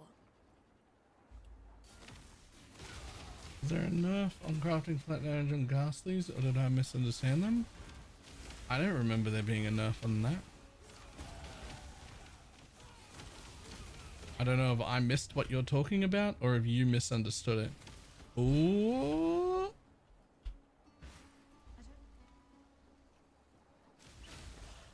The amount of times still after more than 15,000 hours that I'd walk away from for fucking Cassia is too high. It's too high. I walk away far too often. Do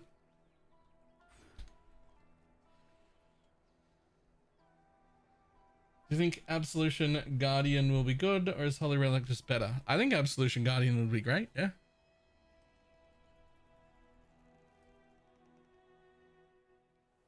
I did once and now I have a sticky note.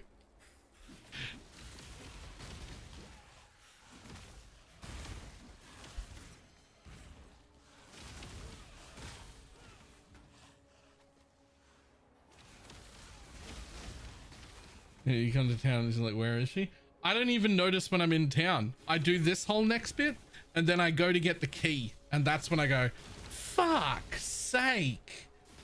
How have I forgotten this again?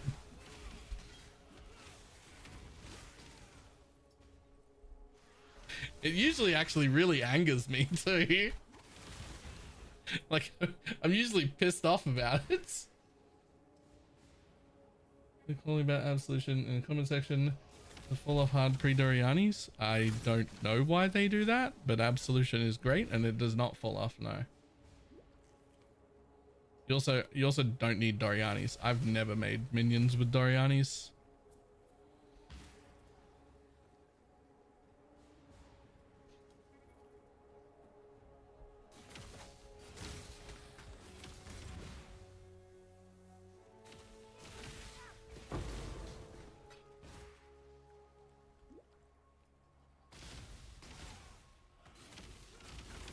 Yo, am I fucking blind? Surely it's not all the way back here. Is it in the first place I looked and I just didn't see it?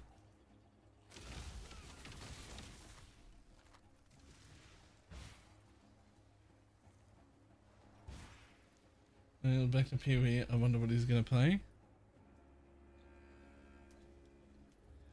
I mean, there's a chance I could surprise you.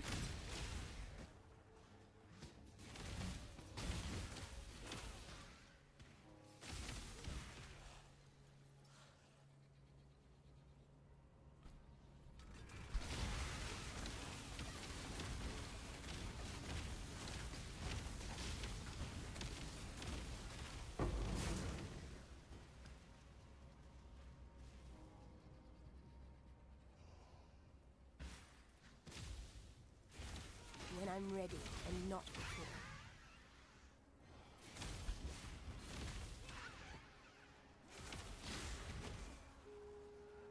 Yeah, actually, that bit. You'll start a boss. That's a really annoying bit. You'll start a boss and it's like a 25% chance on hit to summon your dude, and you need to get 3 of them out. Right? Which means you're averaging 12 hits to get all your dudes out. But it also means you could get unlucky and it takes 35 hits instead of 12. You make persecution a way of life. Right? Hold on. They're coming for me. Alright, what are we barking at? There must be someone home.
Corrupting Fever 2.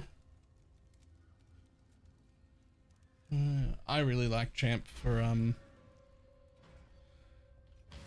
the physical damage over time stuff, but even though I really like it, I still think Elementalist is the better league start choice.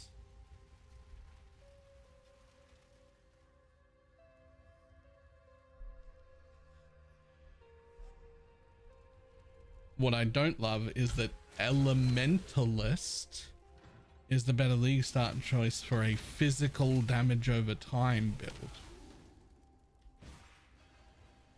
That doesn't make sense. That's not how it should be.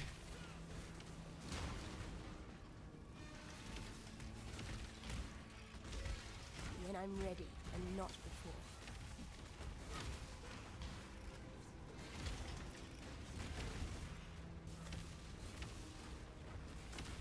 Allow your wisdom to be tempered by the flames of the past.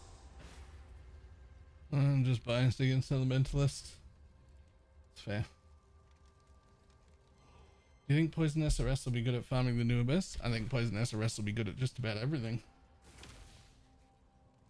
Good, I know.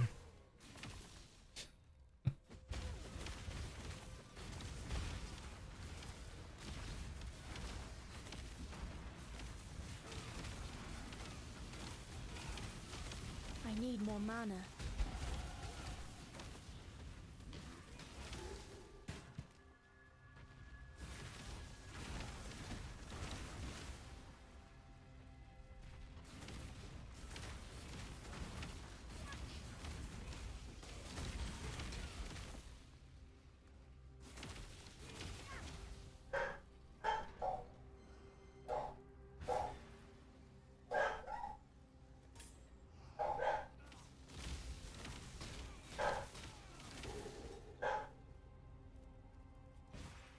Fucking Val side areas, eh? These bad boys. Honestly, I've just picked up whatever the fuck I had on the ground. I'm not even following my own guide properly. I currently have Herald of Purity, Added Lightning, and Summon Phantasm. Holy Flame Totem and Combustion, which does nothing. Faster casting, Absolution, and minion damage support.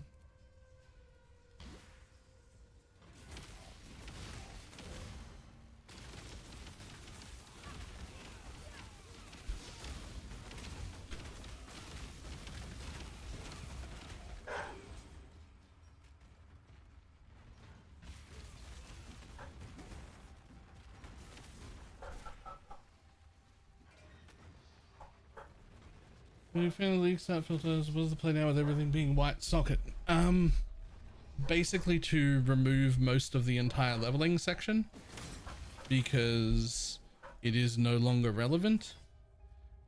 If Neversink himself doesn't do it, there will still be a highlight for 3 links and 4 links just so that they show up. But realistically, I want to rework my whole loot filter. I believe it is no longer really fit for purpose. It's a little too colorful. It needs to be a little more uniform and a little more obvious what's going on. And I want it to make less ding sounds at me. Not none, just less. It dings at fucking everything and it doesn't need to.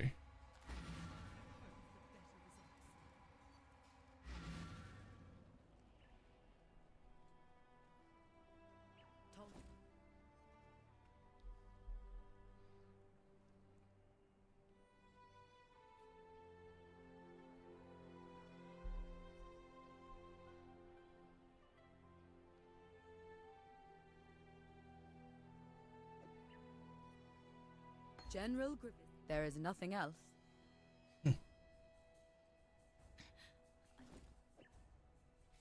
See you. Tread carefully, exile.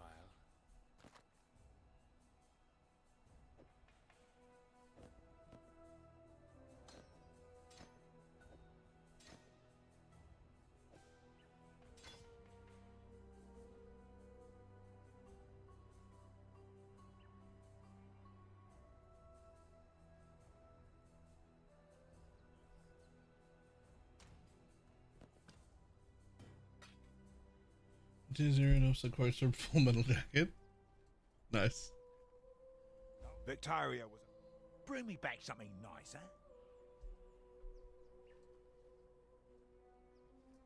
That would just make life complicated. Hmm.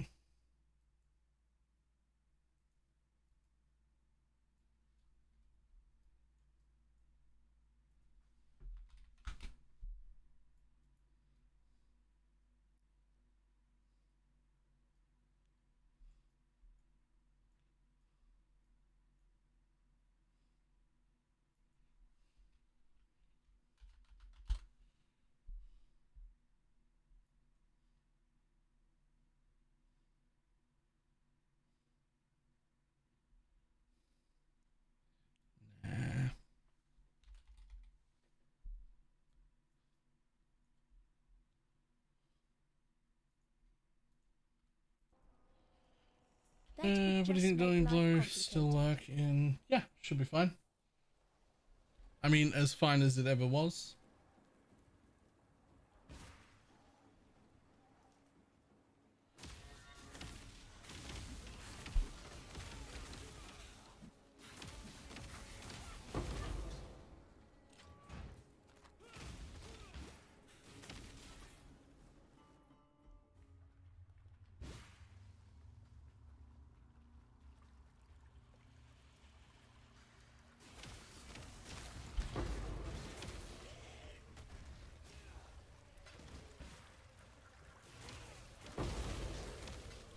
I wish that we could push custom sounds inside the filter. When I'm ready. I wish I didn't have to leave my League Start filter with custom sounds on, with like default sounds on.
This is the one.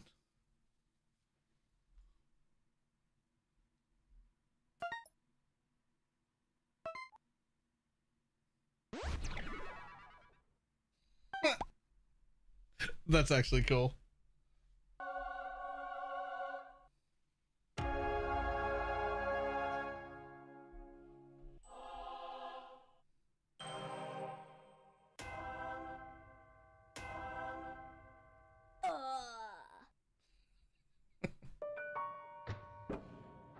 Okay, those are much less invasive sounds, by the way. Those are way less invasive sounds than PoE's default sounds.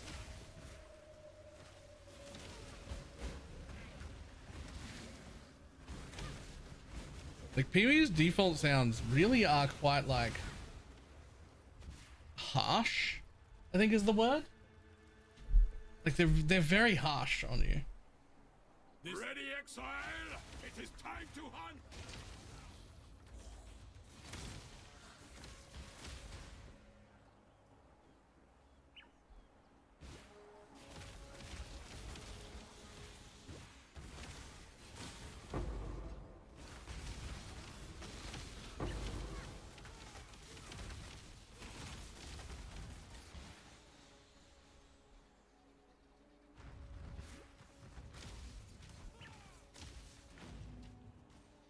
There goes a little much there, dropping everywhere. Fair.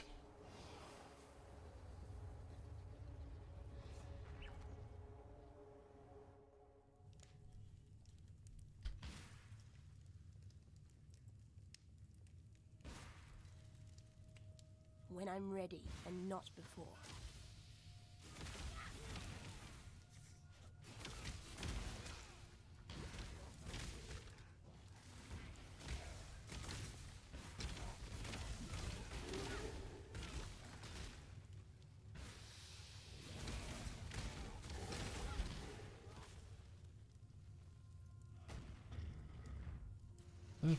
But Holy Relic is calling loudly.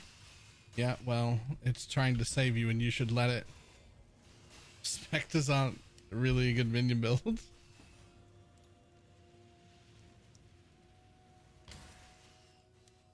An emperor must bear 2 blades.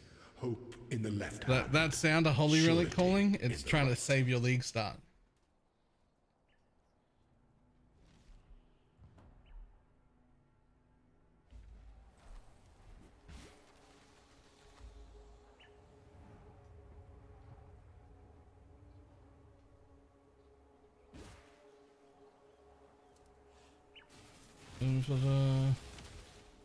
Or is it the default one? I have a campaign loot filter. It's the league start one is the campaign filter.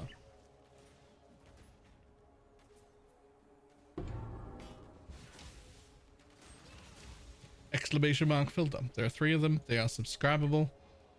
For Saturday morning, whenever it is we get up before league start, we'll be working on getting it fully updated because I can't really work on it properly until Neversink does.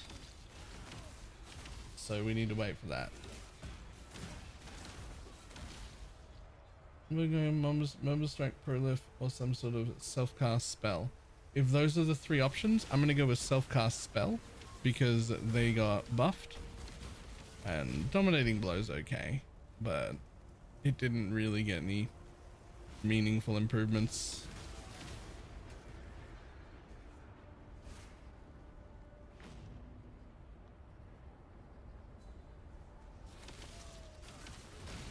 In SRS, what are the pros and cons of each other? I mean, so SRS is more damage by a significant margin. SRS is probably more than double damage, closer to triple. But there are map mods you have to worry about, and it doesn't just play itself, and you have to like pay a little bit of attention while mapping. It's still very easy, but you do have to pay attention. Holy Relic's benefit is that it runs everything and does all content all the time without you paying any attention to it whatsoever. It even mostly targets itself. It's more Holy Relic of Conviction is more of a quality of life build than it is anything else. You're just not going to have any issues with any content. You're not going to have to pay attention to any map mod ever. You're going to kill every mob in front of you without caring.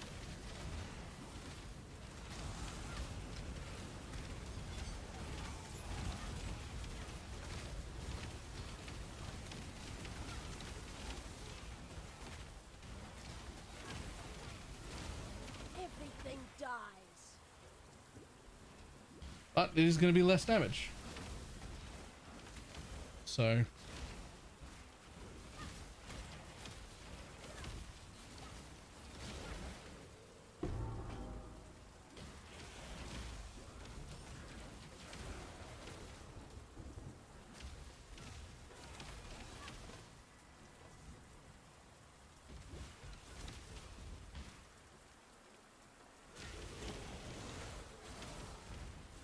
how is it compared to Holy Relic? Sort of the same deal as SRS, except it's even more damage again than SRS, but then even more clunky and awkward to play. Is my least favorite of all of the options, but the highest damage of all of the options. In fact, it is so far my least favorite that I don't even run a guide on it because I have no interest in playing it because it's too clunky, awkward. I don't enjoy.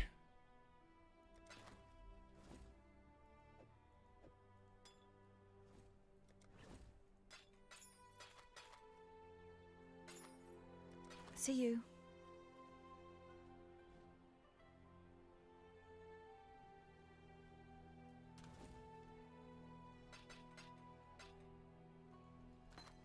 There you go. Put me on the list of people trying SRS after playing Holy Relic for several leagues straight. We'll see how it goes. I'll be interested to know on what day you respec over to Holy Relic. Let me know. Good luck to you.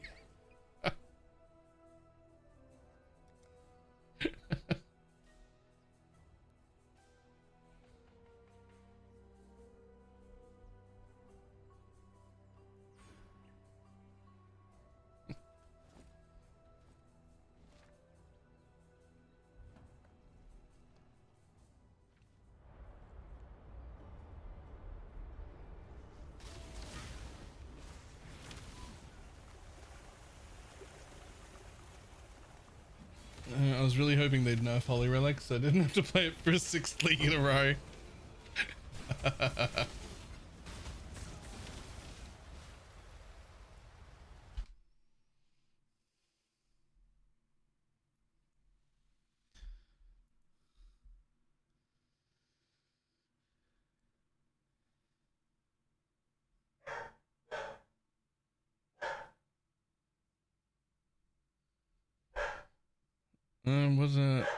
What kind of spells do you want to cast? I cast Fist.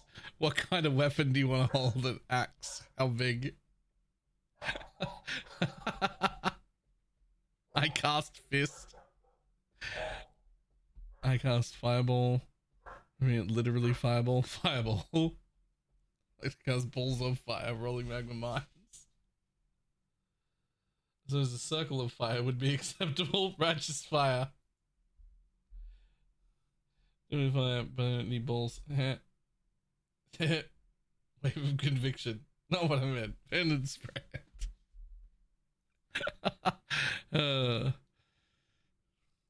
Magical ones. What kind of magic do you like? The Gathering or oh my god, Chaos Dot is back? The card game? Or do you mean like literal magic? A gathering. You've been together. Some boots in a church. Absolution. Some pieces of a dude I found in a church. Are you cool? Holy Relic Flicker Strike Necromancer? Nah. Holy Relic of Conviction Lancing Steel of Spraying Necromancer.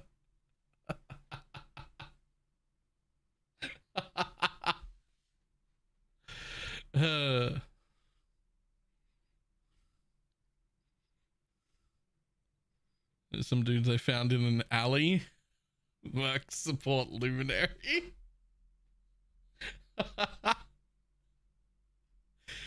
Nice. Alright, that is actually pretty funny.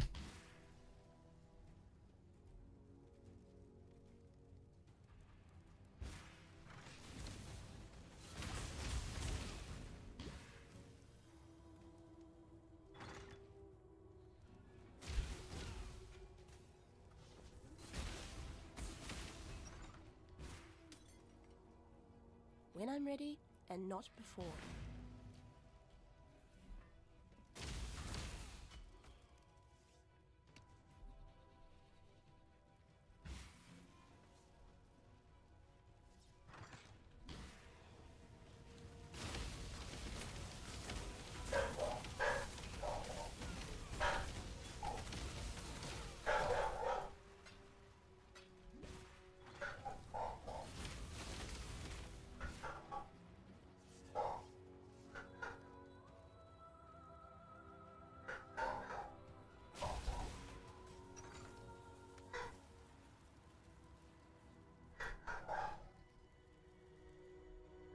Holy Relic Flicker Strike incoming. I could never. It'll be just a me thing, but playing Flicker Strike makes me feel ill. The screen like flicks around so much and my brain tries to process all of it and it can't.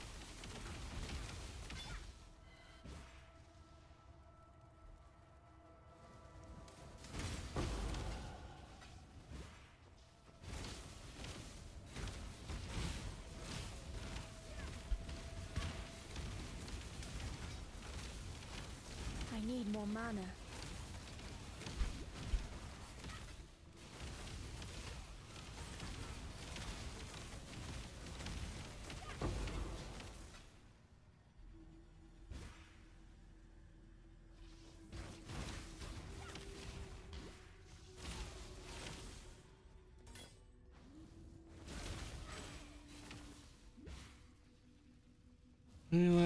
you feel like Herald is helping?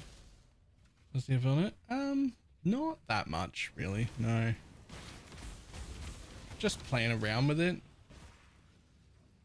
It's a little bit extra single target. It's not really great though. The cockroaches will come again.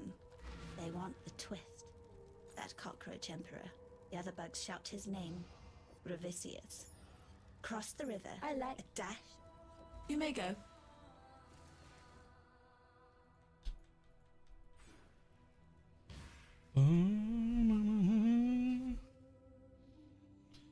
The only other thing I have on right now is Herald of Purity. Sorry, Herald of Purity and Clarity. Just because of mana. Oops.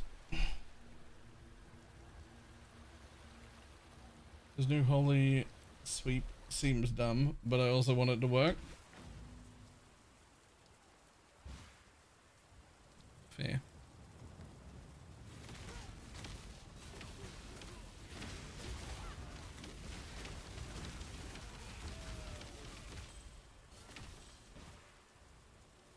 When I'm ready, and not before. I shall purify you in flame, horror of nightmare.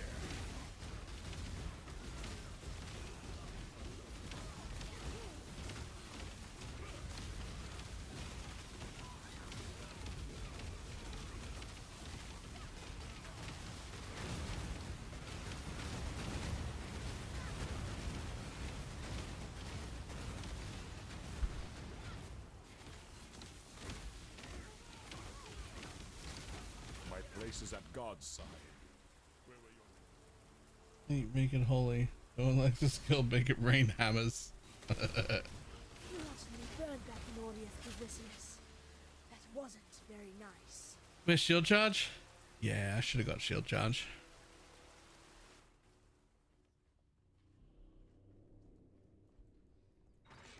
Flicker strike in this league is gonna get you drowned.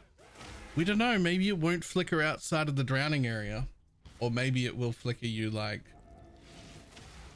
I mean, the automatic placement thing should help. Until you run out of things to place. And then... I don't know, just drown, I guess?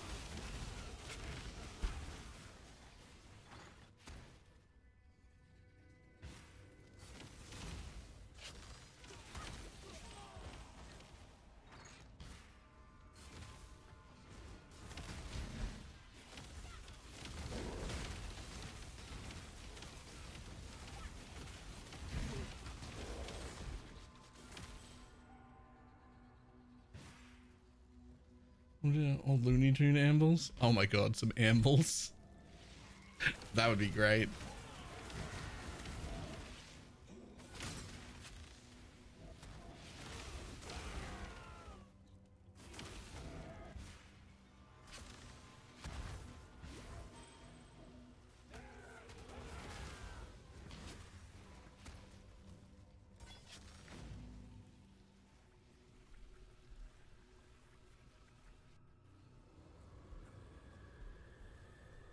You either master nothing or master something.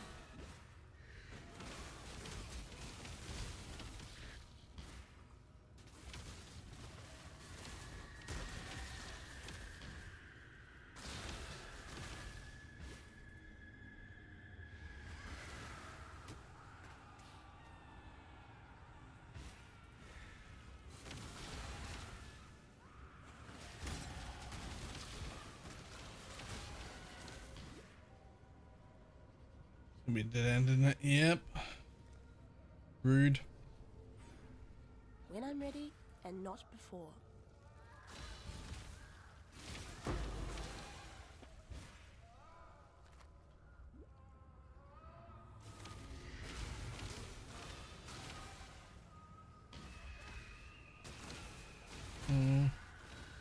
Yeah, this is what the fuck.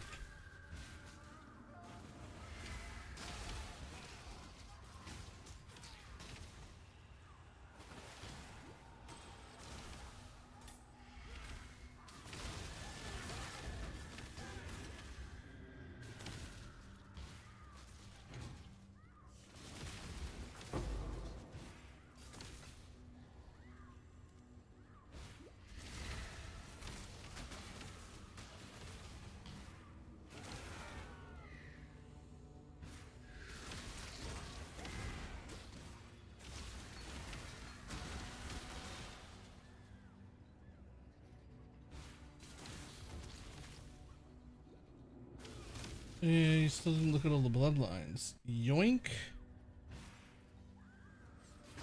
I absolutely did not. Oops. New bloodlines? Okay. Trigger level 20 surging torrent when you cast an elemental, so it drop brine ground while moving. Whatever that is. Oh, we'll find out in a second. A torrent rushes upwards after a short delay, dealing damage in an area, leaving behind brine ground. Enemies in your brine ground have 30% increased effect of lightning and cold ailments on them, and have reduced armor and evasions. Allies in your brine ground gain 10% of physical damage as extra cold damage and lightning. Impressive. Okay, sure. The barnacles are nearby enemies. Enemies affected by barnacles convert 5% of their physical damage to cold and have increased chill and freeze on them. Stacks up to 10 times though. That's something. Conjoined Spire. All other summoned totems die when you summon a totem. Skills used by totems have 5% more area of effect per maximum number of summoned totems and deal 10% more damage per maximum number of summoned totems. Oh, okay. Hold on. Triggers Drowning Domain. 30% of damage taken over time by enemies. Inflicted as brine rot. Enemies lose life equal to when they leave it. Okay, sure. Right, yep. That's while you have at least 3 searching eye. Oh, we're down to the other one. Okay. So that's the totem bit. So this one's unknown. We don't know that one. At least 3 searching eyes. While you have at least 3 searching eyes socketed, targets affected by maim you inflict cannot deal critical strikes.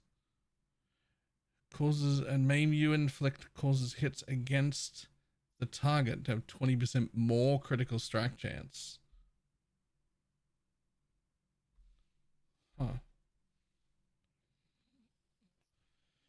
20% more is fucking disgusting. Wait. While you have at least 3 hypnotic eyes, Jules, Arcane Surge also grants 20% of damage taken recouped as mana and 20% increased mana cost efficacy.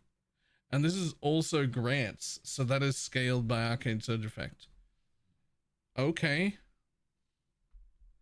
While you have at least 3 Ghastly Jewels equipped, Unholy Might you grant also causes targets damage to penetrate 10% of chaos resistance. Unholy Might you grant also applies 20% increased effective wither.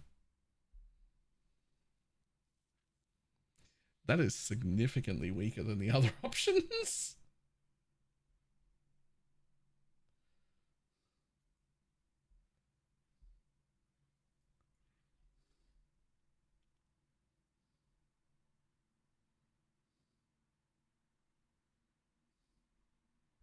Does that even fucking work? We don't grant Unholy Might. They either have it through the Ascendancy or they grant it to themselves through the gloves.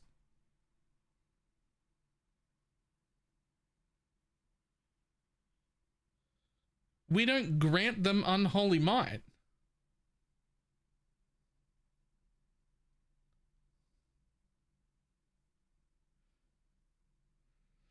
Even if it did work, it's much weaker than the other 2 options. And still weaker than the alt ascendancy we currently have.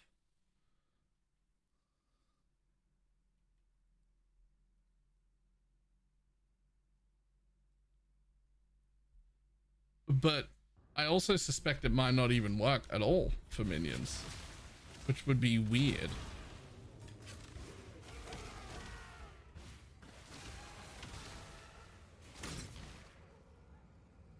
I'm ready and not before.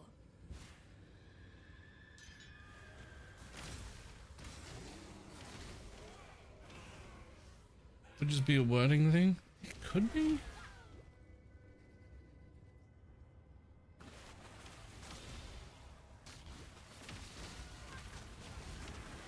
But even if it does work, it's weaker than the one we already have. Profane ground is much stronger than that. I'd have to remove less here. Yeah.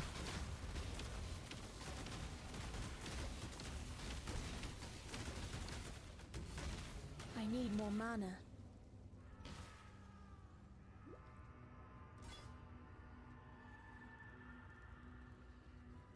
You playing Holy Relic? Maybe. Holy Relic or Crab Totems or Luminary support or Death Oath.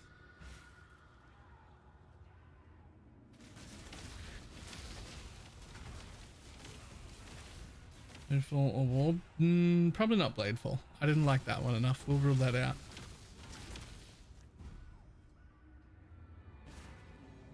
It looked good, of all the but worlds you could have conquered, you had to choose. not good enough.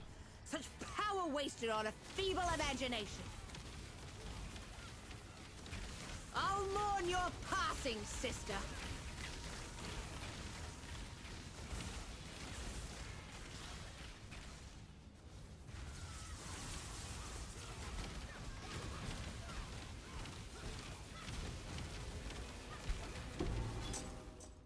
Damn you! Overlay, by the way. I loved your So I am. I wasn't very fond of. So I am. There we are. Well, I give it a raid. How you doing? Wherever he is.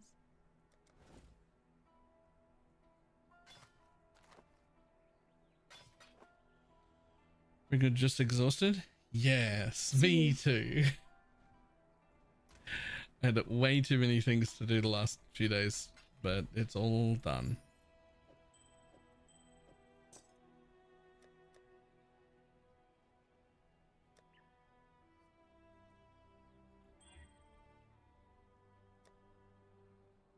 Where did the... Nah, I didn't get to that.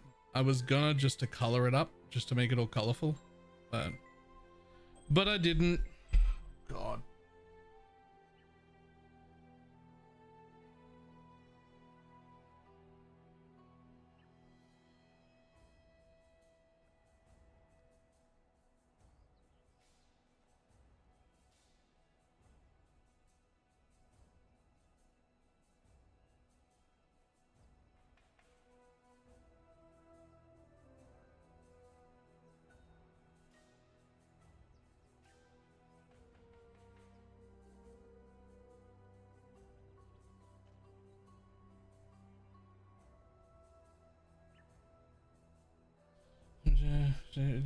Waiting for the video to drop.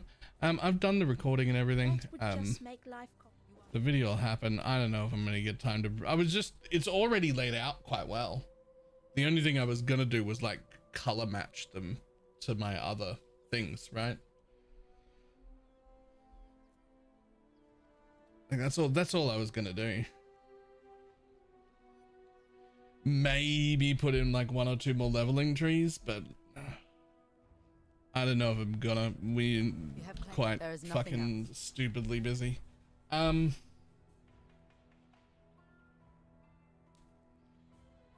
don't know how much I'm supposed to share because it's my sister's medical stuff.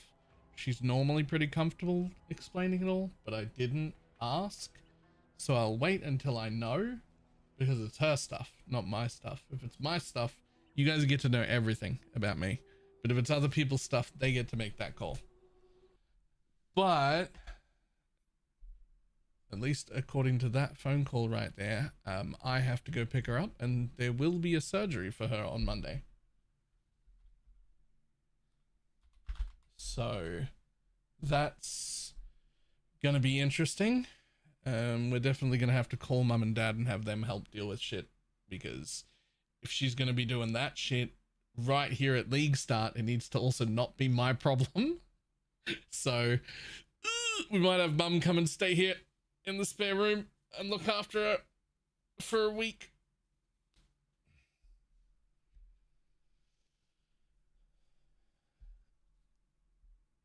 As unfun as that is.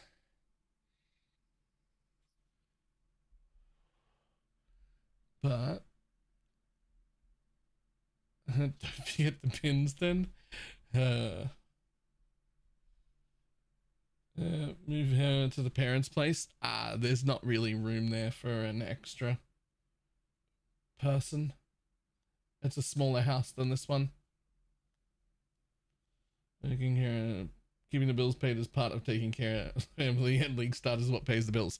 Exactly, but both my parents and my sister are fully aware of that, and they are fully aware that I make 70% of the income that happens over 3 months happens in the first 10 days. So like that is the time where, unless the house is burning down around me, fuck off, it's not my problem. Right? Like unless we're going to die, leave me alone. They've been historically very, very good at that, which I'm very grateful for. We can't postpone a surgery that's needed. So like that's happening regardless, right? Like that's you can't put that off. But it does mean like mom and dad will come over and help with that because of the timing, right? Like if this was 2 weeks ago, we wouldn't get their help. We're here, we can look after ourselves. I can take her to places that she needs to be, and we can deal with that. That's all fine. When it's League Start time, becomes not my problem for 10 days. Right? Like that's the rules. Is not everything is not my problem for 10 days once League Start happens.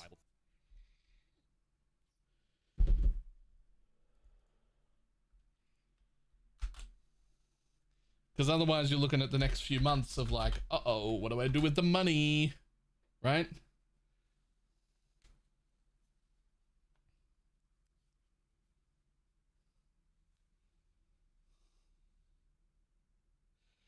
Alright, I'm gonna run. I don't want to have to wait there for too long. So I'm gonna run and do that. If I get time to fix Shad's path of building, I will, but honestly, it's not bad. It just, you know. Extensions on the table, raised up away from any drinks. I'll forget. Mine too. My expensive PC is actually behind the monitors on a separate desk that's up slightly higher than my normal seated position. You could not spill on that by accident. You could only do that intentionally.